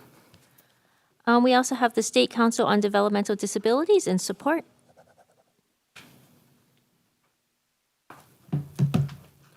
Aloha, Chair, committee members. My name is Chase Silver. I'm with the Hawaii State Council on Developmental Disabilities. We're going to stand on our written testimony offering comments. We just wanted to highlight that we as the council were the facilitators of the working group that introduced this measure. We've been meeting for over a year and a half, and the whole intent of the group is to kind of look at the different issues that guardianship and conservatorships are facing. And this was one issue that we thought would just be really cost effective and really help a lot of people have fair trial or fair court hearings and things like that. And we're here to answer your questions. Thank you. Thank you. We have Hawaii Disability Rights Center in support.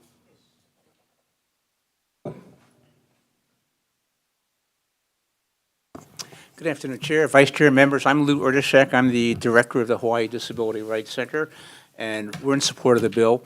I served on this working group, which, by the way, I really think was very well handled by the DD Council.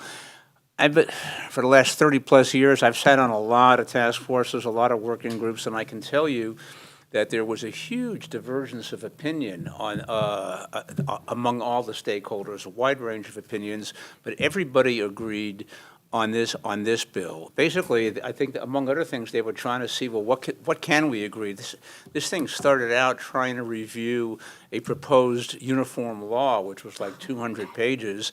So they formed a working group and they kind of plowed through it. They couldn't come to a lot of agreement, but everybody agreed on this pilot project bill. So that is sort of the product of that in terms of money for Kokua Kanapai and things like that. My observation is this. I mean, yes, I'm totally in agreement. Frankly, Chair, I'm surprised that this isn't in the base judiciary budget. I mean, I have a hard time believing that they don't currently appoint these kinds of people for folks who can't afford it. They really should be doing it. So the hope is that the pilot project would show success and be a model, and then eventually will go into the base budget. I also just wanted to address my friend Roland's comments for a second, because I think that the idea of I understand what he's saying about the capacity evaluation, but I would look at it this way. If I understand, and he can certainly speak for himself, but based on my conversation with him, I think the concern is that petitioners sometimes come into the court with fairly incomplete evaluations. They come in with a kind of a conclusory letter from a doctor that says this person lacks capacity, but it doesn't have the underlying facts or the information to support that. So what I think he's saying is that in that case, it's not fair for the court to have to do the work that the petitioner should have done. But to me, I would say if they're coming in without a complete evaluation, the case should probably be dismissed. I mean, it would seem to me that as a base requirement, you would need to know how that medical person came to that conclusion. But on the other hand, if the respondent in the proceeding wants to contest it and say, hey, I have capacity, I'm good to go, I don't need a guardian, that's where I think the capacity evaluation would make sense. So I think that if the committee was inclined to make any substantive changes, which I understand they may not want to do, but to me, going forward, perhaps it ought to say that capacity evaluations at the request of the respondent, and then that might take care of OPG's concerns while at the same time maintaining the procedural due process rights that people should enjoy. So thank you. Thank you. We also received testimony in support from the Executive Office on Aging, the Judiciary, Councilmember Bolasan of the Kauai County Council, 3 organizations, and 3 individuals. Is there anybody else in the room wishing to testify? Anybody on Zoom? Hey, questions, members? Thank you. We'll move on to the next bill, House Bill 727 HD1. Okay, first up, we have the Judiciary in support.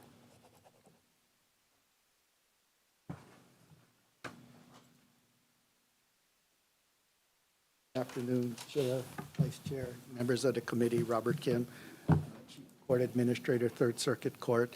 We went through House Judiciary, and some changes have been, we're just asking at this time if you would pass the bill as is, and we'll deal with the issues at a later date.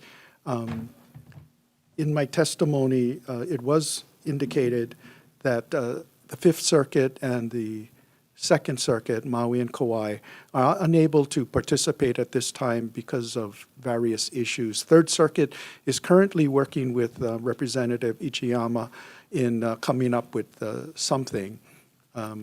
We were posed in House Judiciary with, do you want to do a study or do you want to try to deal with it this year? And we said we'll try to deal with it this year. But where it ends up in terms of the budget numbers is yet to be determined. But I would ask, keep this bill alive. I don't know what's going to happen in the Senate. But, women's court, women, they have very personal, serious issues. As a former circuit court judge, I could see it in their eyes. I could see the trauma that may not be clear to a lot of people, but when you work in the business, you can see that drug addiction, all these other issues are really just painkillers because underlying there's hurt. And when you have hurt, if you don't deal with that, substance abuse isn't going to help. You got to deal with both of them. And I don't mind being a pilot project if we can get this off the ground and get the other circuits to buy into, because we need to help the women in our community. Thank you. I can answer any questions if you have any. Thank you. We have the Office of the Public Defender in support.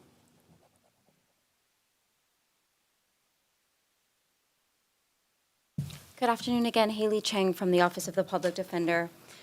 We stand on our testimony in support and just want to really emphasize that the criminal system, I think, has come a long way in recognizing the need for gender responsive services, treatment, and programming. There is a significant trickle-down effect when women are wrapped up in the criminal justice system, often dealing with children, childcare, and the response, I personally have petitioned 4 of my clients into the First Circuit Women's Court program, and the change in them has been phenomenal. Women who have been struggling with drug addiction are often victims of trauma themselves, and the regular services that probation and court supervision provides is not always gender responsive. So we are absolutely understanding of some of the difficulties that the other circuits face with getting a pilot program off the ground. But we just want to emphasize the importance of programs like these and hope that the committee can be mindful of the need and the benefits of gender responsive treatment for our women in our system. Thank you, and I'll remain available for questions. Thank you. We have Community Alliance on Prisons in support. Aloha again, Kat Brady testifying for CAP. We're in strong support of this measure. You know, women's pathways to incarceration are very different than men's, and we really need the courts to understand that. So I know the court that's running on Oahu just has amazing results and support from the community. So I was really in support of this for neighbor islands, and then Judge Kim came and I thought, wow, we never really thought, do they have the resources there to actually help the women? And they don't. So I think it's really important that we note that there's a big difference between men and women who come before the bench, and that we need to recognize that. Thank you so much for hearing this bill. Thank you. We also received testimony in support from the Department of Health, the Maui County Department of the Prosecuting Attorney, and the Hawaii Substance Abuse Coalition. Oh, sorry. Hi. My name is Dr. Don Pedro. I just go by Keith. I'm with the Department of Health. Oh, sorry about that. That's okay. I oversee forensics on the island of Kauai, Oahu, and Maui. I just flew back in from Maui. You know, having heard my colleagues, we work very interchangeably together with Judge Kim, Ms. Haley, and Jen. It's interesting, I should have testified on their behalf also, because all what they said is very valuable, and we're interchangeable where psychology, forensic psychology meets the law. We do need them, and I didn't realize they were not getting paid appropriately. Having said that, I'm not here to testify on that. I'm here to testify in favor or in support on behalf of the Department of Health for Women's Court.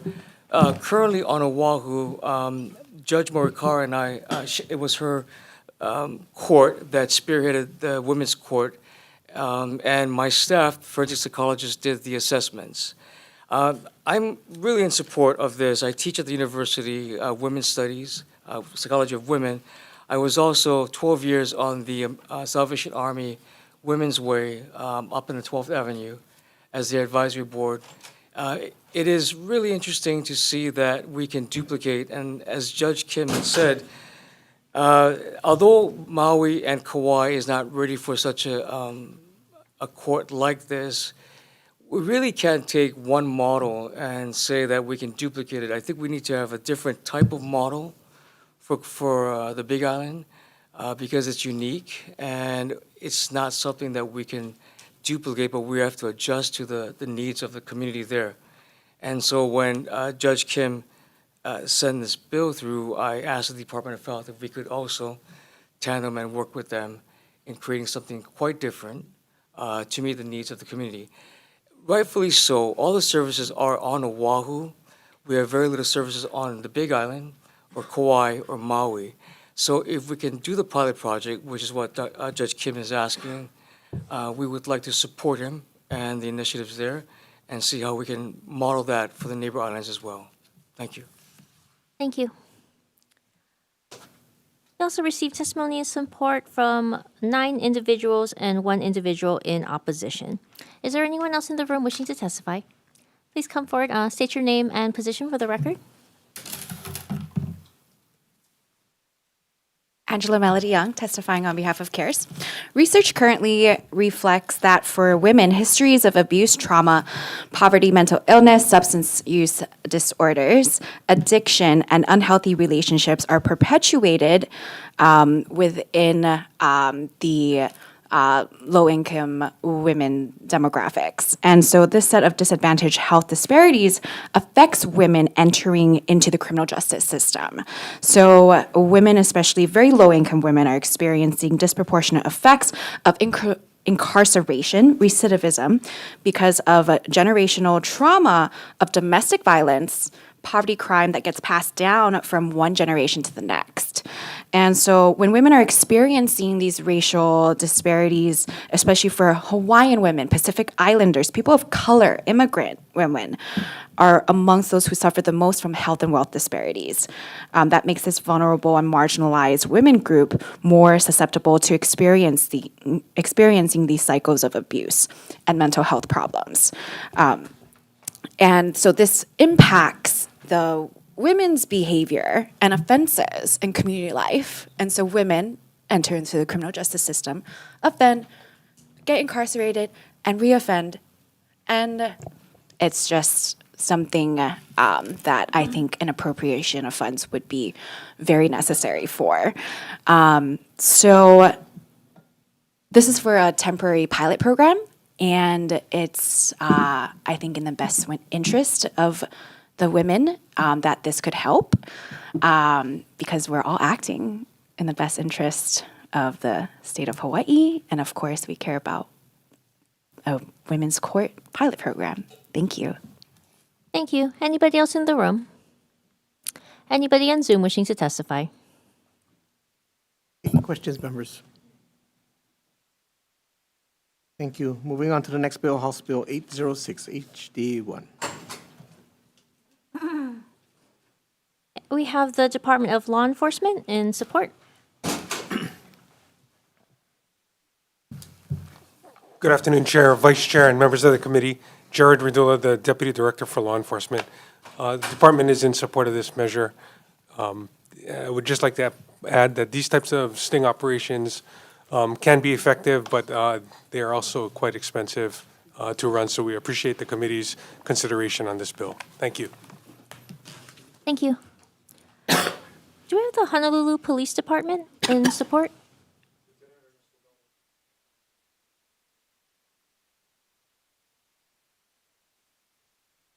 Thank you. And we have the Hawaiian Humane Society in support on Zoom. Stephanie Kendrick. Not present. We also received testimony in opposition from the Libertarian Party of Hawaii, 5 individuals in support and 2 in opposition. Is there anybody else in the room wishing to testify? Anybody on Zoom? Okay, questions, members? Okay, thank you. Moving on to the next bill, House Bill 1483, HD1. First up, we have Department of Law Enforcement in support. Departments will stand on its written testimony. Thank you. We have the Office of the Public Defender in opposition.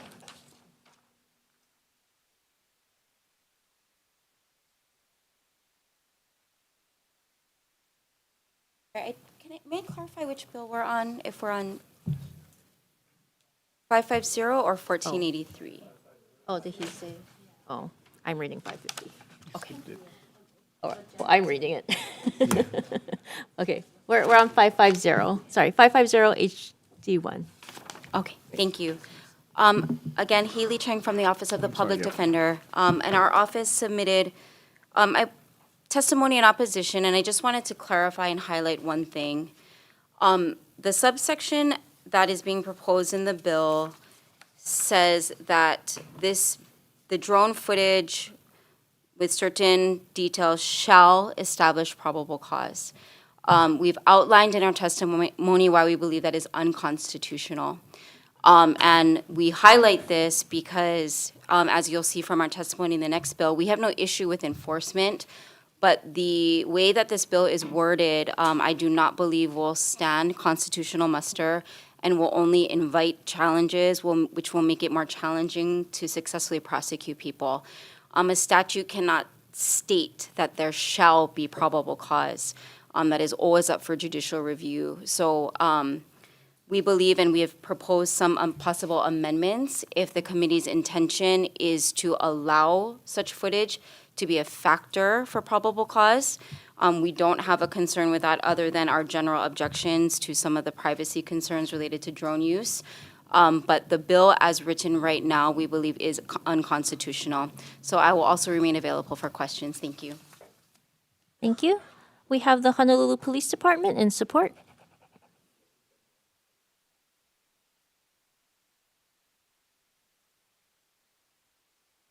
Thank you. And the Hawaiian Humane Society in support on Zoom. Not present. We have testimony in opposition from the Libertarian Party of Hawaii, and then again, 5 individuals in support and 2 in opposition. Anybody else in the room wishing to testify? Anybody on Zoom? Okay, questions, members? Okay, Representative Miyake. Thank you, Chair. For the public defender, please.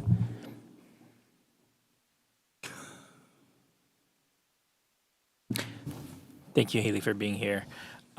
Question from one of the testimonies. Could the video recording be allowed over private property with owner's permission?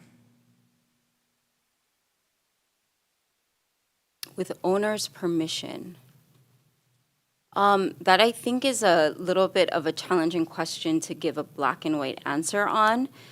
I think just in the lawyer brain, there are so many questions that I would want to know before I answer that question definitively.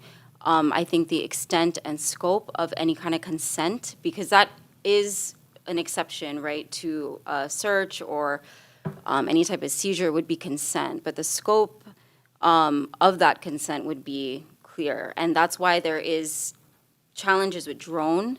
When you're taking aerial footage, it's the expanse of it is sometimes hard to qualify. Yeah. Chair, one more follow-up. I'm sorry. Sorry, just to clarify, Haley. So this would be like private property owner that it's a vacant lot, but it's privately owned, where illegal or fireworks are being exploded on or played on. So if that private property owner give consent, would that be okay? I think it would still raise privacy concerns for the occupant of the residence. Like, so for example, if many of our Hawaii residents rent, that doesn't mean you automatically give up your privacy rights because you're not the technical owner of the property. So if there was a fact pattern, obviously this is something that I don't think we've dealt with yet, but if that fact pattern were to, I think, come before a defense attorney, I think that they would have grounds to challenge it. Yep. Okay, thank you. That helps, yep. Yeah, appreciate it. Thank you. Thank you, Chair. Yeah, Vice Chair. Oh, sorry. Question actually for Department of Law Enforcement.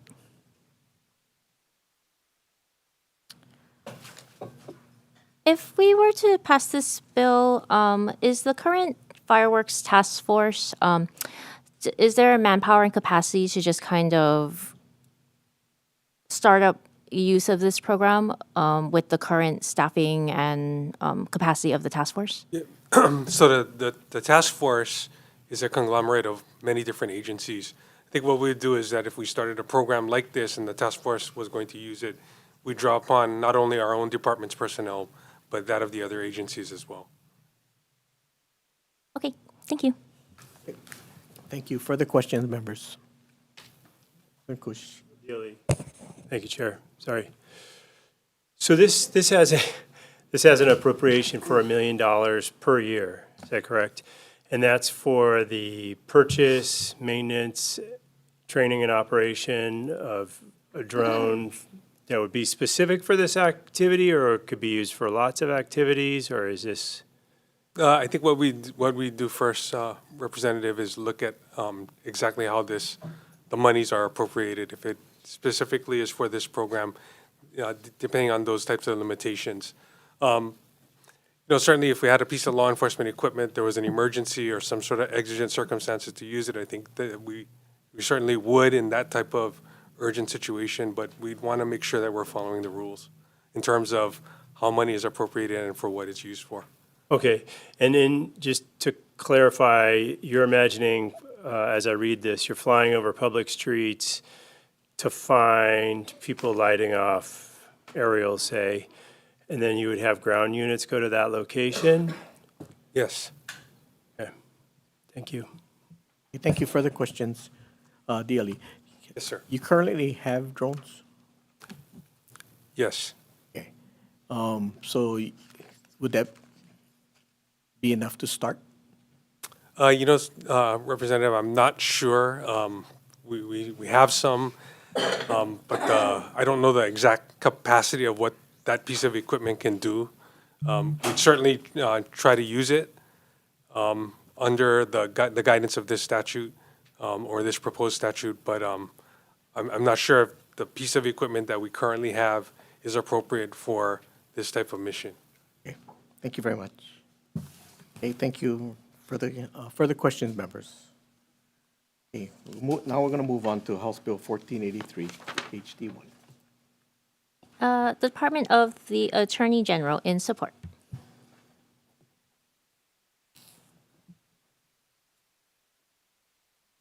Good afternoon, Chair, Vice Chair, members of the committee, Deputy Attorney General Tricia Nakamatsu, appearing on behalf of the Department of the Attorney General. We are in strong support of this bill, and we thank you very much, Chair, for hearing it. We would also like to thank Governor Green and Representative Matsuyoshi for their leadership on this issue. As you know, Chair, the bill does quite a lot to clarify and strengthen Hawaii's fireworks control laws, everything from amending and adding new definitions, the same with specific offenses. It also established heightened penalties for offenses if defendant was or has prior convictions for fireworks control law convictions, and or if defendant, if the illicit fireworks in question result in substantial or serious bodily injury or death to another person. The appropriations portion is currently slated for Judiciary to upgrade their system to allow for fireworks infractions, which are a new concept, currently not covered within the Judiciary system. It would be new also to law enforcement and prosecutors. We do feel that this is an important part of the process, as the current system just has never dealt with anything like this before. Available for questions, if any. Thank you. Thank you. Department of Law Enforcement in support. Thank you. Honolulu Police Department in support.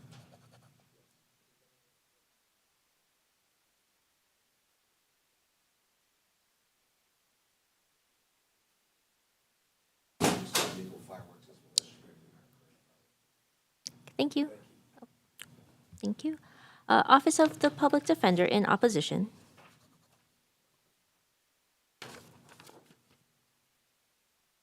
Good afternoon again. Haley Cheng on behalf of the Office of the Public Defender. I apologize. For some reason, when I checked in this afternoon, our written testimony had not been filed online. I did provide a copy when I checked in, and it is very comprehensive. It is, I think, 7 pages. We have really gone through the bill and highlighted some of the problematic aspects. On behalf of the office, we wanted to emphasize a couple of things. We are absolutely aware and understand the response and the need to address the fireworks problem in Hawaii. But our issue really is with the current lack of enforcement. As we highlighted in the bill, the issue is not really to increase the existing penalties. There are many statutes that exist where people can be prosecuted for fireworks violations, as we've outlined in our testimony. And essentially, we've also cited some statistics, which in 2023, we believe there were only 2 felonies charged and only 50 citations issued in the last 2 years. So our concern is that it is really not, it's hard to gauge whether or not increased penalties are the problem or the lack of prosecution that has occurred over the last few years. We'd also like to note that the Office of the Public Defender has not submitted testimony in opposition to any of the things or any of the other bills, such as SB 1226, SB 222, that deal with appropriations or enforcement, because that is not where the concern with our office is. We are essentially heightening penalties for offenses that we've never readily and with regularity enforced. So we agree that the enforcement needs to be improved, and also we are very concerned, and I hope you will read our testimony about the concurrent trial provision as outlined in the bill. The criminal system and civil system are very different and are governed by different rules of evidence, different standards of proof. Putting them in a concurrent trial will create all sort of issues that I think will further delay, again, the enforcement and prosecution of these individuals if that is the bill's intent. So we'll stand in addition to our written submission, and I will remain available for any questions. Thank you. Thank you. We also have testimony from Phantom Fireworks with comments on Zoom. Not present. Do we have Hawaiian Humane Society in support on Zoom? Aloha Chair, Vice Chair, Committee Member Stephanie Kedrick with the Hawaiian Humane Society. We'll stand on our testimony in support of this measure, and I thank you for your time. Thank you. We have TNT Fireworks with comments.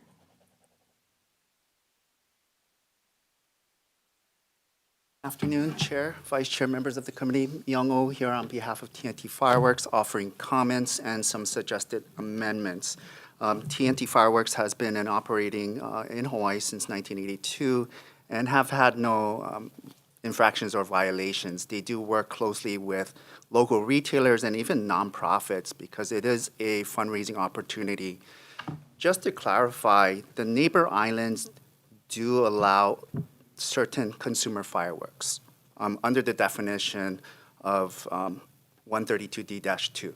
So this includes certain products like fountains, sparklers. Oahu is the only jurisdiction that does only permit firecrackers with a permit. We do have concerns with the way in which 132D-E is being amended, and we do offer some amendments just to clarify that it excludes firecrackers because it's not banned.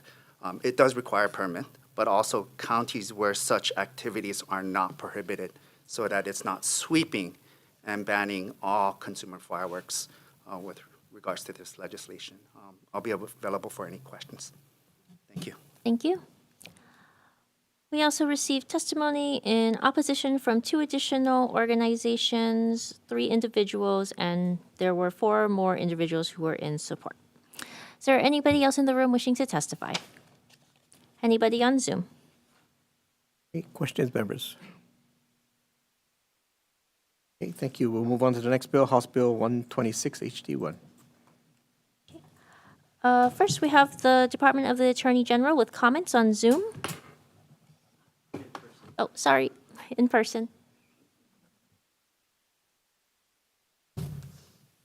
Good afternoon, Chair Yamashita and members of the committee.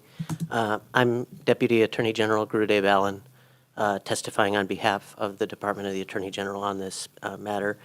We submitted comments. The department maintains that the civil asset forfeiture program is an important law enforcement tool and that there are adequate protections for individual rights already. However, We note that the changes in this bill, namely adding record-keeping requirements for purposes of transparency, adding a provision to spill over excess funds to the general fund, and taking away the specific provision that law enforcement agencies would have the potential to keep the property forfeited rather than have it go to sale, are not changes that we believe negatively impact the law enforcement utility of this program. However, we do also mention that the testimony of law enforcement agencies should be carefully considered. I'm available for questions if you have any. Thank you. Thank you. Office of the Public Defender in support.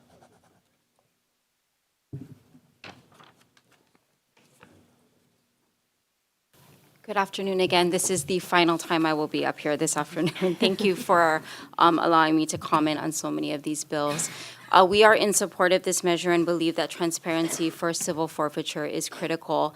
I think what we've included in our testimony highlights some of the behind-the-scenes problems that go on when law enforcement is able to seize property, and then a often indigent client is responsible for seeking a way to get it back. You are not entitled to a public defender or an attorney if you are challenging the civil forfeiture process, and oftentimes it is either too costly or these individuals are not sophisticated or knowledgeable enough to challenge the seizure of their property. Also, we do believe the record-keeping aspect of it is critical. The state and all of the community members should be aware of what is being seized and where that property is going and how it is maintained, and also any profits that are gained from the sale of such property. And we also agree with the provisions that limits law enforcement's the benefits that they can receive. And I just want to also highlight that the national trend is really to move away. There are states across the country that have abolished civil forfeiture outright for a lot of the reasons that we've discussed in our testimony. So I will remain available for questions, and thank you for allowing me to comment on this and all of the other bills this afternoon. Thank you. We have the Honolulu Police Department in opposition.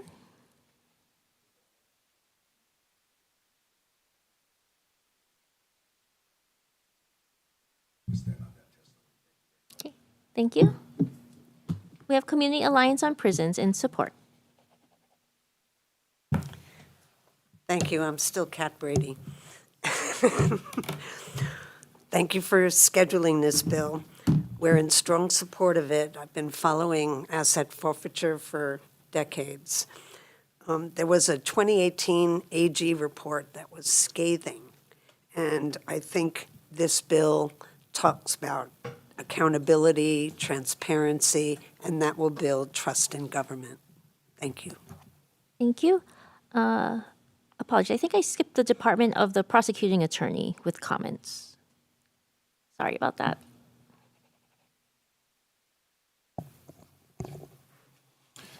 Good afternoon, Chair, Vice Chair, members of the committee. Daniel Hugo from the Honolulu Prosecutor's Office. We are testifying in support of this bill.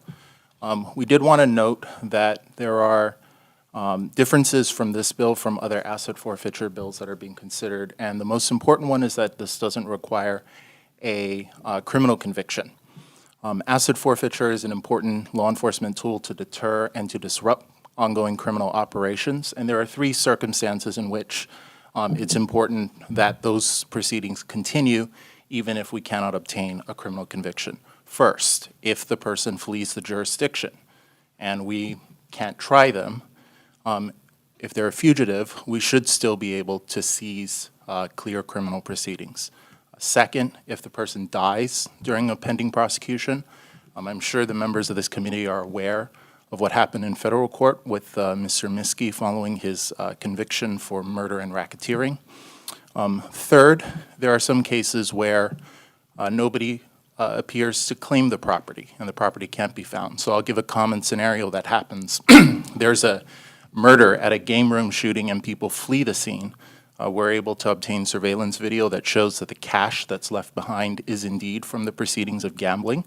We put out a notice asking for someone to claim it. Oddly enough, nobody shows up to claim it. In those sort of circumstances, we should still be able to proceed with asset forfeiture. Finally, I'll just end on this note. Asset forfeiture should, of course, be used in a responsible way. We don't have any opposition to more transparency. But every dollar that this committee is appropriating and all the discussions that the Finance Committee has had today, that money comes from honest, hardworking taxpayers. I don't think that you should apologize about taking money from crooks. Thank you. We also received testimony in support from the Grassroots Institute of Hawaii and 2 individuals. Is there anybody else in the room wishing to testify? Please state your name and position for the record. Angela Melody Young cares in strong support of the governmental processes of transparency as it relates to forfeiture and the seizure of such property. So property forfeiture or asset forfeiture or asset seizure is a legal process that allows the government to take property that's been used or acquired illegally. And so the performing of such asset seizure should be a very transparent process. And how it works with criminal forfeiture, as I'm reading it, although I'm not an attorney, but I'd like to comment about this as a member of the public who cares a lot about these things. The government charges the property along with the defendant in a criminal prosecution. And the civil side, the civil judicial forfeiture, is the government brings an action against the property itself without charging the owner criminally. And administrative forfeiture is the federal government can seize property without judicial involvement. So a lot of these processes are very complicated for regular people who don't have any attorneys representing them or lawyer knowledge. So it's really good to make it as transparent as possible because the purpose of it is to punish property used in illegal activities and to protect the public, to protect public safety, to deprive criminals of their assets and profits, and to provide law enforcement with a source of revenue.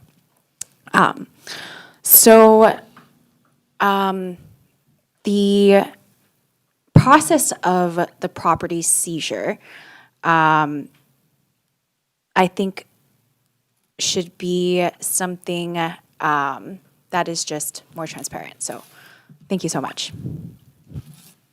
Thank you. Anybody else in the room wishing to testify? Anybody on Zoom wishing to testify? Okay, questions, members? Thank you. We're moving on to the final bill, House Bill 664 HD1. Okay, first, we have the Department of the Attorney General with comments.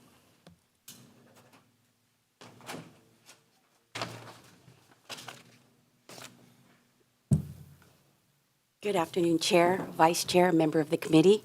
My name is Melina Sanchez, Deputy Attorney General, with appearing on behalf of the Deputy Attorney General's office. Our office provided comments with respect to HB 664.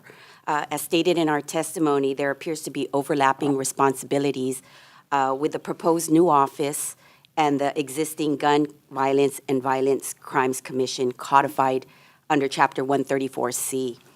Under HRS 134C-2, the commission membership is comprised of various law enforcement agencies, including the judiciary, and they are also tasked with addressing gun violence issues and data collecting in Hawaii. We propose that in order to avoid confusion and duplication of the efforts of the new office and the existing members under HRS 134C, we recommend that the committee consider amending the bill first and then consolidating the responsibilities of the commission members into this new office, and then repeal 134C. By doing so, we believe that there will be a centralized office in Hawaii with respect to gun violence, and also reduce the duplication of meetings and that public servants would have to attend. Thank you, and I'll be available to testify. Thank you. Thank you. We have the Department of Law Enforcement in support. Good afternoon, Chair, Vice Chair, members of the committee. Mike Lambert, Director of the Department of Law Enforcement. We stand in strong support of this bill. Gun violence is growing in Hawaii, and the only way to combat that is through awareness, education. And what I like about this bill is that it does call for community-based grants, which would require law enforcement to work with the community in order to combat this problem. I'll be available for any questions. Thank you.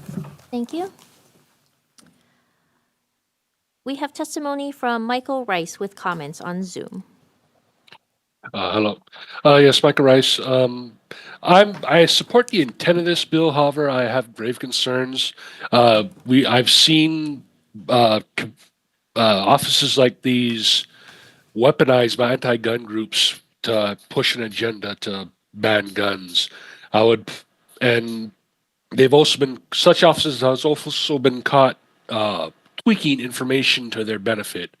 I would use the often repeated example of guns being the being the leading cause of death of children. That information is outright false. When it was first released, it included children as old as 25 years old. And when they got caught, they reduced it to 19 years old and said, and teens, so they could get away with it. If you reduce, however, whatever they say it on the media, they keep saying, and just children. They don't mention teens. As soon as they reduce it to 17, from 1-year-old to 17-year-old, I believe it drops to number 3 on the causes of death. So it's tweaking information to support an agenda. Another example I would give would be, I want to say, not Brady, Giffords Law Center. There was a program known as the Oakland Ceasefire, which would do things like Mike Lambert would want with community outreach and community outreach as well as enforcement of current laws. That had a reduction in Oakland of 50% in their gun violence. Giffords put pressure. They did a study on it and then put pressure on local lawmakers to end the program early because even though it was reducing gun violence by quite a considerable amount, it did so without enacting new laws or infringing on gun rights, which, you would think a group that says they're for gun safety would be shouting it to the moon if, they had something that could reduce it by that much. And even in other cities where similar programs have been tried, they reduced violence from 30% to 60%. I believe that's about it. I stand on the rest of my testimony. Thank you very much. Thank you. We have testimony from Noella von Wygant in opposition on Zoom. Not present. We have Brett Kublis in opposition on Zoom. Aloha, Chair, committee members. My name is Brett Kolbus. I agree with the previous speaker. I had several concerns also. We're creating a new office and special funds. Existing state and county law enforcement agencies and community organizations already work on gun violence prevention. This new office will only lead to unnecessary bureaucratic overlap. There is no evidence that such offices significantly reduce gun violence. In fact, the Federal Office of Gun Violence Prevention was recently eliminated because it did not demonstrate any measurable outcomes. I think the funds appropriated for this office could be better utilized by directly supporting existing law enforcement and or community-based violence prevention programs. And organizations that want to apply for grant and aid can apply for grant and aid under the, to get money for their gun violence prevention programs. So I strongly encourage you to vote no on this one. Mahalo. Thank you. We have testimony from Todd Yukutake in opposition on Zoom.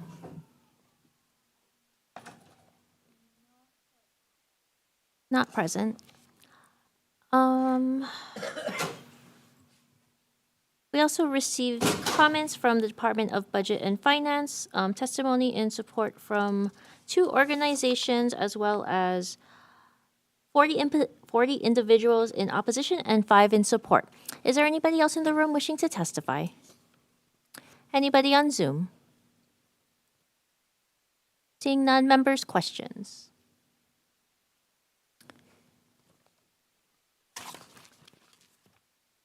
We will take a short recess because I'm not authorized to do anything else.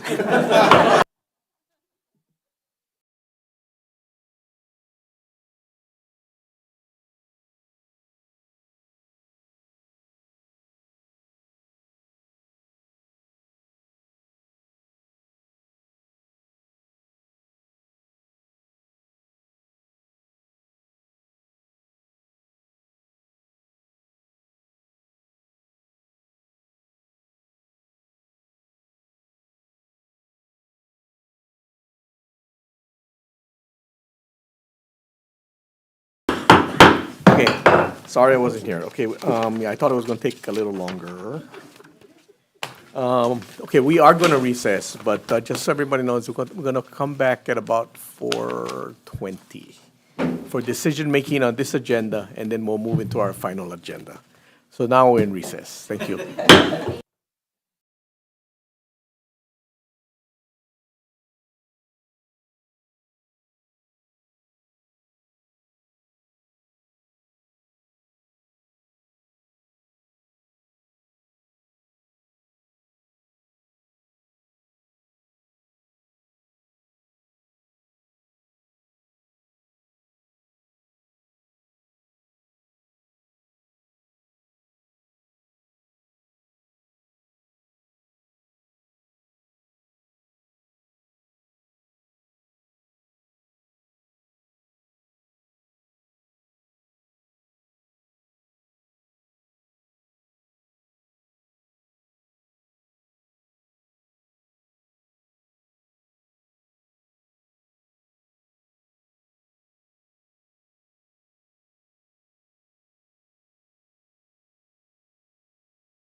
Okay, we're going to reconvene our Committee on Finance for our second agenda. First is House Bill 1045 HD1.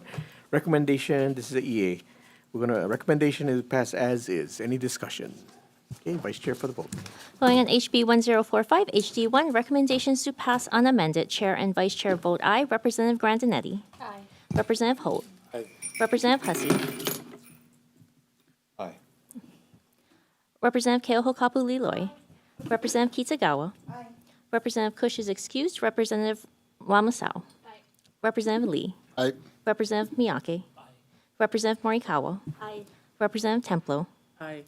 Representative Alcos. Aye. Representative Reyes Oda is excused, and Representative Ward is excused. Recommendations adopted. Okay, thank you. Moving on to House Bill 871 HD1 as is. Discussion. Okay, Vice Chair. Voting on HB 871 HD1, recommendations to pass unamended, noting the excused absences of Representatives Kush, Reyes Oda, and Ward, who will be noted as excused for the remainder of this agenda unless otherwise announced. Are there any reservations? Any noes? Recommendations adopted. Okay, thank you. Moving to House Bill 1174 HD1 as is. Discussion. Vice Chair. HB 1174 HD1, recommendations to pass unamended. Any reservations? Any noes? Recommendations adopted. Okay, thank you. Moving on to House Bill 472 HD1 as is. Discussion. Okay, Vice Chair. HB 472 HD1, recommendations to pass unamended. Any reservations? Any noes? Recommendations adopted. Thank you. Moving on to House Bill 134 HD1 as is. Discussion. Vice Chair. HB 134 HD1, recommendations to pass unamended. Any reservations? Any noes? Recommendations adopted. Okay, thank you. Moving on to House Bill 370 HD1. We're going to be amending this bill by blanking out the percentage and tech. Any discussion? Vice Chair. HB 370 HD1, recommendations to pass with amendments. Any reservations? Any noes? Recommendations adopted. Oh, Sorry, no vote. no vote for Rep. Alcos. Any other no votes? Recommendations adopted. Okay, thank you. Moving on to the next bill, House Bill 990 HD1. Remember, this is the claims against the state. We're going to be adjusting the number. There's 4 more claims. We may have more by end of session, but for now, we're going to add those 4 claims in. So it comes out to about 21 claims now, about $6.8 million, and some technical amendments. Any discussion? Vice Chair. HB 990 HD1, recommendations to pass with amendments. Any reservations? Any noes? Recommendations adopted. Okay, thank you. Moving on to House Bill 1001 HD1 as is. Discussion. Vice Chair. HB 1001 HD1, recommendation is to pass unamended. Any reservations? Any noes? Recommendations adopted. Okay, thank you. Moving on to House Bill 399 HD1 as is. Discussion. Okay, Vice Chair. HB 399 HD1, recommendations to pass unamended. Any reservations? Any noes? Recommendations adopted. Okay, thank you. Moving on to House Bill 401 HD1 as is. Discussion. As Vice Chair. HB 401 HD1, recommendations to pass unamended. Any reservations? Any noes? Recommendations adopted. Okay, moving on House Bill 395 HD1 as is. Discussion. Vice Chair. HB 395 HD1, recommendations to pass unamended. Any reservations? Any noes? Recommendations adopted. Okay, thank you. Moving on to House Bill 396 HD1 as is. Discussion. Vice Chair. HB 396 HD1, recommendations to pass unamended. Any reservations? Any noes? Recommendations adopted. Okay, House Bill 398 HD1 as is. Discussion. Vice Chair. HB 398 HD1, recommendation is to pass unamended. Any reservations? Any noes? Recommendations adopted. Okay, House Bill 560 HD1 as is. Discussion. Vice Chair. HB 560 HD1, recommendations to pass unamended. Any reservations? Any noes? Recommendations adopted. Okay, House Bill 648 HD1 as is. Discussion. Vice Chair. HB 648 HD1, recommendations to pass unamended. Any reservations? Any noes? Recommendations adopted. Okay, House Bill 727 HD1 as is. Discussion. Vice Chair. HB 727 HD1, recommendation is to pass unamended. Any reservations? Any noes?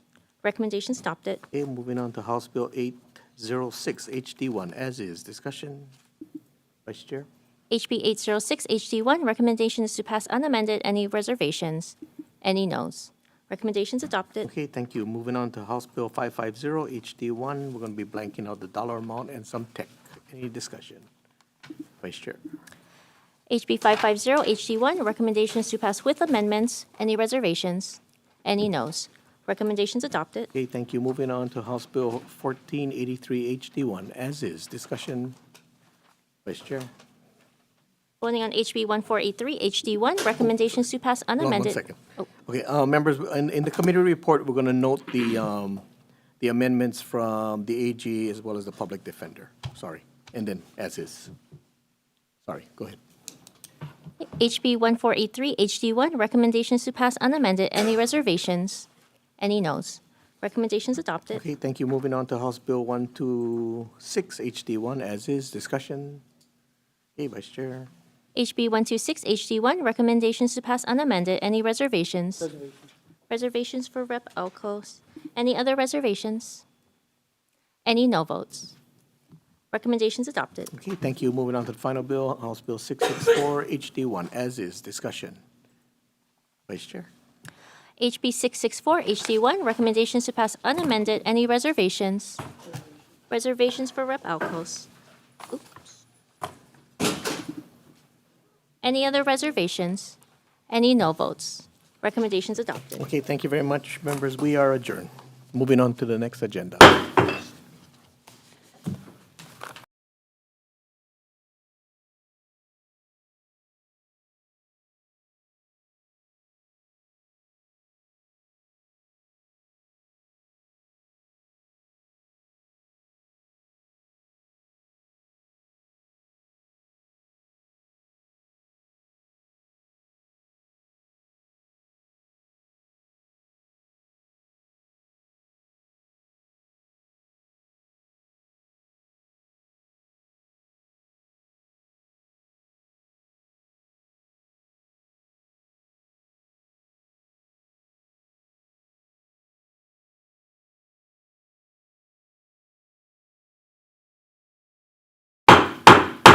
Okay, we're going to convene our final agenda, our 2 p.m. agenda.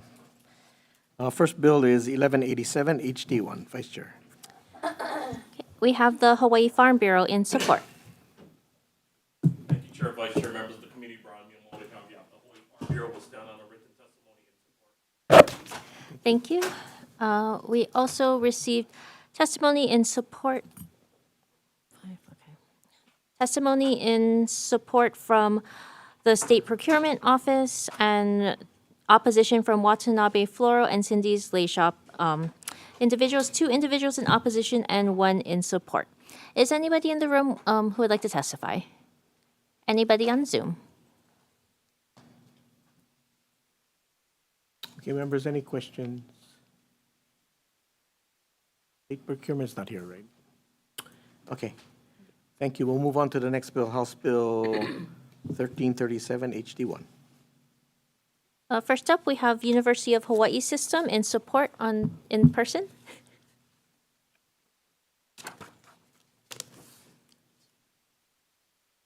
Aloha, Chair, Vice Chair, and members of the committee. My name is Phyllis Shimabukuro-Geyser. On behalf of Dean Parwinder Graywal, he sends his regrets that he couldn't participate via Zoom. We stand on our written testimony in support of the intent, and we offered comments in our testimony. Thank you. Thank you. We have the Hawaii Farm Bureau in support. Thank you. We have on Zoom in support Clay Charnick. Yeah, hi. I submitted personal testimony, and so I, of course, stand behind that. Thanks for hearing this bill. And I'm also here to respond to questions as a faculty member in the College of Tropical Agriculture and Human Resilience. So if there are any questions about it, please feel free to ask. Thank you very much. Thank you. We also received testimony in support from DLNR and the Big Island Invasive Species Committee, as well as 5 individuals. Is there anybody else in the room wishing to testify? Anybody on Zoom? Members, questions? Okay, thank you very much. We'll move on to the next bill. House Bill 450 HD2. Okay, I don't have anybody checked off on the list, but we received testimony in support from the Department of Accounting and General Services, the State Foundation on Culture and the Arts, and one individual. Is there anybody else in the room wishing to testify? Anybody on Zoom? Okay, thank you. Questions, members? Thank you. We're going to move on to the next bill, House Bill 925 HD2. A University of Hawaii system with comments? Thank you. We also received testimony from Department of Budget and Finance and Department of Business Economic Development and Tourism, SOH, with comments, and the Hawaii Tourism Authority comments, State Foundation on Culture and the Arts in support, as well as one individual. Is anybody in the room wishing to testify? Anybody on Zoom? Okay, thank you very much, members. Questions? Okay, thank you. University, I think you don't have to come up. I think what we'll do is we'll put your concerns into the committee report and have subject matter deal with it. I think this is a bigger issue that maybe even DOE might want to chime in on and others. So we'll just put it in the committee report. Thank you. Okay, moving on to the next bill. House Bill HB 925 HD2. I just did that. Okay, moving on to House Bill 1378 HD1. Nobody checked in, but we have comments from Department of Budget and Finance and the State Foundation on Culture and the Arts, one individual in support. Anybody else in the room wishing to testify? Anybody on Zoom? Okay, members, questions? Nobody here. Nobody to question. Okay, moving on to the next bill, House Bill 628 HD1. We have the Department of Education in support. Department stands on its testimony in support. Thank you. Also in support, Hawaii Office on Veteran Services, Hawaii Military Affairs Council, and one individual. Is there anybody else in the room wishing to testify? Anybody on Zoom? Okay, thank you. Questions, members? Okay, moving on to the next bill, House Bill 751 HD1. We have the Department of Health in opposition.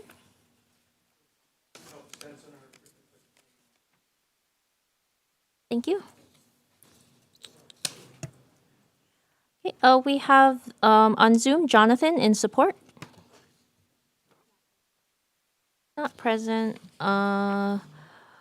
We have testimony in opposition from the County of Hawaii Department of Environmental Management and also from Mayor Bisson's office, County of Maui. We have support from Climate Protectors Hawaii and Hawaii Reef Ocean Coalition and Hawaii Alliance for Progressive Action, as well as 5 more individuals in support.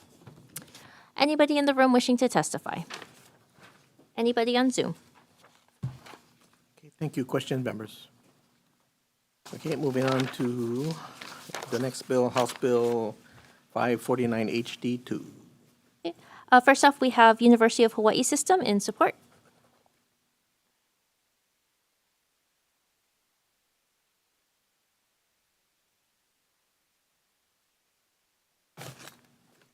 Good afternoon, Chair, Vice Chair, members of the committee. My name is Dr. Terry Locke. I am with the University of Hawaii College of Education, and I'm standing here in light of Dean Murata's testimony. He couldn't be here this afternoon, and we stand in support of this bill. If you have any questions, let me know. Thank you. Thank you. We have the Executive Office on Early Learning in support.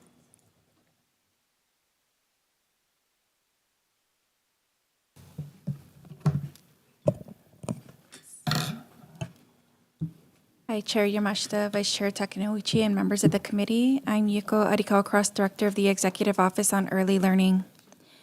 We support HB 549, and we defer to the University of Hawaii on implementation and funding. Early Learning registered apprenticeship programs provide aspiring early childhood professionals with structured, hands-on experience, employer-paid classroom learning, and comprehensive support to advance their careers. Many people entering the early learning field are non-traditional students who really benefit from the additional wraparound support and mentoring included in this model. This bill creates a grant program to address financial barriers to participation in state-approved or federally approved early learning apprenticeship programs.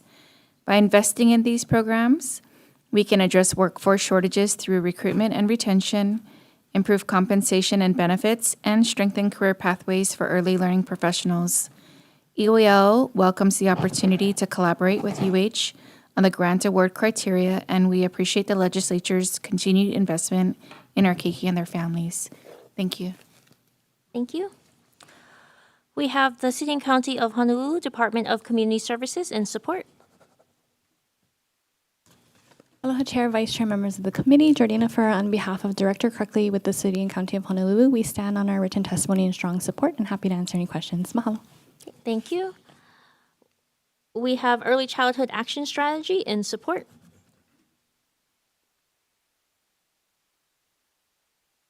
Aloha Chair, Vice Chair, and members of the committee. Vivian Eto with Early Childhood Action Strategy. We'll stand on our written testimony in support of this bill and are available for any questions. Mahalo. Thank you.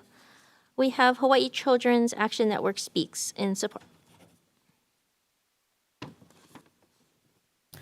Aloha Chair, Vice Chair, members of the committee. I'm Chevelle Davis with Hawaii Children's Action Network Speaks, and we'll stand on our written testimony in support and are available for questions. Mahalo.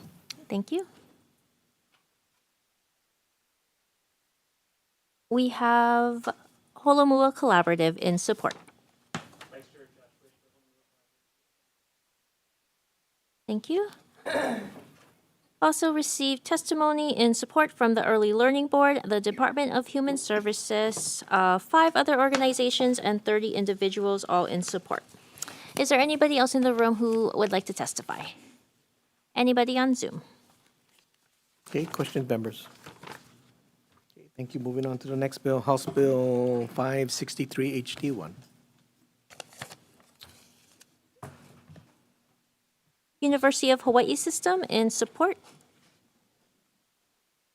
Maybe on Zoom. Yes. Sorry.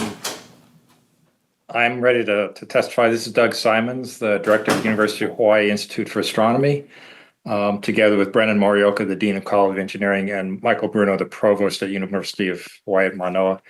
And we offer our strong support to Chair Yamashita and the committee there in favor of this bill. We stand on our testimony, happy to field questions. We've been making a lot of progress with advancing the Space Science and Engineering Initiative that's mentioned in our testimony, and look forward to being able to broaden that with a new workforce development team as requested by this bill. Mahalo. Thank you.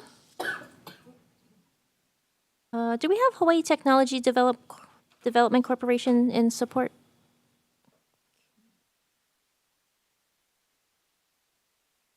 Thank you.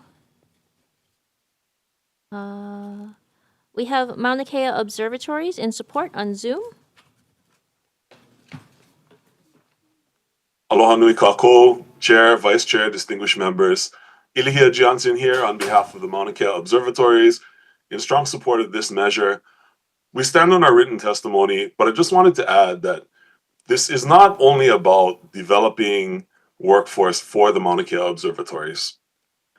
In our view, this measure is really about utilizing the opportunities presented by the Mauna Kea Observatory's presence to offer educational opportunities for all the engineering and science students, regardless of whether or not they will end up employed with us or not.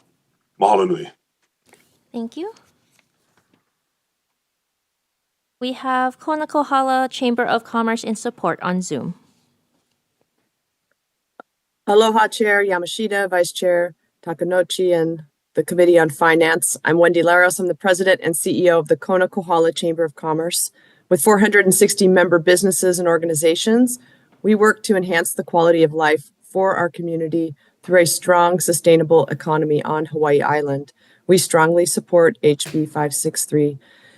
The educational initiative promotes workforce development and internship programs in science, technology, engineering, and mathematics.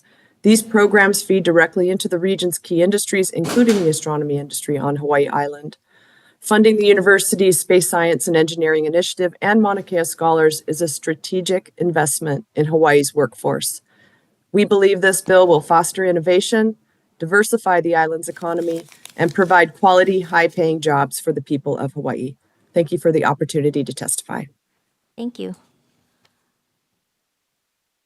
We also received testimony in support from the County of Hawaii Department of Research and Development, 4 other organizations, and 10 individuals, everyone in support. Anybody else in the room wishing to testify? Anybody on Zoom? Any questions, members? Yes, I would like to testify on Zoom. I'm sorry. Apologies. my Please just name state is- your name and position for the record. Sure. My name is Mary Beth Lachak. I run the Mauna Kea Scholars Program. I submitted testimony earlier today. I apologize to the committee. I thought I had submitted it yesterday. So I want to thank you for the opportunity to testify in strong support of HB 563, which would expand hands-on STEM learning for Hawaii students by supporting workforce development through the University of Hawaii's Space Science and Engineering Initiative and the Mauna Kea Scholars Program that I have run since its inception in the 2015 and 2016 school year. For nearly a decade, Mauna Kea Scholars has awarded Hawaii high school students observing time on the Mauna Kea's observatories, enabling them to conduct their own independent research on black holes, star clusters, and other celestial phenomena. The competitive one-of-a-kind programs allow students to develop proposals which are then evaluated by a panel of professional astronomers. They are able to complete their own projects driven by their own curiosity about our universe. Throughout this process, they are mentored by astronomers, many of which are University of Hawaii Institute for Astronomy graduate students. Budget and logistics permitting, we bring those students who are not on Hawaii Island to visit the observatories and conduct their own observations, an experience mirroring that of many professional astronomers. The students we serve are and will remain exclusively in Hawaii and primarily attend Hawaii Department of Education schools. By the end of this school year, over 1,200 students will have participated in the program from 13 high schools across the state. Schools fit the program into their curriculum however it best suits their needs, which means that I work with students ranging from AP STEM classes to credit recovery programs. In fact, Doug Simons and I awarded telescope time to students today at Waiakea High School who are in the credit recovery program there. I actually have a stack of thank you notes next to you. And one that I want to mention is a student who very honestly said that he did this project for a grade and then developed a true and genuine curiosity in Mars. And that is essentially the goal of this program. It is to empower students to see themselves as people who can work in a variety of STEM professions, not as professional astronomers. Well, several alumni have gone on to major in astronomy. More have chosen to pursue paths in education and engineering. I know at least 2 students whom I've worked with over the past 9 years who have gone on to graduate with their degrees in engineering, finding work outside of Hawaii. I've spoken to their parents whom deeply hope that after gaining their experience, their children can find positions in Hawaii, enabling them to return home. I want to emphasize Mauna Kea Scholars is poised for expansion. It's not a question if teachers and students are interested, but matter of adding the capacity to reach them and integrate the program into their curriculum. If this bill is passed and a dedicated staff member is hired, expansion can rapidly occur. Mahalo for the opportunity to provide testimony and for your consideration today. Thank you. Anybody else on Zoom?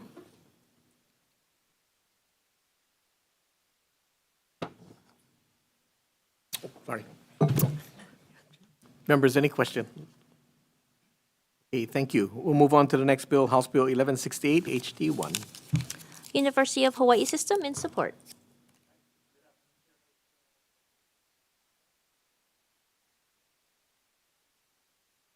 Thank you.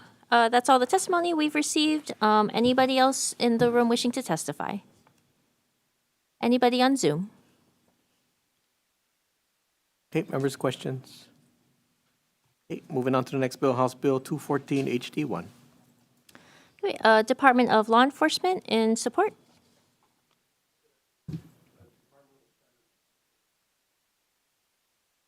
Thank you. We have Department of the Attorney General in support. Good afternoon, Chair, Vice Chair, members of the committee. My name is Jenny Nakamoto from the Department of the Attorney General. We did submit testimony in support of the portion of the bill regarding retirements being hired as investigators for our department. We also, in regards to the Department of Education, we did provide comments on the school resource officers with clarifying language to effectuate the intent of the bill.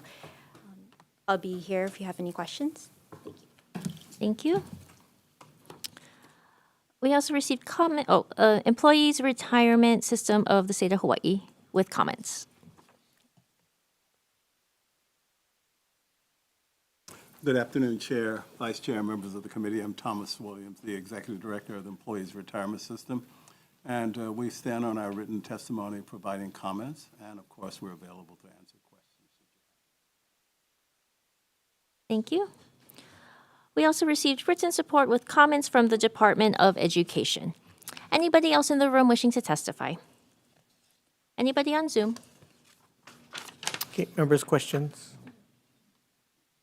Thank you. We're going to move on to the next bill, House Bill 792 HD1. We received written testimony in support from the League of Women Voters of Hawaii. Anybody else in the room wishing to testify? Anybody on Zoom? Okay, thank you. Questions? Okay, next bill, House Bill 97 HD2. First up, we have DCCA Insurance Division with comments.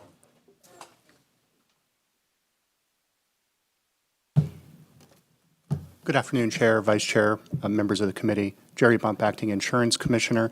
Will stand on our written testimony providing comments, and I'm available for any questions. Thank you. Thank you. And do we have the U.S. Travel Insurance Association and American Property Casualty Insurance Association on Zoom? Michael Byrne.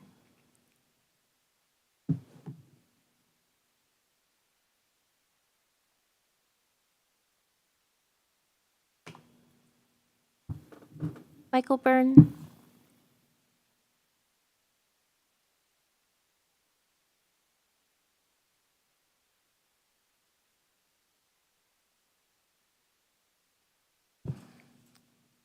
Okay, we also received testimony and support from AGA Service Company and Crum and Forster, both in support. Anybody else in the room wishing to testify? Anybody on Zoom? Last chance. Okay, members, questions? Thank you. Moving on to the next bill, House Bill 348 HD1. We have the Department of Health with comments.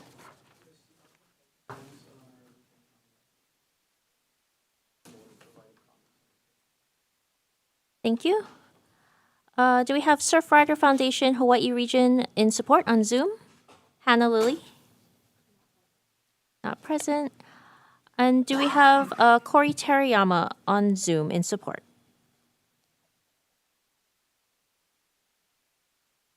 Good afternoon, Chair, Vice Chair, members of the committee. Corey Teriyama on behalf of Starn O'Toole, Marcus, and Fisher will stand on our written testimony. Thank you.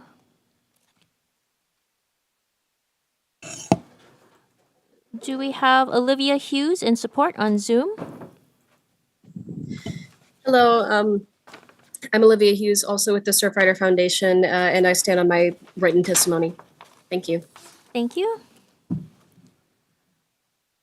Okay. We also have another 5 organizations in support, 1 providing comments, and about 55 individuals in support. Anybody else in the room wishing to testify? Anybody on Zoom? Okay, thank you, members. Questions? Okay, moving on to the next bill, House Bill 448 HD1. We have Hawaii Technology Development Corporation in support.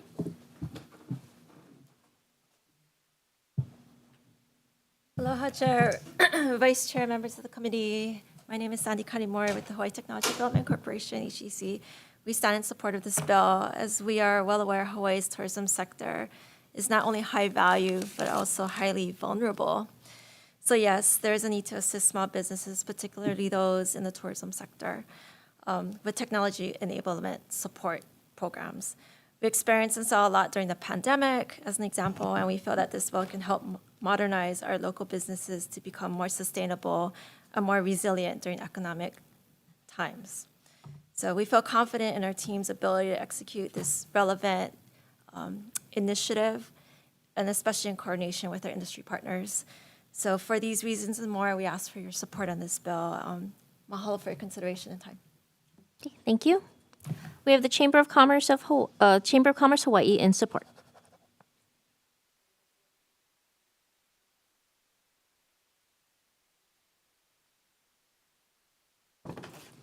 Thank you.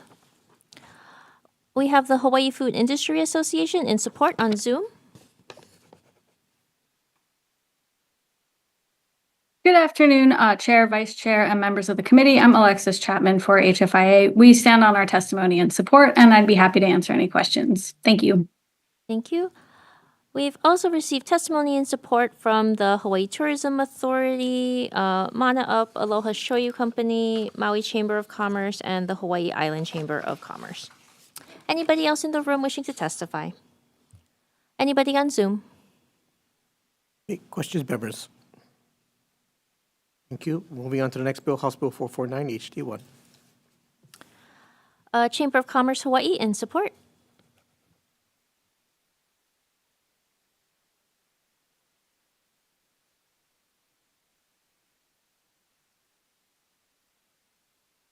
Oh, and sorry, also HTDC in support. Sorry. Sandy again. So in addition to technology and innovation support for HTC, we also have a manufacturing initiative and program that's federally funded to support our local small, medium-sized manufacturing product companies, consumer packaged goods companies, and made in Hawaii products. And so similar to Bill 488, this will help tech enable now specifically manufacturing companies. So we strongly advocate for these initiatives and kindly ask for your support. Mahalo. Thank you. We have Hawaii Food Industry Association in support on Zoom.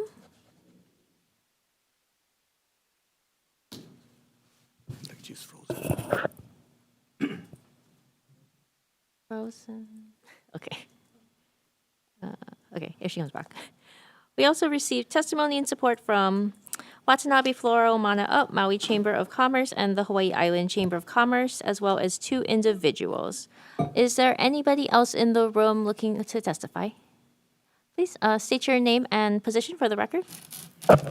Angela Melody Young on behalf of CARES, in strong support of the appropriation of funds for economic development purposes.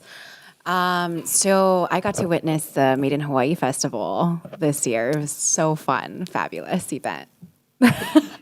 And so I think without prior concurrence with any of the authors or introducers that the appropriation of funds will help with value-added products and products made in Hawaii, right? So these things can include, for example, cookies, and also like fashion design, jewelry things.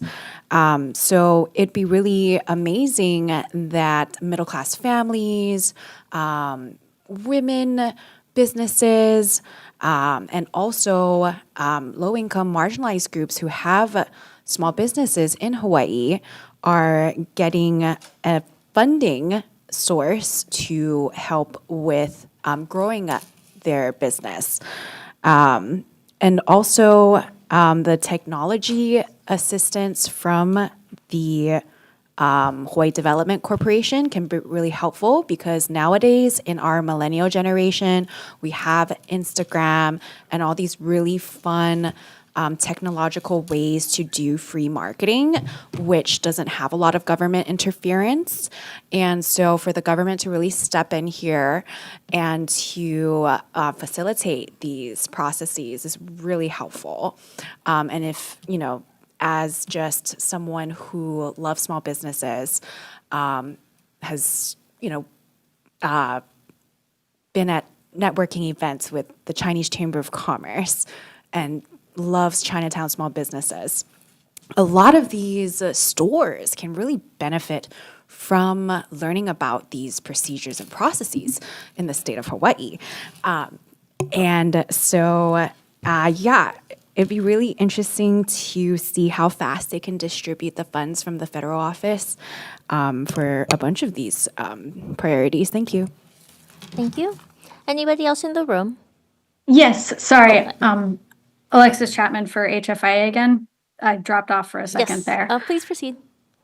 Good afternoon again, Chair, Vice Chair, members of the committee. HFIA has proudly produced the Made in Hawaii Festival for 30 years, and many Made in Hawaii Festival vendors have utilized Innovate programs, and we can say unequivocally that these programs work. They bolster local manufacturing, they support local businesses, they help us diversify our economy. This is absolutely a win for everybody, and we strongly encourage you to pass this measure. And I'd be happy to answer any questions. Thank you. Anybody else on Zoom wishing to testify? Okay, members, questions? Okay, we're going to move to the final bill, House Bill 960 HD1.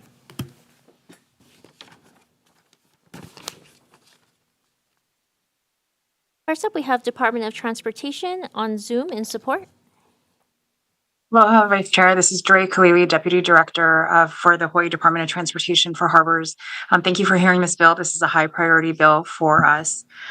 It requests the ceiling for our capital advancement contracts to be increased. While the dollar amount for that ceiling is currently blank, in our testimony, we just note that a minimum of at least $5 million is a starting point of what would be helpful for us. Thank you so much. Available for questions. Thank you. Chamber of Commerce Hawaii in support.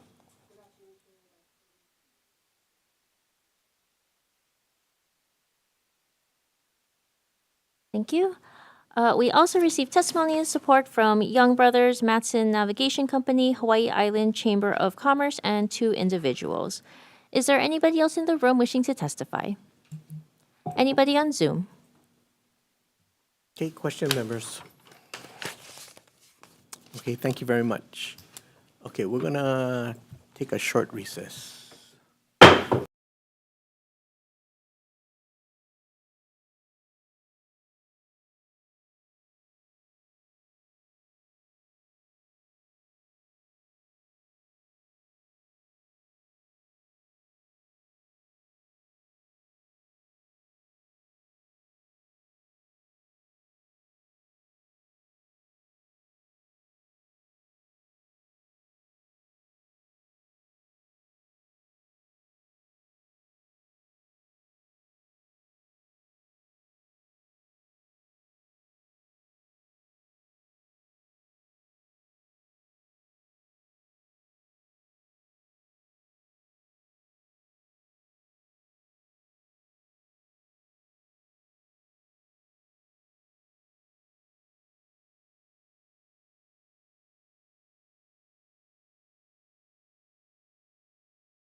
Okay, we're going to reconvene the Committee on Finance on our third agenda. Okay, members, what we're going to do is we're going to, all these measures on the agenda 3 to 2 p.m. agenda, we're going to vote on all of them at end of calendar tomorrow, on our agenda tomorrow. So we're adjourned. Oh, yeah, we've got to repost it. So we're adjourned. Thank you.